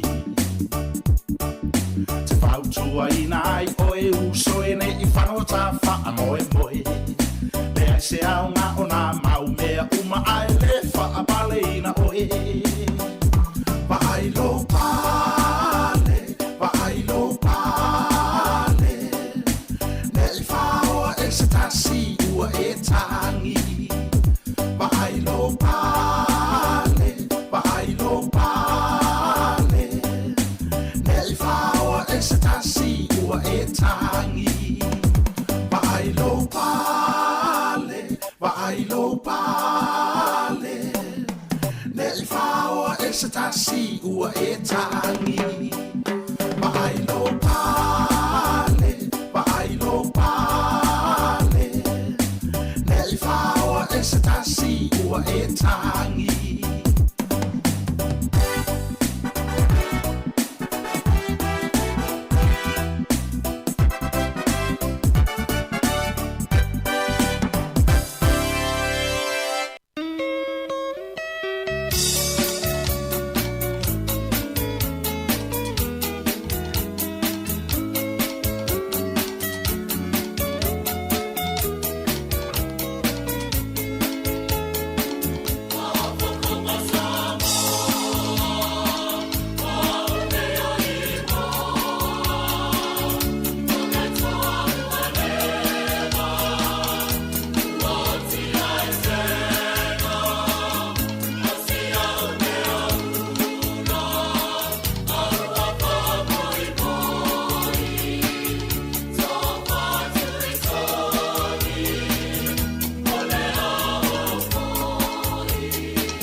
O le tautua le si ufonga o le laumua o lo iai fo i le langolango a le New Zealand On Air. O le ua se fulu tasi minuti o te nei le tūlai se fulu, le se ufonga leo laumua Wellingtone, lana tautua wha awa upea.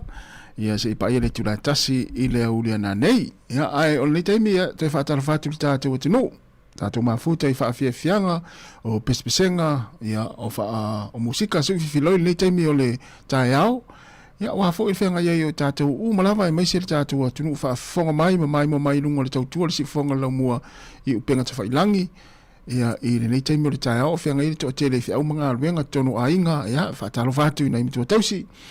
Ia i le nei teimi o le tae au lunga le awala, i la tau lo o whemala ngā iai, i maise i la tau lo o ngā lulua i ta wale afi nei teimi. Ia ma lo lava le foe, i le nei teimi o le tae au, i manatu lo o solonga manuia, ia fuafanga lo whenga iei uma le tātua tinu li teimi o le tai au ia mai se la tō lo whenga iei whiau mga luenga ia manatu fo i lo mawhanawhana le ngā luenga ma le ofisa lo e ngalue mai iei ia i nei teimi o le tai au ma lulu ma nei le sulu le la leo vai atu o se sulu matanga o fia le la ia i pori rua nei le tu vaenga lo iei le tātou ofisa whaasara lau ia e whapenare mai tau atu Wellington e ato nei teimi o le tai au ia e pei ona iai le fo i le tūlanga lolo wā le tau sa iai mātou ia i le vai ason te nei ia tau mai la vai le aso ana nafi ia au leo mai tau atu mo se sulu mātanga o fie le lalo na winga o a lava u fuafuanga tātou Wellington e le whataruina ia i le vai ason te nei ia lea ua mānei le tūlanga lo iai le la le nei tai au ia whatau no wai loa ia u fuafuanga ia po kalame ia lea na tolo mai le vai ason te nei.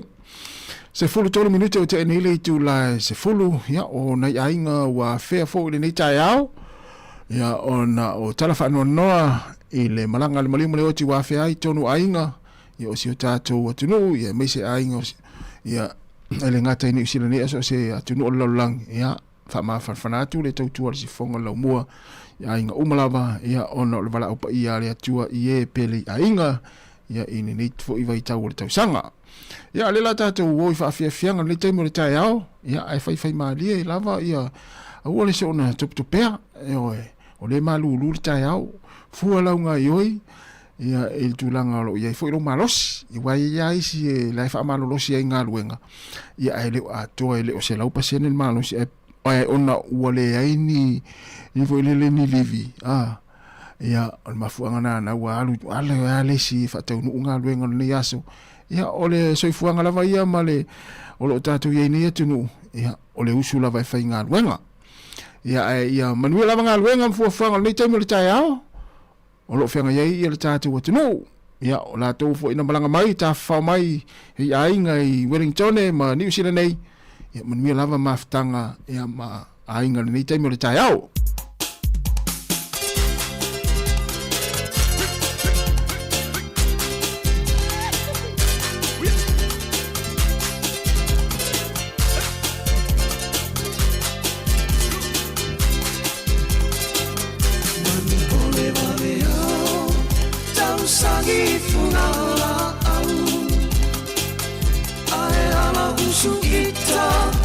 Whaiwa o mawhauwhau Tau polo upopole Ne i te iuare tau lau Tau uai le upu Uale au le ina i lau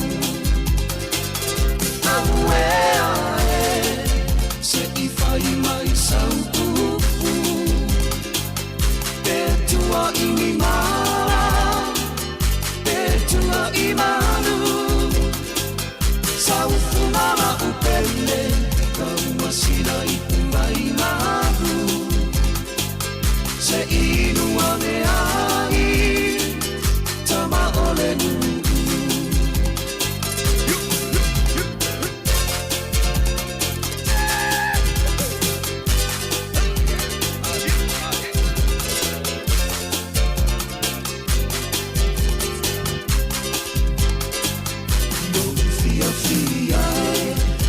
Teine petua inia O usata fai Ale au amene irunga Ai pupone no uloto Ona o santu pua inana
Fafianga mala pese le kukama ina ua toe lua se fu ina ua lua se fu lua minute te enele tu la se fulu fafianga pese nga se filo ni time le tai au ma tango fiele sulo lai lo I Wellington nei polirua ia ile vainga lo ile tato office fa sala lau ia ai ole mata watu le tamisanga le supola kapi le vai asole nei tamisanga se fumalitas o ta alonga mala vai amata tu tai au e tau le sa o le afaitasi umai le malae lea ale I Christchurch leo le atatala ia tae au le ta'alonga I le vā le Crusaders ia male au le Warriors mai Australia I le te ale afa le fitu tae au o le ta'alonga le nā ia o le so mai lea ma le ta'alonga I le aso na I le afiafi ia o le atalo ai le Hurricanes ma le au le Brumbies ia e fai ala valea I le malae lea le One New Zealand Stadium I Christchurch. So ai ma le ta'alonga I le vau le Blues ma le Reds I le te ale afa le fitu I le fiafi lava le stonai ia I le malae lava lea I Christchurch. O le sa o le ta'alonga I le vau le Highlanders ma le Moana Pasifika I le lua I le awauli I le malae lava lea I Christchurch. Ia ma le afa le fa ia I le ta'alonga I le Valley Chiefs ia ma le au le Trua Fiti ia I le malae I Christchurch malae faulea Christchurch lea o le a tatala tae au le ta'alonga lea ia I le va o le Crusaders ia ma le au le Warriors rona winga e mana ia tele la ia ta'alonga le supala kapi le vai aso a tore nei I le weekend o le vai aso nei o le la fai mai le malae faulea a le Crusader I la loi Christchurch ia o se tala fia foi mo ila to la papa o Christchurch o lo fa fonga mai ya lo no winga o le fa tumulia foi la to pitenu o fa ungo le nei vai aso a mata tu lava tai au e tau lava ile sa ona o le faitasi mo ia ita longa supala kapi ia le malai foule Christete ia le fai unga le vai aso nei mana ia tele ia Christete fa fonga mai nona winga e tele no pole sistemi mua lea ua fai ai ia ni ta longa malava supala kapi talu ona amata i se malai se tas ia i le fai unga le vai aso tele loa isi tausanga ua leva ia aipe ia ola umai tawa tu pe te mua lea ua fata unai ia ni ta longa se pala kapi malava ia i se malai se tasi le fai unga vai aso pela ona ia ile ta no sanga se fulma le tasi le ia le ole afai malava ta longa ia tasi lua tolu fa lima ta longa ia le ole afai ia i le malai foule ale one New Zealand Stadium i Christchurch ia le fai unga vai aso nei mana i tele luas fu 5 minuti te nei le tu la se follow ya fatalvatu ya Lavinda Mako ya ono te datu ya tu fue Lavinda ya mo oe ya malo lava le mafta mai ya sunga Paulasi ya sunga Seni Senga Penny ya manuia lava le tai ao Capsilipa after itele lava le mafta mai ya mal sunga Saulanga le faltu ya Saulanga manuia lava le tai ao lewa to luas fulolo minuto te anile tu las fulu fa ia mose ya malo lava fo ile on sai inga luenga fu fu le tai ao ya mana ia lava le tau le lau mo nei Wellington ina ua luas fulolo minuto te anile tu las fulu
Fatuata wa e fai mai e fa uma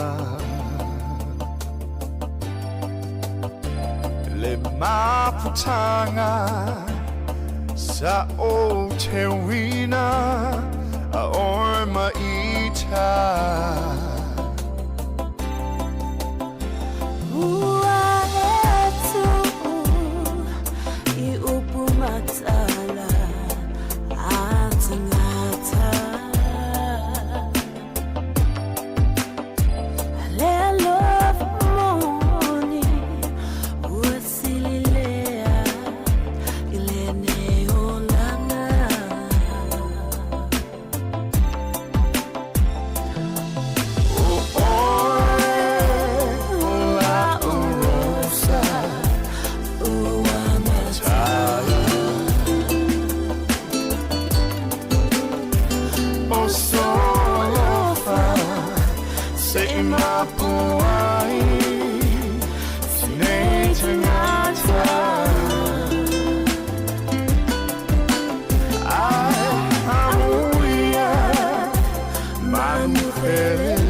sue e alo to atasi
Funga Maria le sunga Richard Parker ya malpese wa faingoina la urosa ina ua toe lua se fululu minuti na tale o le tula se fultasi yon fa funga le proclame le tula fono ya le tanu atoai ya sa tanu atoai le sunga le pule fa masanga te alu moresi ma le sunga ya su petel sangato ya mestasi o malu le malo ya i le proclame e fa funga ya le tula se fultasi tas fululu ya ona fa fonga le tatu telefon fa pong muli le o te pena mai te mata ya na fa solo matala mai Sāmoa sunga ya ta se salem se mo musika o le uli se pa ile tasi ya ona telefon le o tatu fa salunga i Sāmoa ya il tatu ofisa ina ila lawaya e tautua mai le sunga ya ta se salem se ya mai le tula tasi se pa ile tula tolu e pe ona masane ya stofi ma songa fu o vai este tasi ya toi fa mana tu le tatou maftanga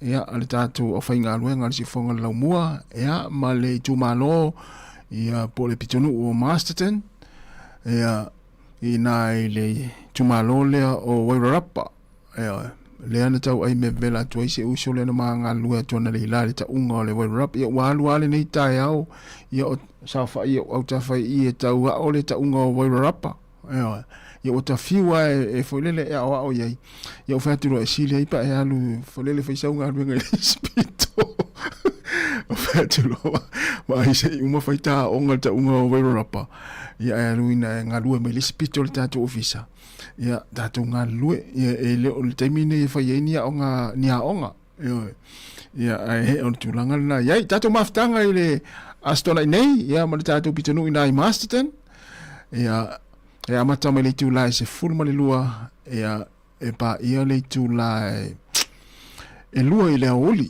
ia o le whetau i le wā le mana ia le tau ia o lato umalawa i lata ne ina i Masterton ia tautua nā tātou mafuta ina i le astona i nei ia fai statu tala ia ma se i whaalongolongo fo ia mwhaafonga le whionga li pule ma tau whaalongolongo fo i stau fina ngalo tātou pitonu ina i Masterton ia poani vaenga e tau te silfia ia e whaamatango fiei ma nga iluma ia le tātou au nanga ma le tau tua ia e tātou whaasoa ma tātou talanoa ia ini vaenga fo i poni polkalame ia tau te silfia ia wala ma le whaalelei o le tātou au nanga ma le tau tua le zifonga lau mua ia whapea fo ia iestou o i la fo i fia whaasea ia nae la mafuta mai le talanoa le whionga li pule o le iai fo i le aso le tātou whaamoe na ia whapea te fia whaasea ia tu fue whaasea i tatala le avanoa whaasea ia tu fue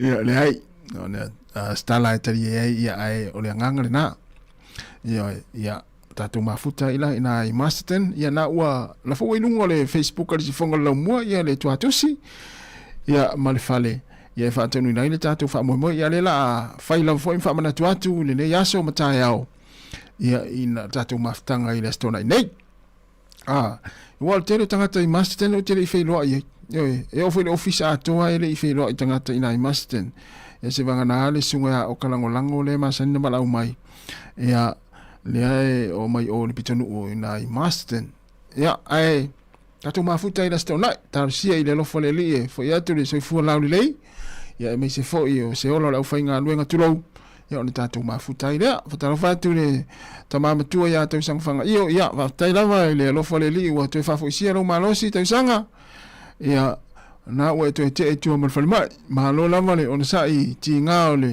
olanga nei ma le soifuanga whatarofa fo i le Faltua malo lo ia aira ia pule mangafa ia aira ia manuia lava le nita ia o whaftai tele lava le mafta mai manuia fo ngā ruenga lo whenga i cap silipa ia tamani lei ia tātou ia ere ia se me tupu ia ai o lea ua to se furu valu minuti ana tāle o le tūlai se fumaratasi ia whaot whafia fianga pese ia nei taimi o le tai au ia ai alofa tele mo le tātou nu e se o alofa le tātou atu nu so le se tu le alofa le wali e se le alofa ia ia ai manuia lava ngā luenga ma fuafuanga le taimi o le tai au ia alofa atu tamamatua ia tau sanga whanga ia lea ua o te amai tua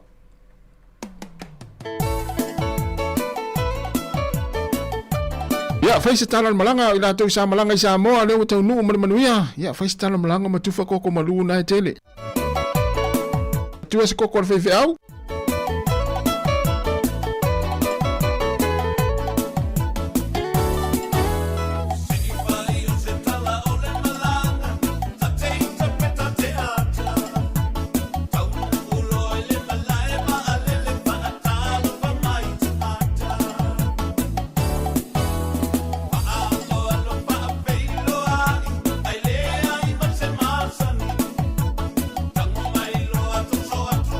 Ato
te maloa ina yo lima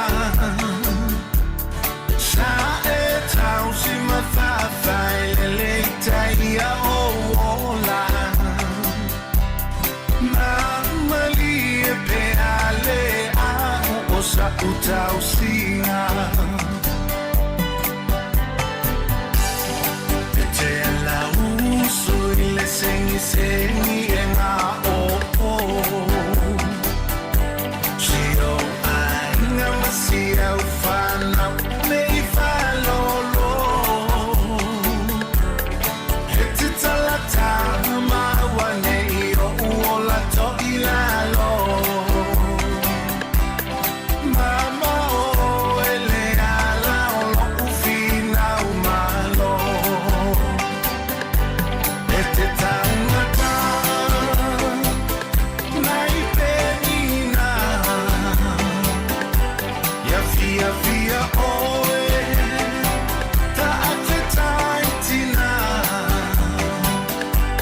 oi oi mata o le whengainga si au tau tua e whaamalongata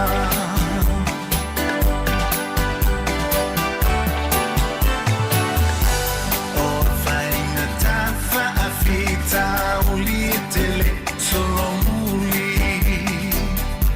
le munga la pe malulu e te le whaafiti tangi le pau sa ili le tai tuli mai le ali si o utina ua o potolo a fuli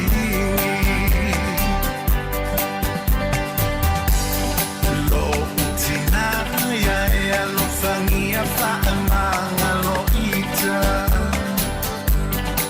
ua o tofo ile sua mali o langua o ainga le a suneo tutawia tu ailo anga lo fa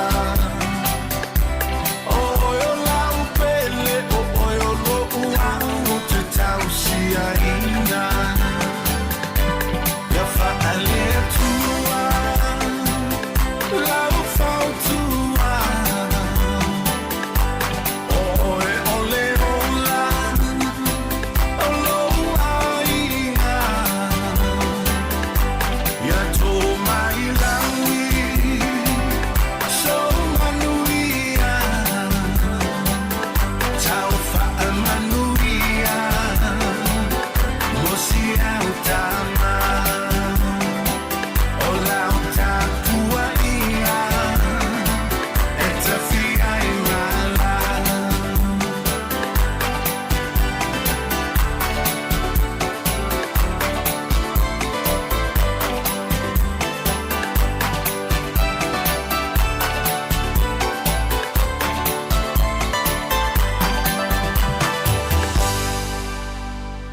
si formale le sunga ya tuana matina tiunia vailua ya malipese na sia utina ya e wala fatu ai motina o malava lo fa fonga man le taimi ya ile tautua li fonga la mua ile ngata ilungo le tasi ono tesi male tasi famo ya e fa pe fo ilungo tatu penga te fa ilangi lo mai mo mai ile to tele tina ma tua tina feololo tina wa laiti ya matina wa le aini tama ya fatalo fatu le taimi maso se tina lava ya po se fo yo tau fa mo tina ile masino fo ya po le fa unga ni tau sanga ya al pesena e taina tu mo uto umalava ya le ngata ilea ta fa bitofo na pese mo na tina umalava wa fai ilangi le fo launga alo fa tele atu proclame ma le tau tu al sifonga la mua ya te uto umalava ya mai alo tatu fa fianga nei ya ona solo lea ya ma le tatu proclame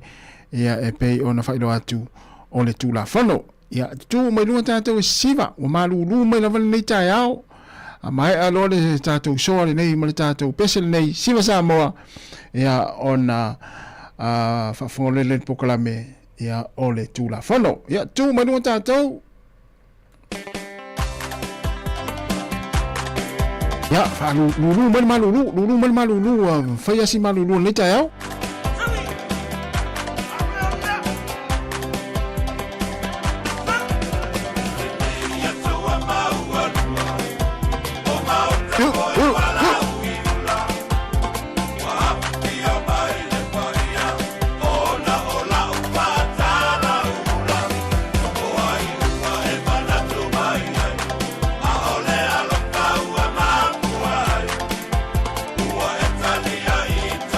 Wale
te whatalofa atu malo whaalaru whafongaanga ale tunu. O le tato polkalame ale o leo nei, o le lato e amata i le so. Pe o ne yei nisi o finangalo whaalia manea pato e whaawawatu tato polkalame ne o tula fono. O le sa ngafa ma le sunga le fiunga ya soa whaamaulalo Petero sangato. I nei tausanga umvae pe a le lusfu tausanga o ngalue ai. I on taimi nei o lea ua whaasitua ngalu i soa o lea ua whaamalolo mai malana ngaluenga. A o lea ua ofo mai sau e whaafoi atu tato Paul Kalame. Ia pitai o Paul Kalame mo nei i o lea la ua matano whaatasi atua i e mal tato malo whaalolongi il tai au nei. Le sunga ia o le satini ngā metua miti. Ia tatanoa fo i ngā ruenga a leo leo i nei vaitau o le soifuanga. Ia e whai ngane lua whapiltania ia mali wha Sāmoa. Ia e si whawhiloa ia tu kia rana ngā metua. Nice to have you with us again. Oh, thank you for having me. Thank you. Yeah, and soa maloa fa malosi mo ni tai au soa so ni pokala me leo. Na lo fiona afsanga atalo fa fo le malo le tunu mo mo tato fa salango ile nei tula malo tsoi fo mo malangi mama. Malo ya mane fo pokala me sama to no le wale to amata 20 pokala me mato chepa to fa nga so longo mo tato pokala me te mo mo fa fo soa. I nā fwoi veitai me de i eise wala lata fwoi le lo tātou lau whalongolonga ma leo leo. E peitai wa amatana maasani i ngā luenga leo leo e whai, ma le fsoswani leo leo whalawalawe o le tupu mai le taimi ma le taimi. I o nana maa whanda yala i o fsota i ngā tātou lungo le tātou ala leo. E o le taimi nei o lena o le vai aso lona lu tolu o mwai.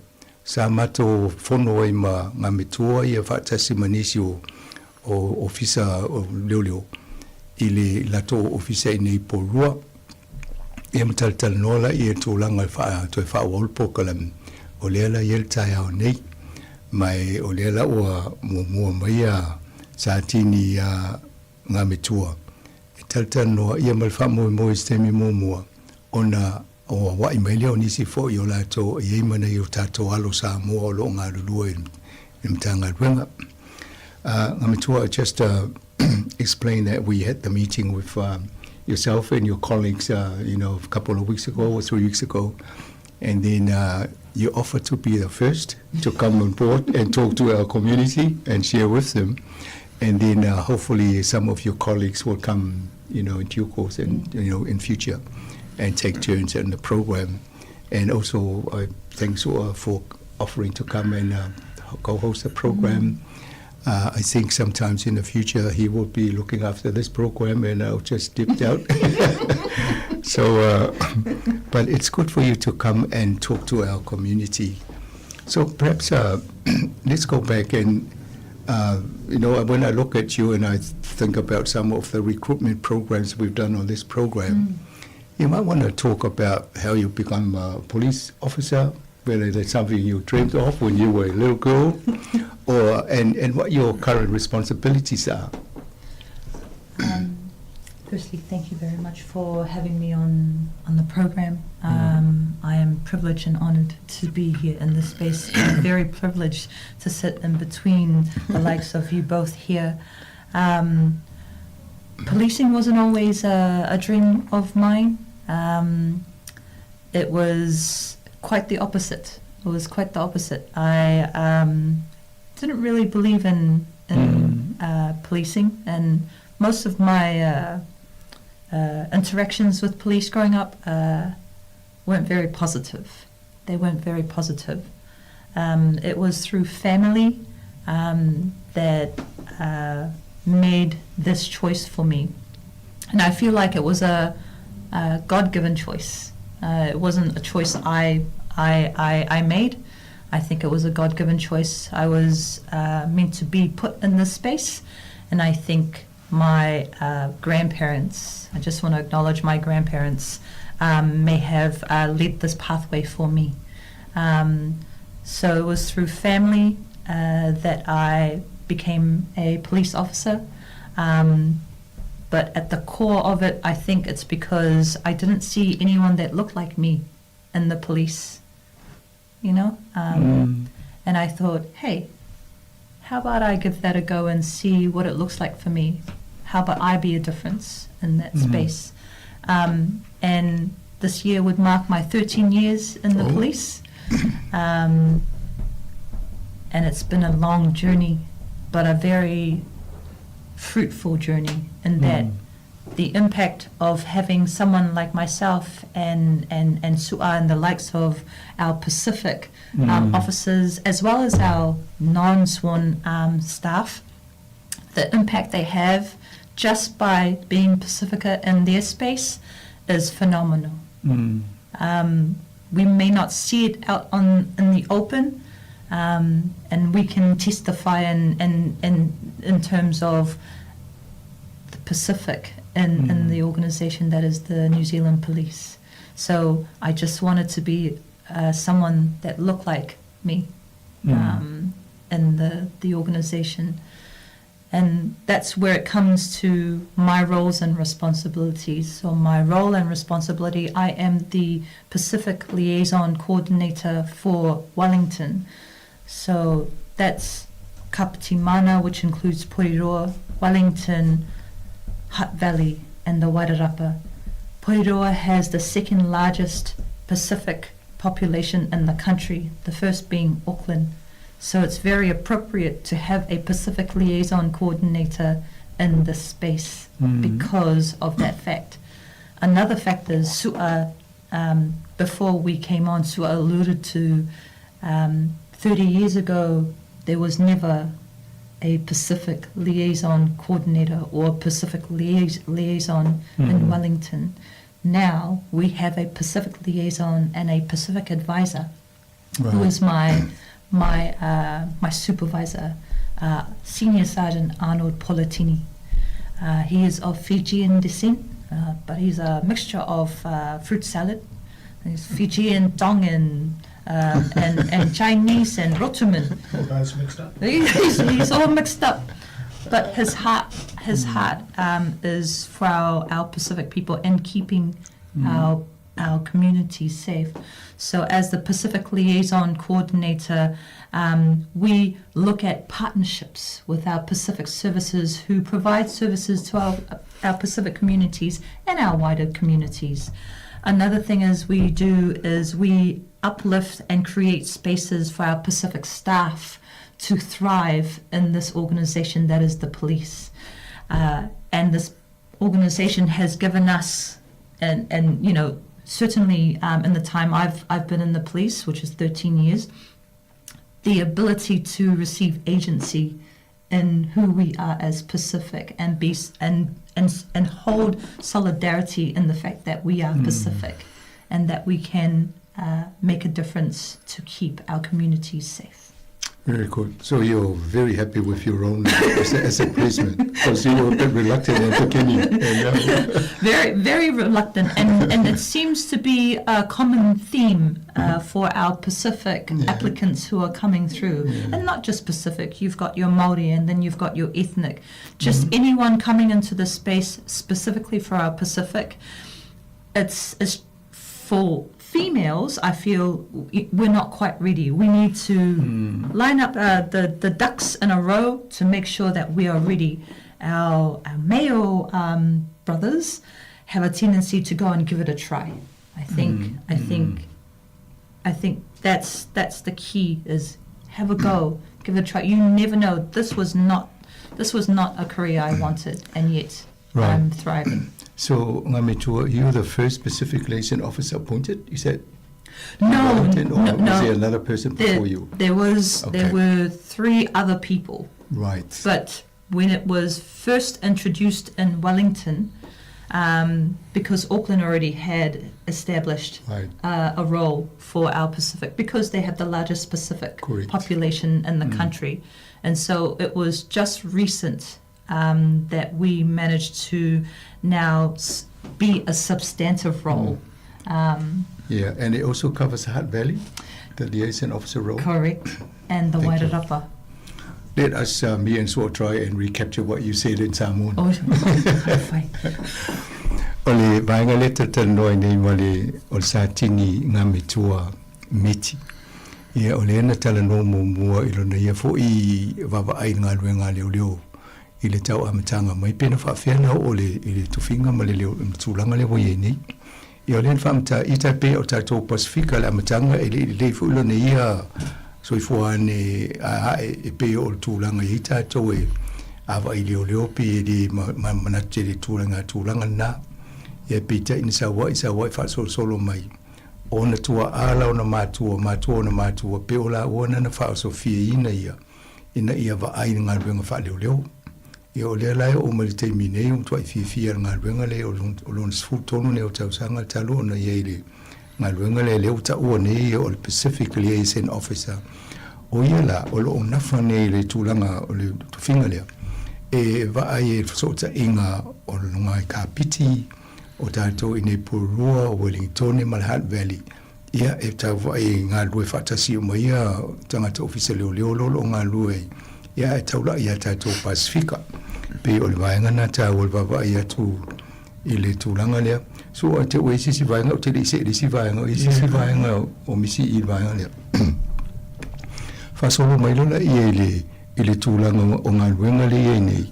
O le tamu whaila ia ina ia Vava aingal fasota inga matatou ina ia mawa le leile ngango ngalwenga la tau pena ia lela usau ni leo leo ia vava inga ngalwenga whaingo fia ai wa le whamatala no siri ai po to finga le sto finga po uil tangata mo e to finga le ai whamai le ai sa ies tangata mo atu ai pena amatami ai au kila ni wai to tele la tau tangata Pasifika lunga ia ma amataila ia ari o mai te ia nei ia o le ala wanga lue nei ia le teimine ia e le tofinga le tonu o le laumua. Ia tonu manea fo le fasili le netu ia I mo anu whana o le tatua tenu o whanolungo mai a misi fo I mātua. A wale mo mai a te ia o mātua o no mātua na tawa naua ia le ngalwenga nei.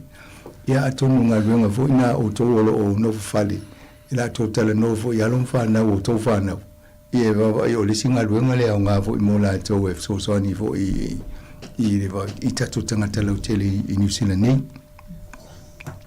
Thank you. So let's talk about some of the work that you do in this partnership. Who do you work with in the Hutt City and Wellington and Kapiti and do you have colleagues that you work with in coordinating the work? We do. I'm under the Māori Pacific and Ethnic Services workspace.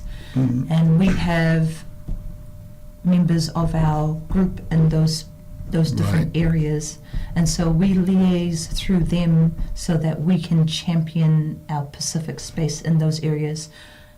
I cannot be everywhere, neither can my supervisor, and so we gain support from our colleagues that are in the same workspace, but also some of our colleagues from the family violence team, from road policing, from the community teams. We gain some support from them when we're looking at, say, recruitment, when we're looking for investigations. So they reach out to us around investigations, especially for our detectives. They reach out to us as well for support.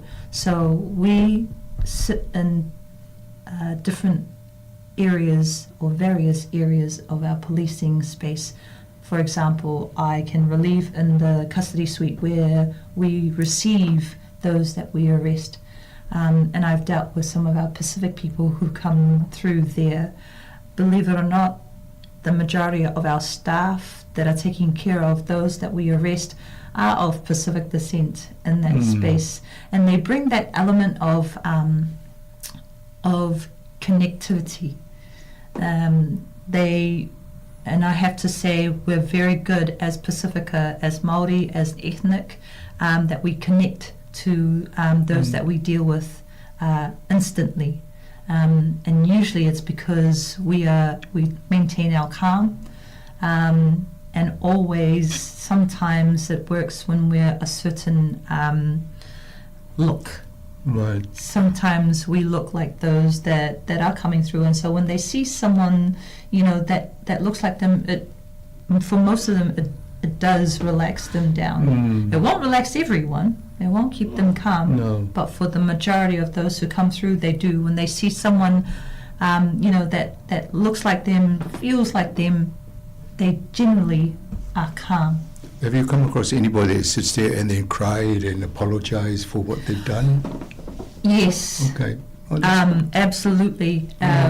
Well, initially when they come in, they're very, very headstrong. Yes. And very macho. I think the word is macho. But as soon as you sit down and have a talanoa with them, they calm down. And then when you hit a particular aspect like family or church or being connected to the community, that's when it hits them. And they do shed some tears, and I won't name names. No. But they do. Oh, please do.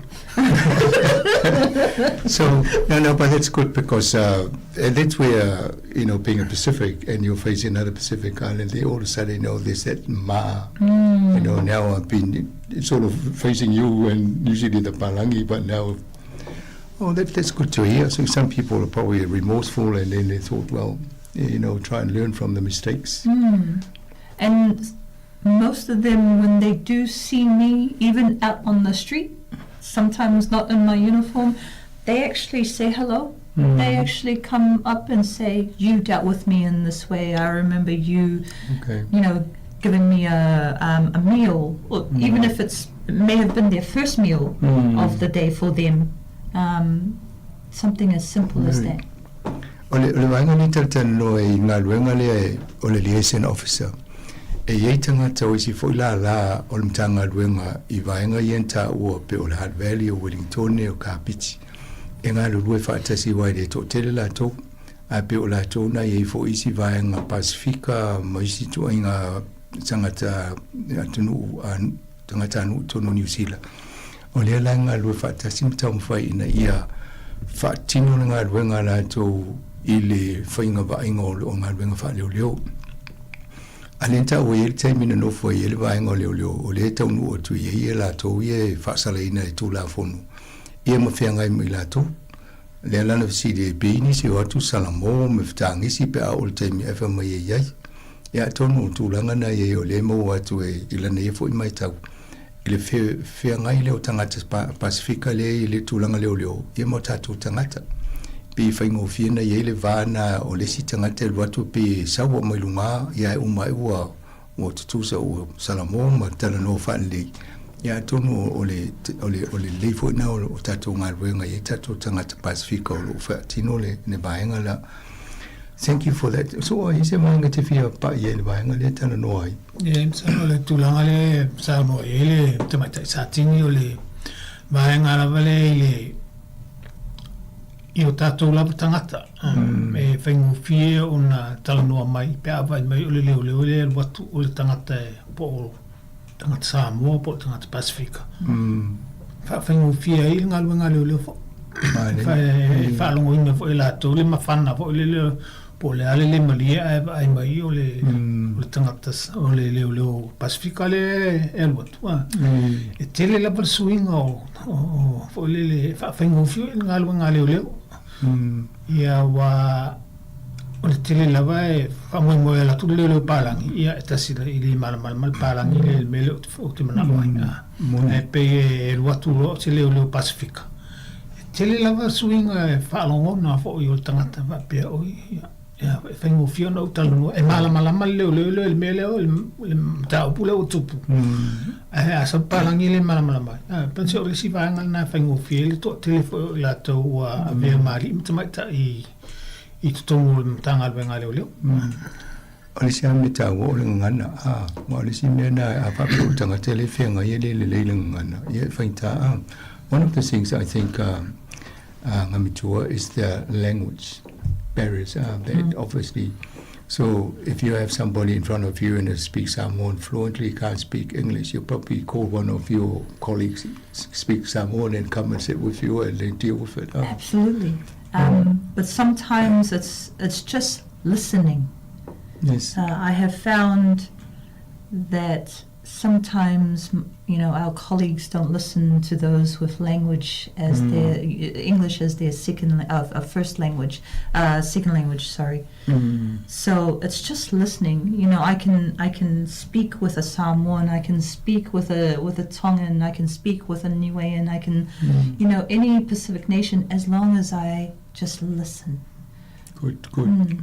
So it's a skill. It is a skill, and it's almost like listening to, with the heart, not listening with your eyes. And, you've got all your senses, but you also need to listen to, with what the heart is saying as well. So currently, I think it was 2023 that when we last spoke on air. And it was the other studio. And now you're in the new studio now, so things have moved on since then. And we asked the question, what were the challenges for you at the time for, the police? So since then, what are the challenges that you're now faced with, or continuing from then, or new challenges that they've cropped up? I think if I were to look at the challenges for our organization, what I would like to look into is the positives that has come about because of challenges that were faced by some of our colleagues. For example, when Sāmoa was in, some of the challenges that he faced when he was coming through the police may not exist in the time that I came through. And so the eras have changed, the leadership has changed, and so what's positive of what's happened now is that alluded it, that there is now a Pacific Liaison Coordinator in Wellington, when that wasn't the case 30, 40 years ago. And so that's a positive that came out from challenges or barriers that our communities have faced, that our own internal community, that are police officers or police staff members that are of Pacific descent. We need to celebrate the fact that we now have a position. Even in our headquarters, we have a superintendent that is of Pacific descent for our Pacific people, specifically for partnerships. And I just want to acknowledge Superintendent Whata Willie Whanene, because he's sitting in that role, and to have someone sit at the executive table that looks like us, feels like us, talks like us, is key to the positives that have come through whatever challenges were faced by us in the past. If I were to pick a challenge now, it's still ongoing, and that's the language barriers. That's the one thing that still withstands up until now. Because what happens with the language barriers is the education. How do we educate our Pacific people in a language that they understand? You have people from the Solomon Islands, people from PNG, not just the general Pacific Polynesian nations. Yes. We're talking about our Melanesian brothers and sisters, our Micronesian brothers and sisters. So how do we make ourselves more effective around those language barriers? We forget that there are over just about 112 different Pacific languages spoken in our Pacific. That's both Polynesian, Micronesian, and Melanesian. So how many languages have you learned so far? If you have 112, this is where AI comes in, to say, now, this person talking, please translate to me all this. I can barely speak English. No, but yeah, because I do monthly interviews with Anita Baker, and she will share one of the topics you talk about is that there was a swearing in of some of people into the New Zealand citizenship. Yes. And in the last interview we did this month, she said there were, out of the 68 people that got given the New Zealand citizenship, there were 9 different ethnicity. And then you can imagine there'll be 9 different languages. So you people have to try and keep up with. Perhaps you should liaise with the mayors and say, tell me number of people that you got so you can practice your... But no, I mean, yeah, it's not easy. You know, you're familiar with your own nationality, ethnicity, and then now you've got all these other people in front of you. And it's the same big problem that the Palangis used to face, having the people in front of me, trying to reason with them. They don't understand the way they tick, the way they think. But it's good that you now sort of see that and then try and deal with it to help reduce that pressure. Yes. Not just the pressure on me, but also the pressure on them, those that we're dealing with and their families. They are linked to their families and their support system as well. We forget sometimes that, those that we deal with also have families that they need to cater to. The difference is we need to also make them aware of being safer so that they can continue to exist for their families. Okay, let's see if I can remember all this. Let me just ole fasili le tua tunei satini ole fasili fatatau ini duitau o fea ngai malato le taimini mane fa ingola na tanti ola tali mai fa pia ola va ina i le swinga le lei mo ngalwenga le leo e pe ile to finga le to fia ele ia mo Manania la tova ai o le tūlanga lea o le ngangana lea whai ma whawhita uli whia ngainga o fo ele vāo leo leo ma tangata. O le whainga tāi nisi o tangata. Ele malama ele whapirtānia, ele na o tātou Pasifika. O le tā o ne i tutonu lava o le atunu o New Zealand. E se lau se funu lua ngangana e se Pasifika. Ele na o le atu Polynesia, ele vea ma le Micronesia, Melanesia. Ia le Solomona, Papua New Guinea, manufa pena. Ia a tatou ai fo lai no Asia mai tangata lai mai isi foi vaenga na lolong. O loinga o tel mo ngana ia le tawa o ia nana usiri. Pe fiela ngana ia o mona o ai a o la to te mini. Ia em toi faita wa tele ngana la to ia le fenga mai to. Ai al tulanga al Pasifika. O pe le mal mai la to wa o ia o le tamaitai la rotonga.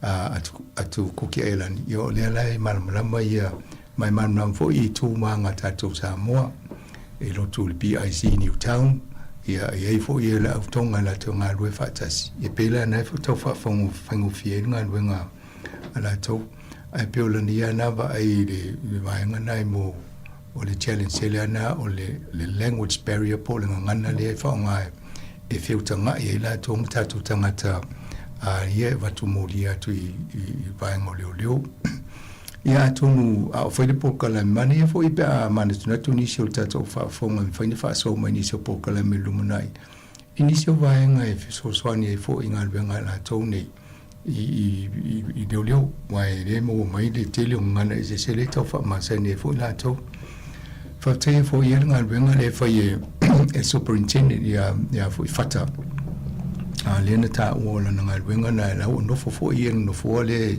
I tanoanga ma ila to fa ulu ngalwenga leo ia o leo ele ta to leo to nuna wa pe o le sia ba ngana ta to tala no am tanga fo ni litio ina ia manuia a o ngalo fanau I ta to o tulanga no fo me fa I tonua ngalwenga malo I o tulanga na o leo ia ta to ine ia o le fo ila fa poko mo le tofile ia o so swani a tili vaenga leo so basi vaenga yo bisi te o yeah I've just mentioned followed up on your comment about fata sitting in where the decisions are made. Ever since we started this radio back in 1992 we were encouraging our families to encourage the kids to progress in education and sit at the table where decisions are made and we've got people in parliament leading organization, leading corporate. So, and you mentioned FATA. Now, you sort of doing this partnership liaison. That's very good. Yes. It makes life easier. And it does. And I just want to acknowledge some of our other leaders in our organization, senior sergeants, other inspectors, detective inspectors.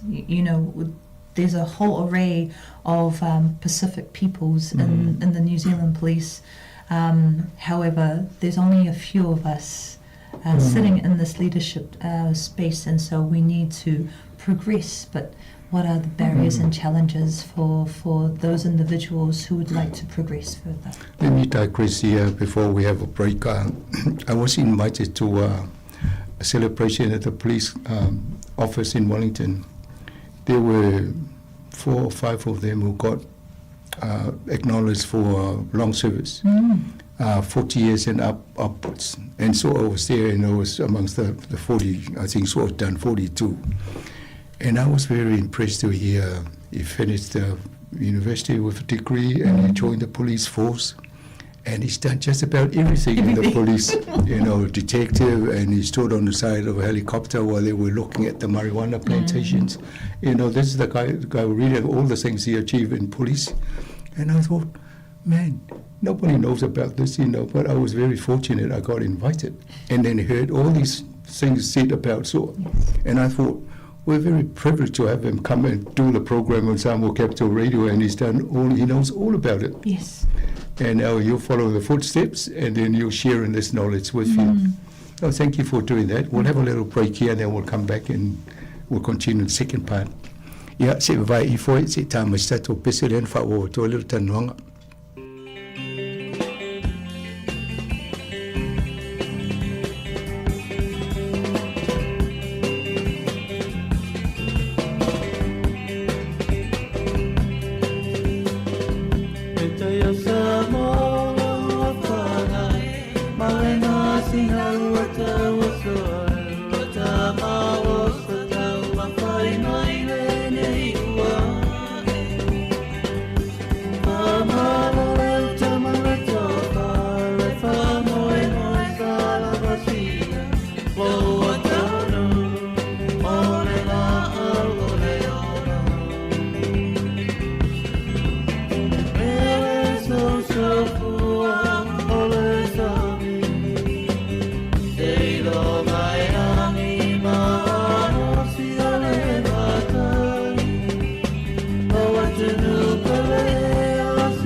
Mama se amenga peata Tolo tolo le papata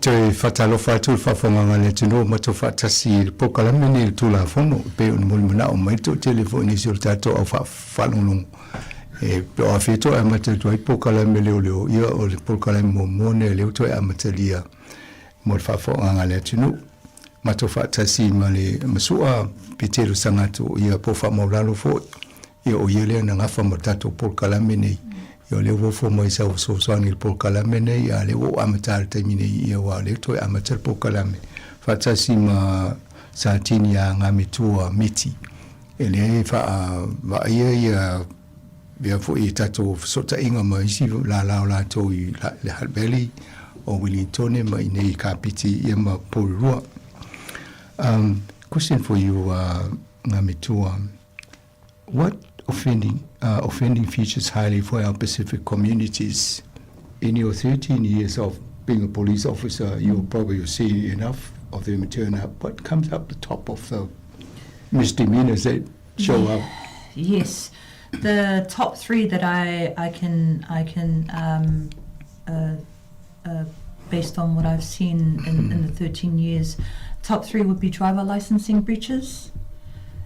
That's usually a highlight for us, and again, that usually comes down to education, and that usually, if you were to drill down to it more, it's around that language barrier. What is it that is about our education process for our Pacific people that we can find solutions around that language barrier? And we do. We have programs in place, especially when it's driver licensing delivery. We've got different languages for how we deliver our driver licensing delivery.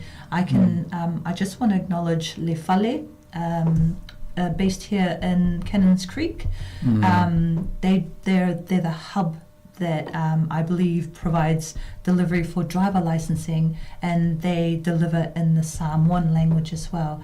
So that's just one program that I can think of that's working in Porirua. I believe another service provider is Partners Porirua, that's based at Cobham Court at the centre of Porirua here next to KFC. They also provide driver licensing for our youth. Specifically Pacific, Māori and ethnic youth. Good. Yes. And then you've mentioned the three top ones. Yes. So driver licensing, the next one would be violence, and that's usually around family violence. And the third one, so if it's not driver licensing, it's not violence, then the third one is fraud. And that's around benefits. But the top two would be driver licensing and family violence. Interesting, because when Sāmoa was fronting the program all that many years, it's usually to do with traffic. You know, the issues that came up when he was fronting them. I saw tell me for your pokalame o vaenga ia. Te lea pokalame o le fia malamalame o le whautuanga I lungo o tula fono o le ilungo le awala. E misi o leisine e ta vale. Ia ma le whaongaina ma vaenga sa fia ia le totele sa ma whai ona whamalamalama ma whautua le maru le tunu. I tūlanga I whaingo fia ina fo ila o lo leisene ia ta vale. Ia. Tau lava sango le mu. O le morwhawhanga le tunu o le sa whasiri nei a ngā mitua. E le tūlanga o whawhita o ripo o solinga tūla whono ia le wawa ia telena. Tūla e mai pe tele o taimi. E le sifu tau sanga le talu o na ngalue o le ili leo mga tanga luenga leo leo. Le launa mai le tolu e pito I longa lana ia vai. O le vaenga mō o le tūlanga o le avta avale. E mōlianga o avta avale I longa le ana tele. Ia pe o le tele ina a fie tātou, manani ia mai tau.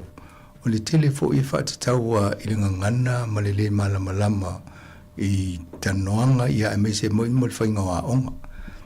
Ia le lana matano to I tan sauno to ni soa.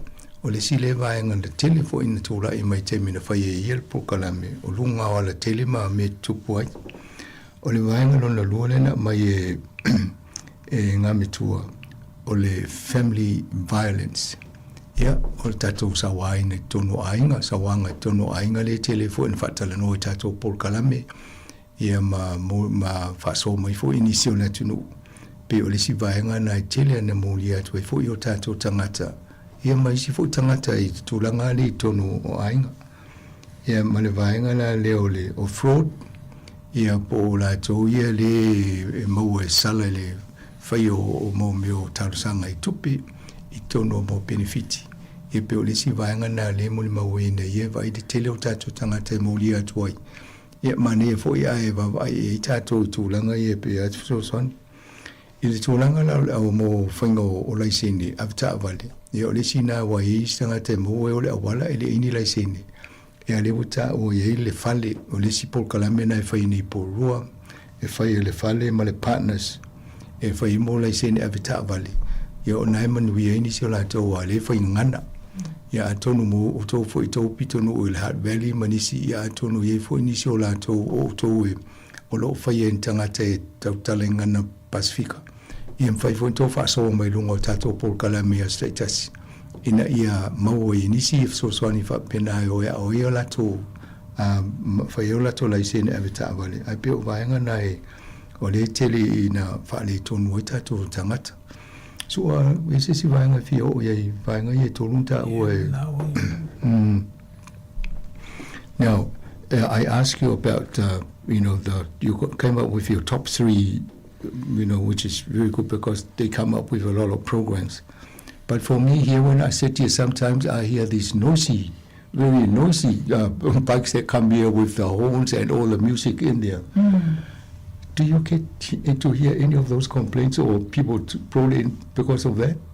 We, here in Puriro, I believe that our area commander, Inspector Renee Perkins, receives some of actually most of the complaints, and it usually goes to our community team policing, which is led by Sam Coleman. So Sergeant Sam Coleman leads the community policing team here in Puriro. And he reports to Senior Sergeant Yvette McKelvey, who covers off the youth and communities teams, and then she reports to our area commander and her team, her area leadership team. No doubt we do receive a lot of complaints. The reason being is, as the Pacific Liaison Coordinator, we do receive some of the feedback that we get from our policing team here in Puriro, including our area commander, Inspector Renee Perkins. So we do hear those. We were talking about this earlier, and one of the things that Sua and I agree on earlier is that we need to look at what offence is being committed, if there was one that's existing, and like the driver licensing, where do we feature as specific, or even in the community that is Puriroa, where do we feature in terms of the breaches for that specific offence? That's one thing I don't know, and I'm going to say out loud and honest that I don't know that information, but I can gain that information so that the next time I'm here I'll be back. Next time I'm here on the radio, then we can share that information, or I can send you that information around that, including driver licensing. That's highlighted high for our Pacific people within our justice system. Any interaction with our justice system, it's usually around driver licensing, and have spoken, about driver licensing for years. It's still an issue even till today. So been in the organization 13 years, and that's still a resonating issue. Right. So what is it that we can do better for our communities here in Puriro and our wider communities to better that space? Mane fol vanga le so te nonga to ngam tau fa pene de fanga solunga ngai lum. Ole vanga le talano tato ile so swani fo o le tunu ia la to I me tau wa ela to ale sa fesili I to inga fale tonu le e mo liempe mon mawina ta to I nei te maiti le feo I la to wila ma pe o speaker vo I tele na fatinga talinga I ia le vo e ta ua pe amatala noa ma le pule no polua e tele tanga te muli atu ia fasea fo I ona o me fa peni e le ngata I ta avale ia o le au feo I lunga wila vili vai. O lea lai e vo whaile tala ai vo ia ngamitua. O le vaenga tonua le deta wa ipole ale vaenga le tula fono le suria I. Wa tonua ta vale whaingo fie pe on tanoanga mane la e matera mai tonui. A lunga wila I si ta wa ipole ale vaenga le tau ona mo tonua ma mo li la to ia e ol faso sa a ton so ai ol vaenga na a. Ol faso sa ma le nofo file mu le mamalu le ia wa si temi o lauti tu le vaenga I tu o ofisa ni at falongo mo le e to o masini lu mo ia no ofisile le il pole no pole al mene vo ia va mai ia e mo le la to nga ile olio ia le mo le to ia alai le lana usili tata nola pe fa fela tu la mo parti vo I pe to I le hotel le la opisi ia na video la o le council o le la to vaenga na e video ai o le o le sa ona ai o le so so ni tangata na o e pe a mana mi le so so ni le va o tu le vaenga le o le city council e va ia e o so so ia o le to ama na mi le So right, no, you can have your phone on because if it's an emergency, you need to rush out. No, we just talked about how, with this noise control and issues, when people have loud music in their parties, they ring the council, and then the council might ring the police if they need some support. But they don't ring the police, they ring the council, they got their unit, noise control unit, and that's where. So I think the challenge for you is see if you can try and make it either it's your responsibility or their responsibility for these bikes that ride around with loud noises. And then we can deal with that. Otherwise, nobody will deal with them. Yeah. The issue with ours is if we can encourage our community to provide some information, because most people don't want to tell us, they don't want to get their neighbors in trouble if it's their neighbors. Sometimes some of these people you can't really see their faces because either if they're in cars, the windows are tinted, or if they're on bikes, then they've got helmets on. So and sometimes, the registration on the bikes may not be on there. So we find it difficult to try and find these people in order for us to make them responsible, take them, they need to take accountability for their actions. And yeah, I'm quite sure along this Monkavon Avenue up to the shops, they probably have families with cameras. They can capture some of the people that ride on the road with all these loud noises and that. Yes, I encourage those who do have cameras, if we have police who are asking for some information to support, to share, please feel free to do that. You won't be in trouble, and it is confidential on where we gained that. So everything is confidential. We won't. It has to be clear that we shouldn't be sharing any of the information on where that came from. Good, because if we have that footage, and of course if I give it to you, then you go and have a good talk to this person. Hey, by the way, can you please turn that down?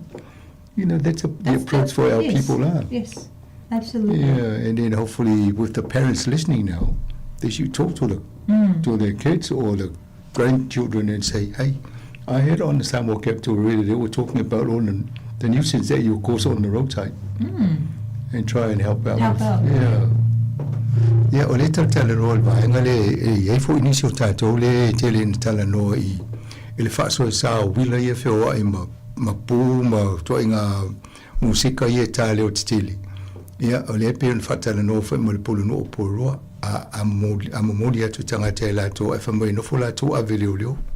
Ia, leo tau whamamlama le tū la fono. O le Noise Control Unit, po lato le va a ia whasea ma molianga ia watu o le leo telo se la au pese se pāti e whai. E vidi le pulenga anu, e le vidia leo, ai amo mie tangata whainga alwenga le vaenga le ale pulenga anu ul sosoni. Ona vili la i ole ofisio leo fia mo mie ni leo sosoni alato. Pao e tala no se pāti, fo leo wa o leo ama pispisa o i valuanga o le po le taimi fo i o tasi po le luol vaveo. Ia o le whainga ngā alwenga le whai e le temi nei. Ai pe mana ia fo o leo avea ngā mitua.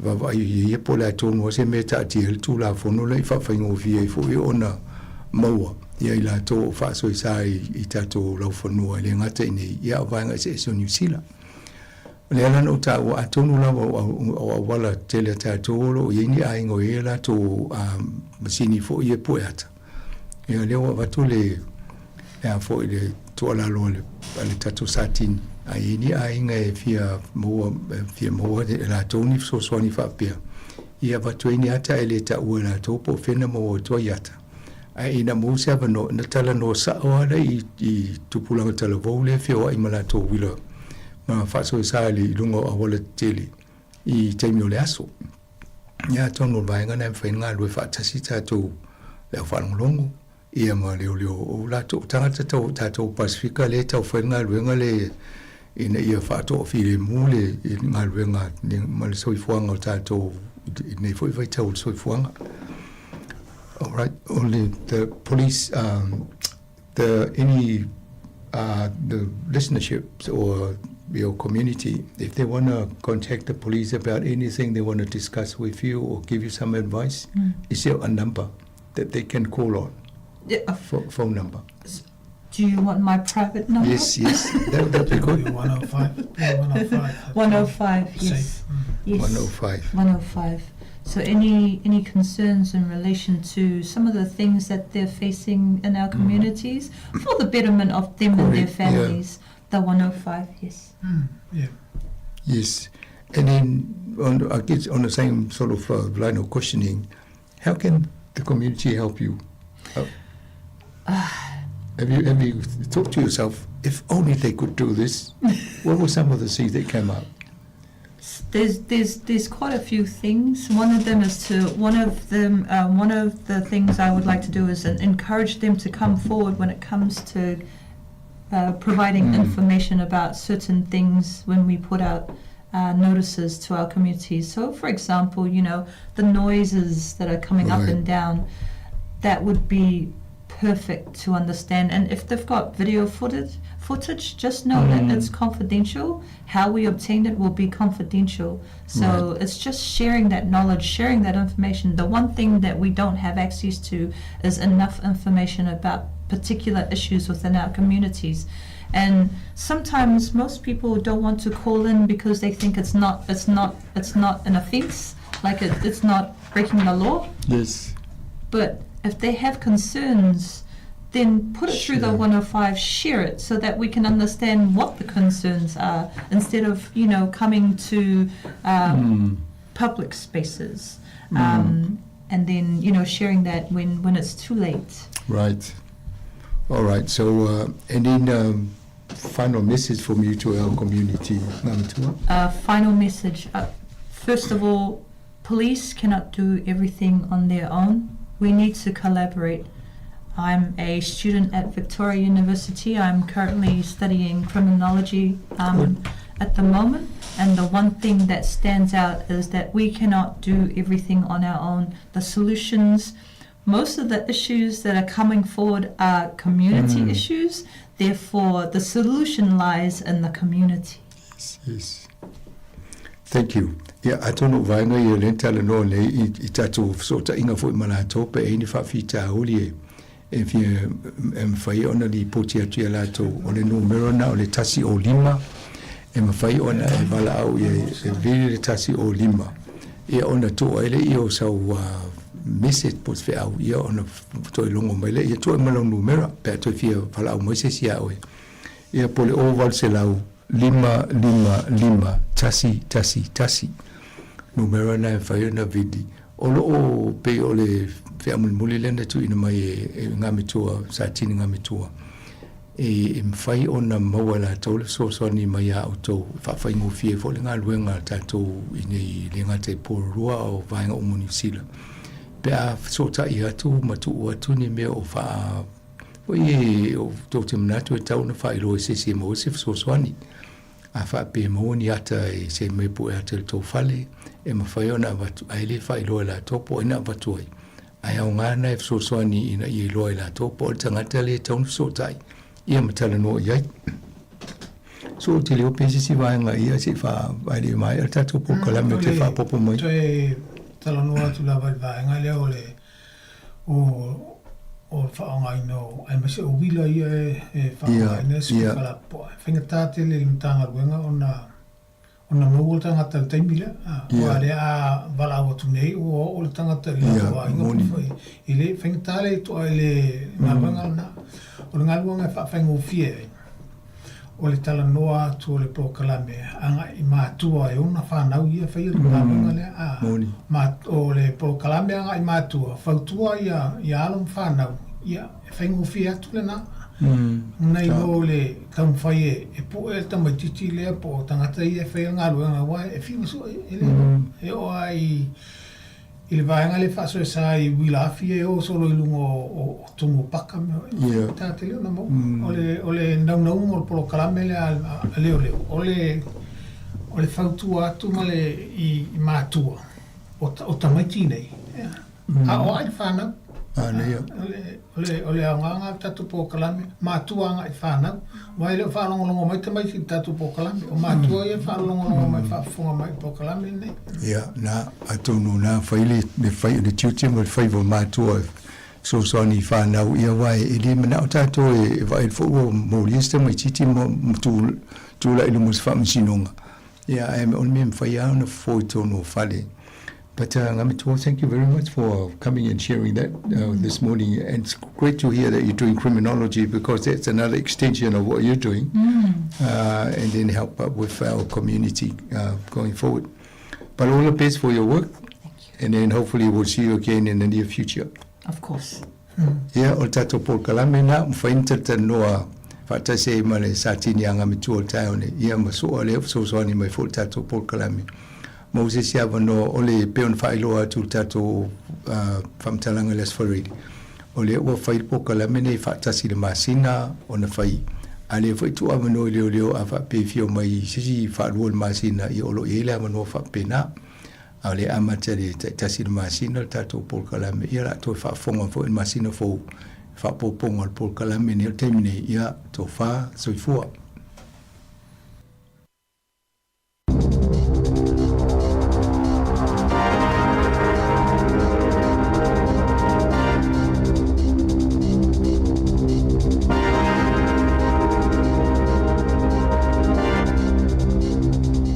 Toi whaatalo whaato le whaapoponga o talafou mai le si ufofonga le lau mua mo le nei awa uli.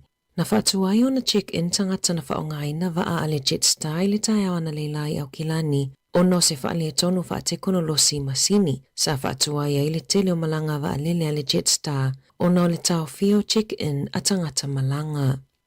Ua wa aiele si itia I lungo numero whaailoiloi awala mo mai la whaatulanga inai awala I Wairarapa. Whaailoe nisi o tangata ili fono ale pulenga nuu e whaapea na whaatuina whaailoilo fou o limiti fou whaatulanga ina I se tasio awala ile aso wharaile ai na whaaleanga ina e tangata ile aso ngafua. O le tele o tupe o le autotongi la fonga e alu ili whaalelea o lau papa whaailoilo whaataita inga o le toi whaalelea o lau papa whaailoilo mo le limiti fou e ono se 10 kilomita I le itu la e ono se lau tā la lona tau. O lo talo sangaina I le pulenga nuu le lau tele I lipo ti atu tangata o lo wa aia o whaia I anga ioinga. Vili le numera le pulenga nuu I le o ono, tolu o ono, pe vilina leo I le tasi o 5.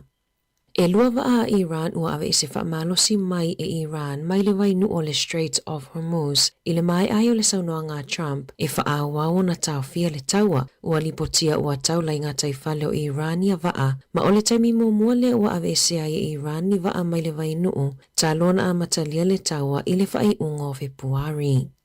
E pea ma le 8 miliona tā lātu pe Korea tutusalia marsela wafe tā lātu pe New Zealand ua whaasalai nai se pailate mai Korea i saute ta luno na whaonga ina o lana telefoni e tapu e ai o na ata a o ia whaafoina se tamai wa alele o le luafe luatasi na feto ai ai wa ai le ea o no le whaonga ina o lana telefoni a o anu le waa i le 5 kilomita i le itu la na whaia po e ngā ata lea lii e whaamanatu ailo na aveina o le waa a o le isuia le isi waa na te aveina e le ia ise isi na whaina ai a e 5 miliona tā lātu pe Korea e whaalu i vaenga toi whaanelea tusalea ma le 10 miliona tā lātu pe New Zealand. Ua wala au se tangata whaingaruenga e tausianga se ngā se tutono le ainga i ni whainga whaaitu awa le māloi a launi e tutongi mō whaipule i le whaonganga o ala tau lava ta avale mō ngā luenga wha ofisa. O le amatanga o le masina nei, sa whaamanuia i nai tangata whaingaruenga mō le tausinga o tangatanga se ngā se tutono a ainga i nisi i tanga o alauni whaapea mō se taimi le tū mau e ono tolu te sima le 5 sene i le valu lua te sima le 5 sene i le kilomita. Sa maua fo e whaia o ngā whesosoa nisi i tanga whaapea peitai. A fuai tupe maua e whaipule mo le whaonganga o ala tau lava ta avale mō ngā luenga e matua maua lulunga lava. Na whaamaoni e le checkpoint e o atu i le 10 kilomita i le tausanga leo whainga o maila e mawhaiona anga wa ai ai whaipule i se rate a le IRD e tā la 17 sene i le kilomita mo le penisini ma le tā la 2 sene mo ta avale e alu le tiso. E mawhaifo e ta ito o lua whaipule o nanga wa ai tupe e tutongi mo le whaonganga wa la tau lava ta avale pe a whaioninga luenga whaapale mene whaata ita inga o le momoli o se whaipule se fono. Na saunoa Tamara Badley o Napier e matua le talawhianga i lava le ese esenga. Ona e te le tutongi o whaipule ai o la tau tutongi e na o e ta ilua 15 ta la hanga i le ta itolu 12 ta la i le itu la. O lona mana onga ia whaataitai o na whaatino e whaipule ngā luenga ia o le waainga o tangatanga se ngā sempo o tangata matutua mo se māsina ai ia tutongi i le tutongi lea lātou te mawaina whaapea i mao lātou alauni. Ua langalanga mana to isi whaipule o le Act ma le National i la fonga whailonga lanu a Shane Jones o le New Zealand First na whaia i le palemene na ia saunoa ai e winga i se malilienga tau i whaatawa inga ma initia. Sa ia saunoa e natete e na se tsunami o para chicken e sau i New Zealand o le para chicken o se tau mafa na whaatusa i tangata e o mai initia. Saunoa le whaipule a Mount Rushmore Carlos Cheng o le National e matua whaailonga lanu nei la fonga mai le o fia tangata initia o lona i tu malo i ia whaamatalanga. Saunoa David Sāmoa o whaamatalanga Jones o ni tala fia maalie ai le maalie whaalie Luxon e na te le talia ina la fonga na whaia e Jones ai na te le i whaingoa ina o ni whaamatalanga whaailonga lanu.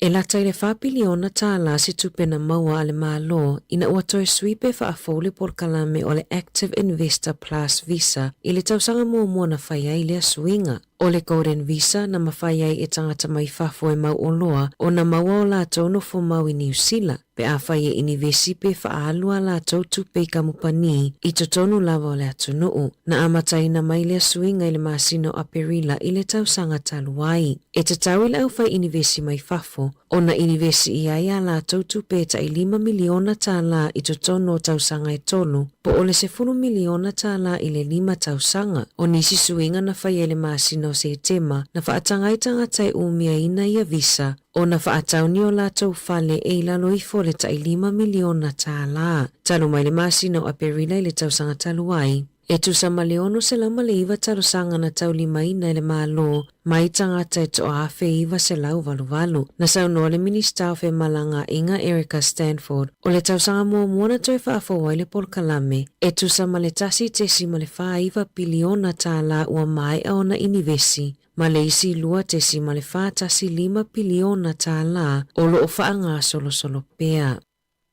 Ua whaamaonia mai ele soifua malolo ina New Zealand le tangata whaamaonia ele misela I Wellington e. Whaalia e susui o le soifua malolo ina e whaapea ele o iai se fesota inga o le tangata ua whaamaonia ma tangata ia na maua mua I le misela. O lo o masano miana pesia mai lea tangata I le festival a le Warbread over Wanaka na whaia I Wellington I le aso tolu. Na whaia I Wellington I le aso tolu a perila anga I le aso 5. E whaanofuanga na siasi I aile ua whaamaonia le laumua o le te iho, McDonald's I mana, tākina, ma le Mediterranean foods o whautuanga mai le soifo maloloina e te tauana whaafeso o ta ilau fōma I pea a mata whaalongoina au ngore misela. Ma toi whaamalosia mai le whainga o tui pui o aunga e au fia I le tawhi le isu o le tali, mūmata, ma le pata o le tino.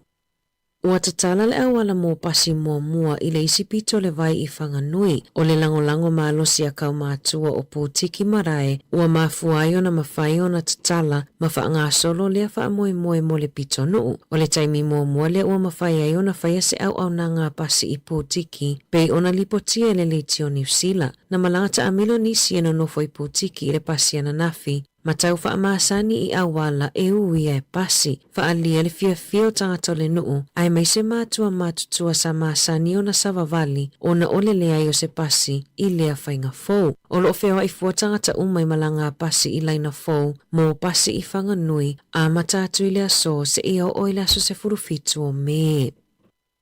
Ua whaalawi loe leo I ngō tamaiteto o lua ia na mali liu I solonga palapala I au nguto le vai I Karewau I le vai aso taluai. O luti mau I mafi se fulutasi tausanga ma Paul Mason Lloyd se fulutausanga le matua na taa alo mafango ngota manila wo I au nguto le vai I Tarawera River a ele I solo matanu mia I le aso tofi taluai. E ui le na nati ato leo tamawhai e li lunga le palapala matausa ilia tamaiti na tanu mia peitai na maua ua maliliu. Whailoe sui o le nuu, o lea vaenga e whai manofuanga maasani mō whangotanga ma tawha o ngā tamaiti, ma o se vaenga e tataona to ilo le lei e le pūle ngā nuu.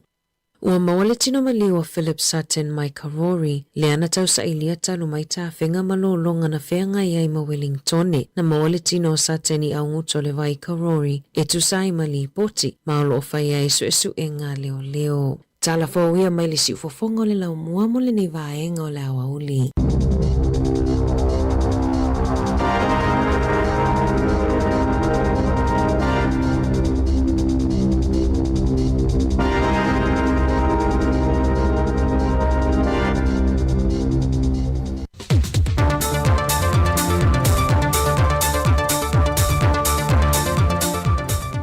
Toi whātalo whātu talafo mai Sāmoa leisi le nei o na whao poponga e nesi foi meono o te tupulu tātu tofi Sāmoa.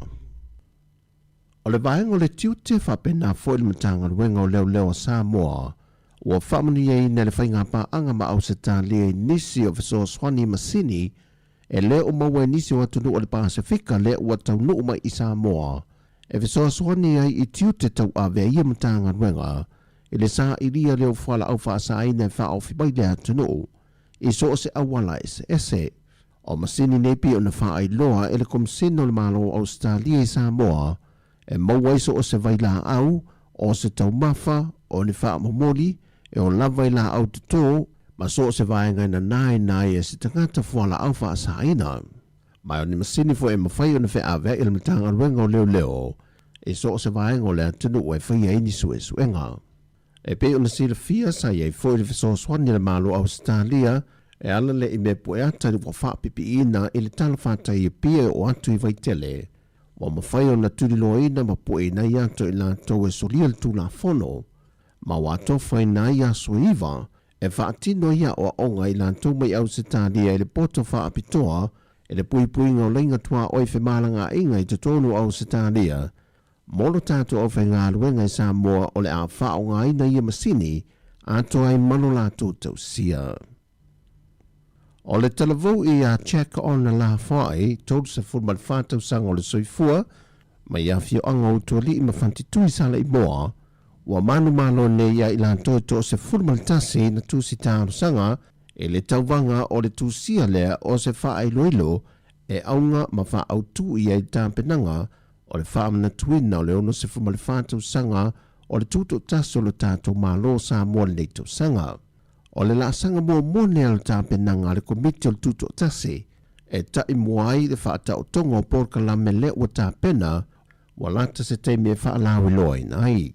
Mai o le whailonga tupe wa maua le ua manu malo e toru a whetā la.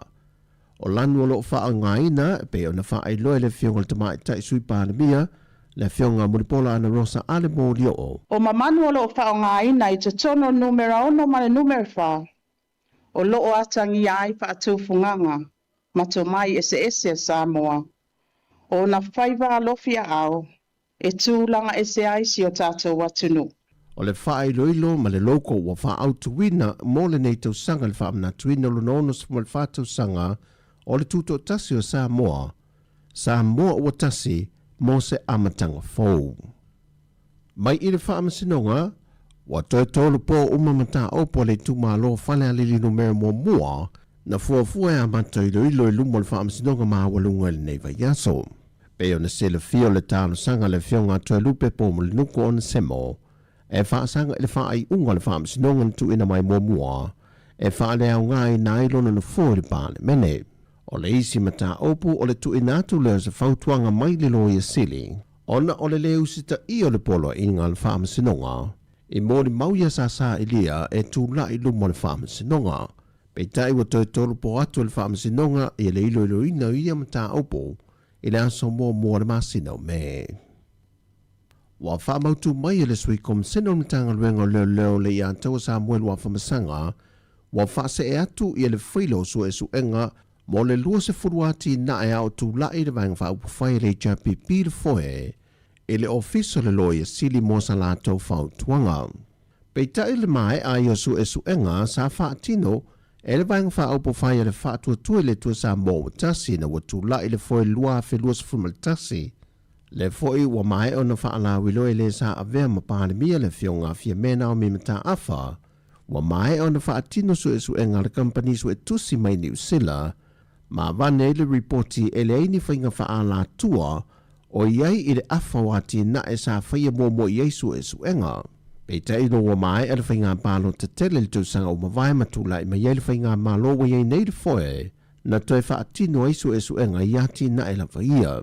E peo na whaalawi loa whaalawe tele le fionga le minista o tupe maua, paunga tala le lei paunga, e iai vaenga o le su enga sa whaatino e le company e le I whaamalia inai. E maise la veri siti manisio pepa sa le mawhai una tu ina atu le company su e tusi, e anto ato ai su enga sa whaatino. E le whaidua inga ma le autu stara ma le fionga le pandemia talwe nei, na ia wha ai loa mai ai wa mai o na toi wha atino ato I ele su enga malu le malo le reporti. Mai ua wha ase e toi loa ma lea whaila atoa ele ofiso le loia sili mo sana whautuanga. O tala fawia, malu tia lo tau soifua malu tātou wola ia ao le li ile ne ia soifua whanga le awhianga iai wha soifuia.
Te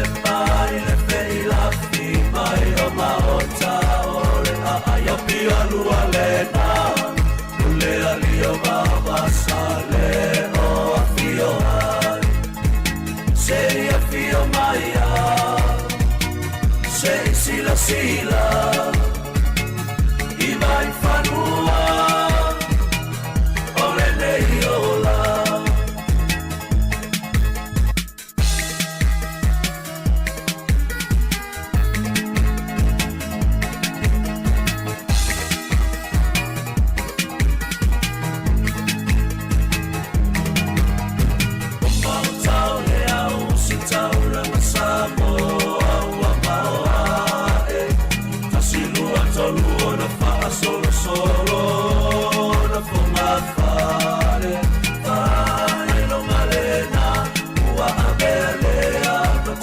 Sama le pato motomu ole ana mai ke balu e matau ilunga sei a fio maia sei sila sila i mai fanua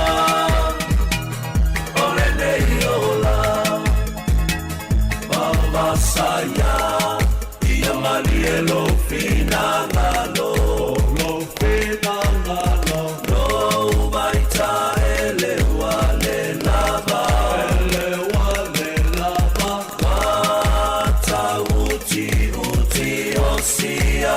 Sama eteo o aia we mama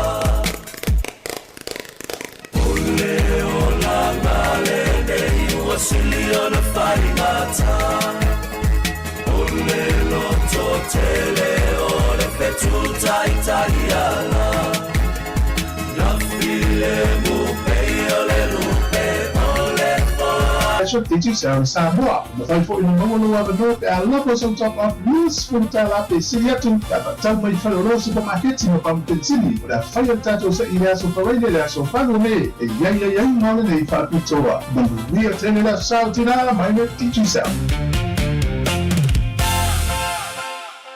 Asila si langa taua. E tusa molo mātou tu langa e ai ma ofisa wha asara lau. Mātou te tausisia tu la fono o sau nia e le Broadcasting Standards Authority a whai e fia whaia sau wha asea i se mata upu na e wha fonga iai i le Sāmoa Capital Radio e re tau na lafo mailau wha asea tusia i le tuatusi Limatasi Mangavin Avenue Porirua Wellingtone pe ole i meli mai te alu .moresi@samoacapitalradio.co.nz e tau na whaia i le tonu le luas furuaso whai ngā ruenga talu na whaia le whaasela launga a whai e le o whaamalia ina oe i se whaai unga o tu inatu e ma whai o na tu ina saolo whaasea i le te mana whanonga kai paho po o le Broadcasting Standards Authority e maua nisi whaamtalanga i le wha ngā solonga e whaia ialo ia lau whaasea i le openga te whailangi bsa.govt.nz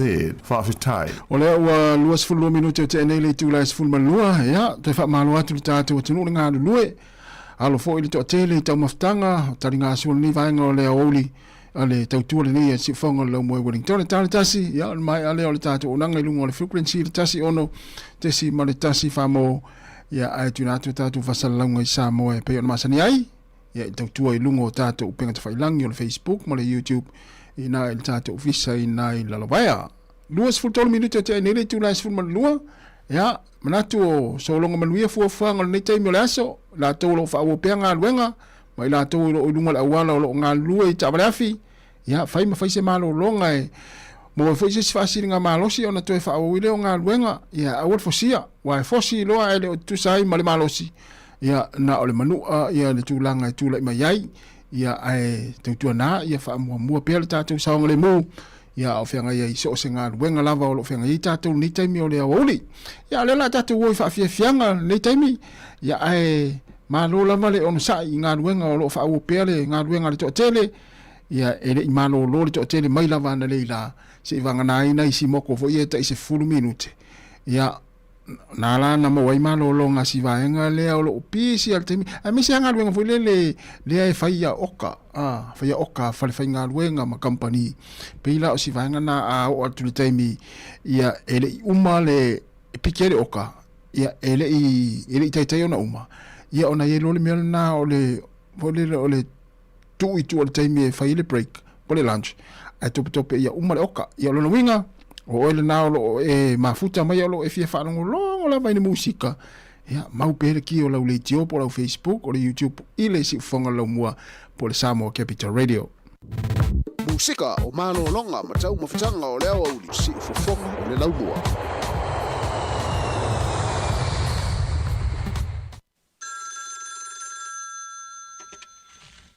Hallo Oile sa no fa mon mole hani e o fiulo tau mawhai sa sili ai pe ana o le whanau mai le ano ai o le anga ua la fo mai e lo ainga ya te au le pongai hani ia ua lo tau mawhai te risala o pele o le ale whana belave ua tupu sa sili ai pe ana o le whanau mai te risa se tau mai po le ale whana belave ua tupu le ano ai o le anga ua la fo mai e lo ai ia te au le pongai tau mai wai wana o tue se ia te o lo tina ua ia sau noa mai te risa ua whai atu alo tina ia te oi ua mai mau oe ia te au o lea ea le pongai e ai te risa e tusa lava i le solo muli le ulo whai ate oi awelo ufatue ua tuia ua tira e lau ainga ai le ai sausala te risa lau ele o te ofo ia te oi a whaamalo ia te ua o wiloa e whai lau ainga le ai te risa ua lewa na mate te amale whiwhingi le anga le na ua o se i lo une le malama lama se awe te whapena o te alofa pea ia te lo wha moe moenga sa au ma fau fau i ai ua leaunga ua masa le puvai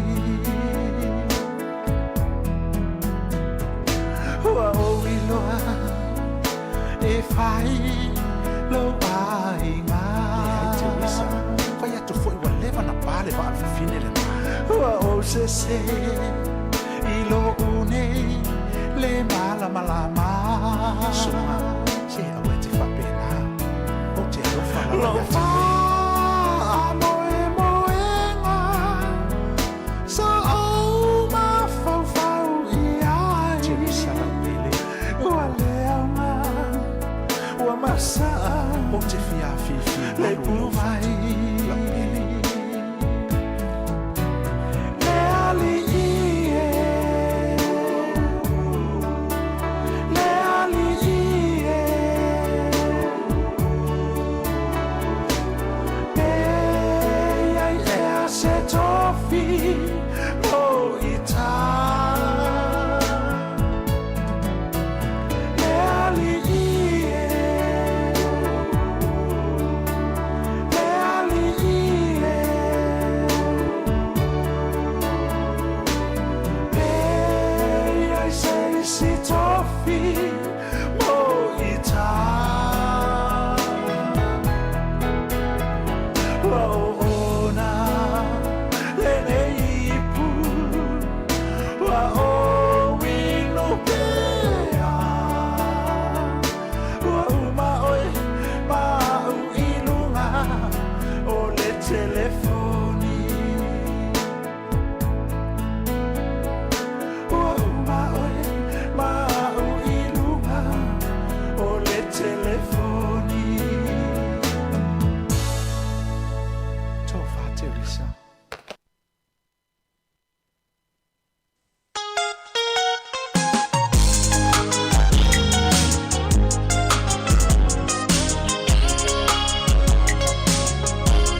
tolo imatalo tu male beni sulla mai molino le tai tu pito ia pia si o utala manaya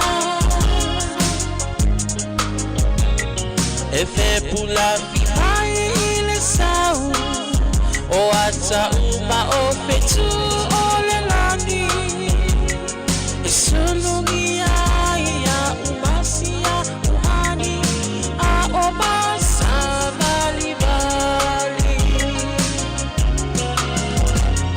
le pasina se Yesu solo mia Sāmoa no uatulu se ifai mafiafiana ie mama atene matama olo sisi vai mapepese matata lato tulele a omae mane ilano ole niu na o umasia ukele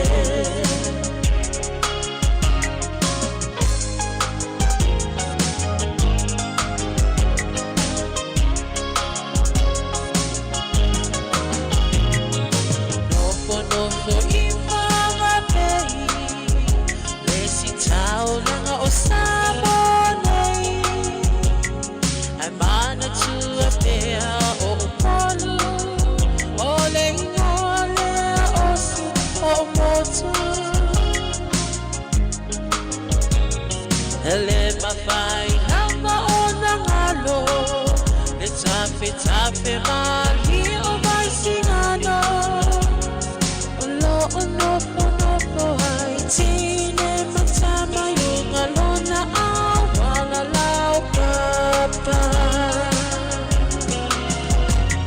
Le pasina se Yesu solo Ia Sāmoa no uatulu Se ifai mafiafianga matama olo sisi vai mapepese matata lato tulele a omae mane ilano ole niu na o umasia ubele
Apea ona lawiloa ile lalo langi atoa walai ona to atele le au mai mo ia Sāmoa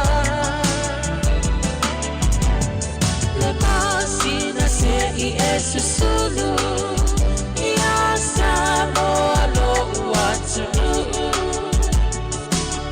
Ifai mafiafianga Ie mama atele matama Olo sisi vai mapepese Matata lato kulele A omae mane ilano ole niu Na o umasia upele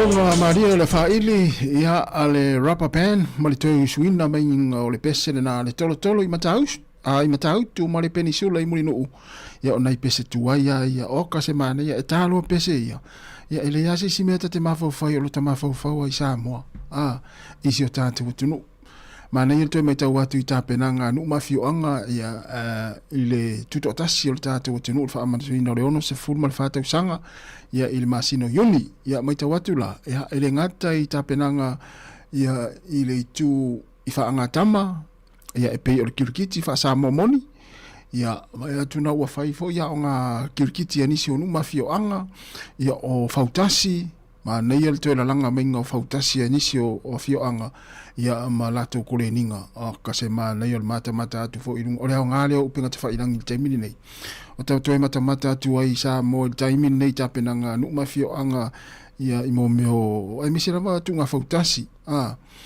ia ele ngata la ina a ole fo vai atu sole wa mata foi ona fai mai a onga foi le onga savali Martin Girls ia wa tasi na vai ngal pokalame o le tuto tasi pe o le tau vanga savali na tamaita i laiti a onga o va tu sole a mana ia sa o ala to le langa minga o tamai ia ole wa tu la ia o mai mal savali foi le Martin Girls o matunu o pe o ka se mana ia o le to o le foi fuanga ia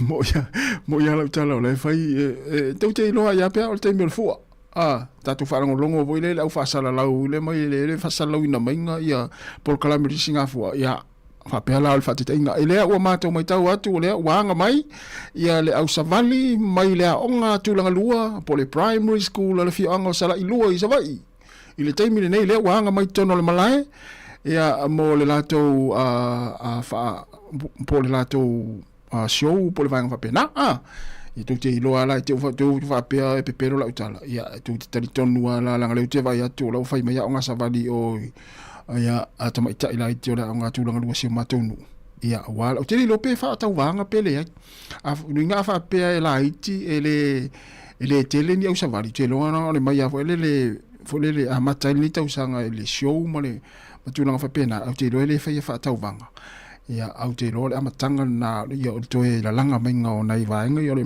mesia savalia le tau vanga savali o ka se mani fo yo le vaenga i mo le fa fifianga de Singapore yo to lu se fu lu minuti na tale o le tu la tasi le si fonga la mo Wellington ia ma lo lava le ma futa ma tata o tunu le taimi o le o uli feo inga fo ilunga wala ia tau tu na sa nga le mu o le wa ya tu sul matango fiele la ya o lo malulu pe ma to Wellington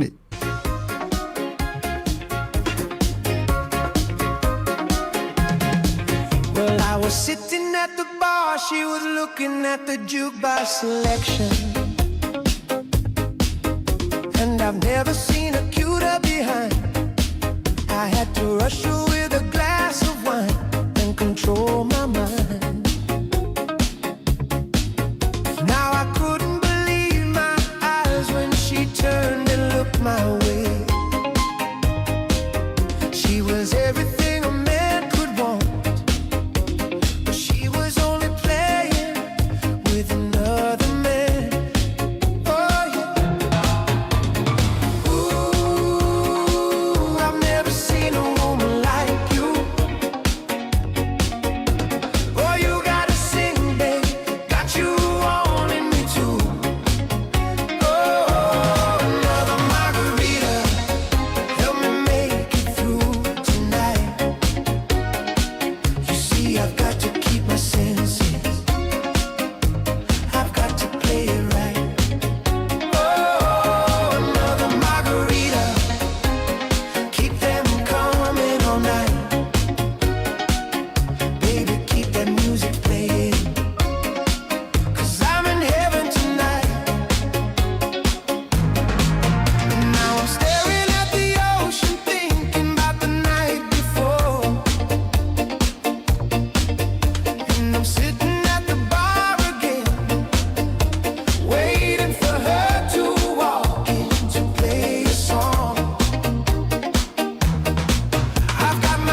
See, I've got to keep my senses. I've got to play it right. Oh, another margarita. Keep them coming all night. Baby, keep that music playing. 'Cause I'm in heaven tonight. Who's up to tell that the woman is nowhere? Is I'm about to walk home alone, you want someone in. Oh, another margarita, help me make it through tonight. Oh, I've got to keep my senses. Hey, I've got to play it right. Oh, another margarita, keep them coming all night. And keep that music playing, 'cause I'm in heaven tonight. Musika o malolonga ma tau mawhitanga o leo au li si ufofonga o le launua. Talvatu le sunga Paulasi Piliati mafuta mai nai Amerika Samoa. O ia malo mana ia tele a folinga mai ole e talo le sunga ia Paulasi le state of fitu na Amerika Samoa fa mo mo singa fua. Ia e le masina yoni malo lava. So le ila tamasa ola tamai a le koleni ola pi. Ya ai malo lava ya vai lo vai I mapeva Paulasi le yo le taimi le sanga. Ya malo lava fa talo fo ile faltua fa liaso faltua le na fa nga me tatu pesena la siva mai e se mane ya o te ngo fie fo tatu pesena tatu fie te siva mai.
Musika o malolonga ma tau mawhitanga o leo au li si ufofonga o le launua.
Ya Sāmoa le tunu pele talo ai ona o mai le taimi fa mai na le tatu tu le yaso e mo le atu fa afetai te lava tu sai o tatu maftanga ya mai lava le tau le lasi pa ya le taimi o le uli le o mai ai le tatu tu ya fa malu nu fo ya o sala fo singa ngana la fa ngaluenga ya malu ave fa le fina ngalo le tunu ai ya manu ya lava ya le toyanga ya tu ngaluenga o le ya uli ya mai se ya fo fanga le fia fina nei to fira tai to fira tai tai masani ile tu lai fitu fa amunia tele lava le tu tatu tunu munia fo to maftanga mo singa ya ta se sa mai Sāmoa fa so fo ya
Sawia se iyo pese pese a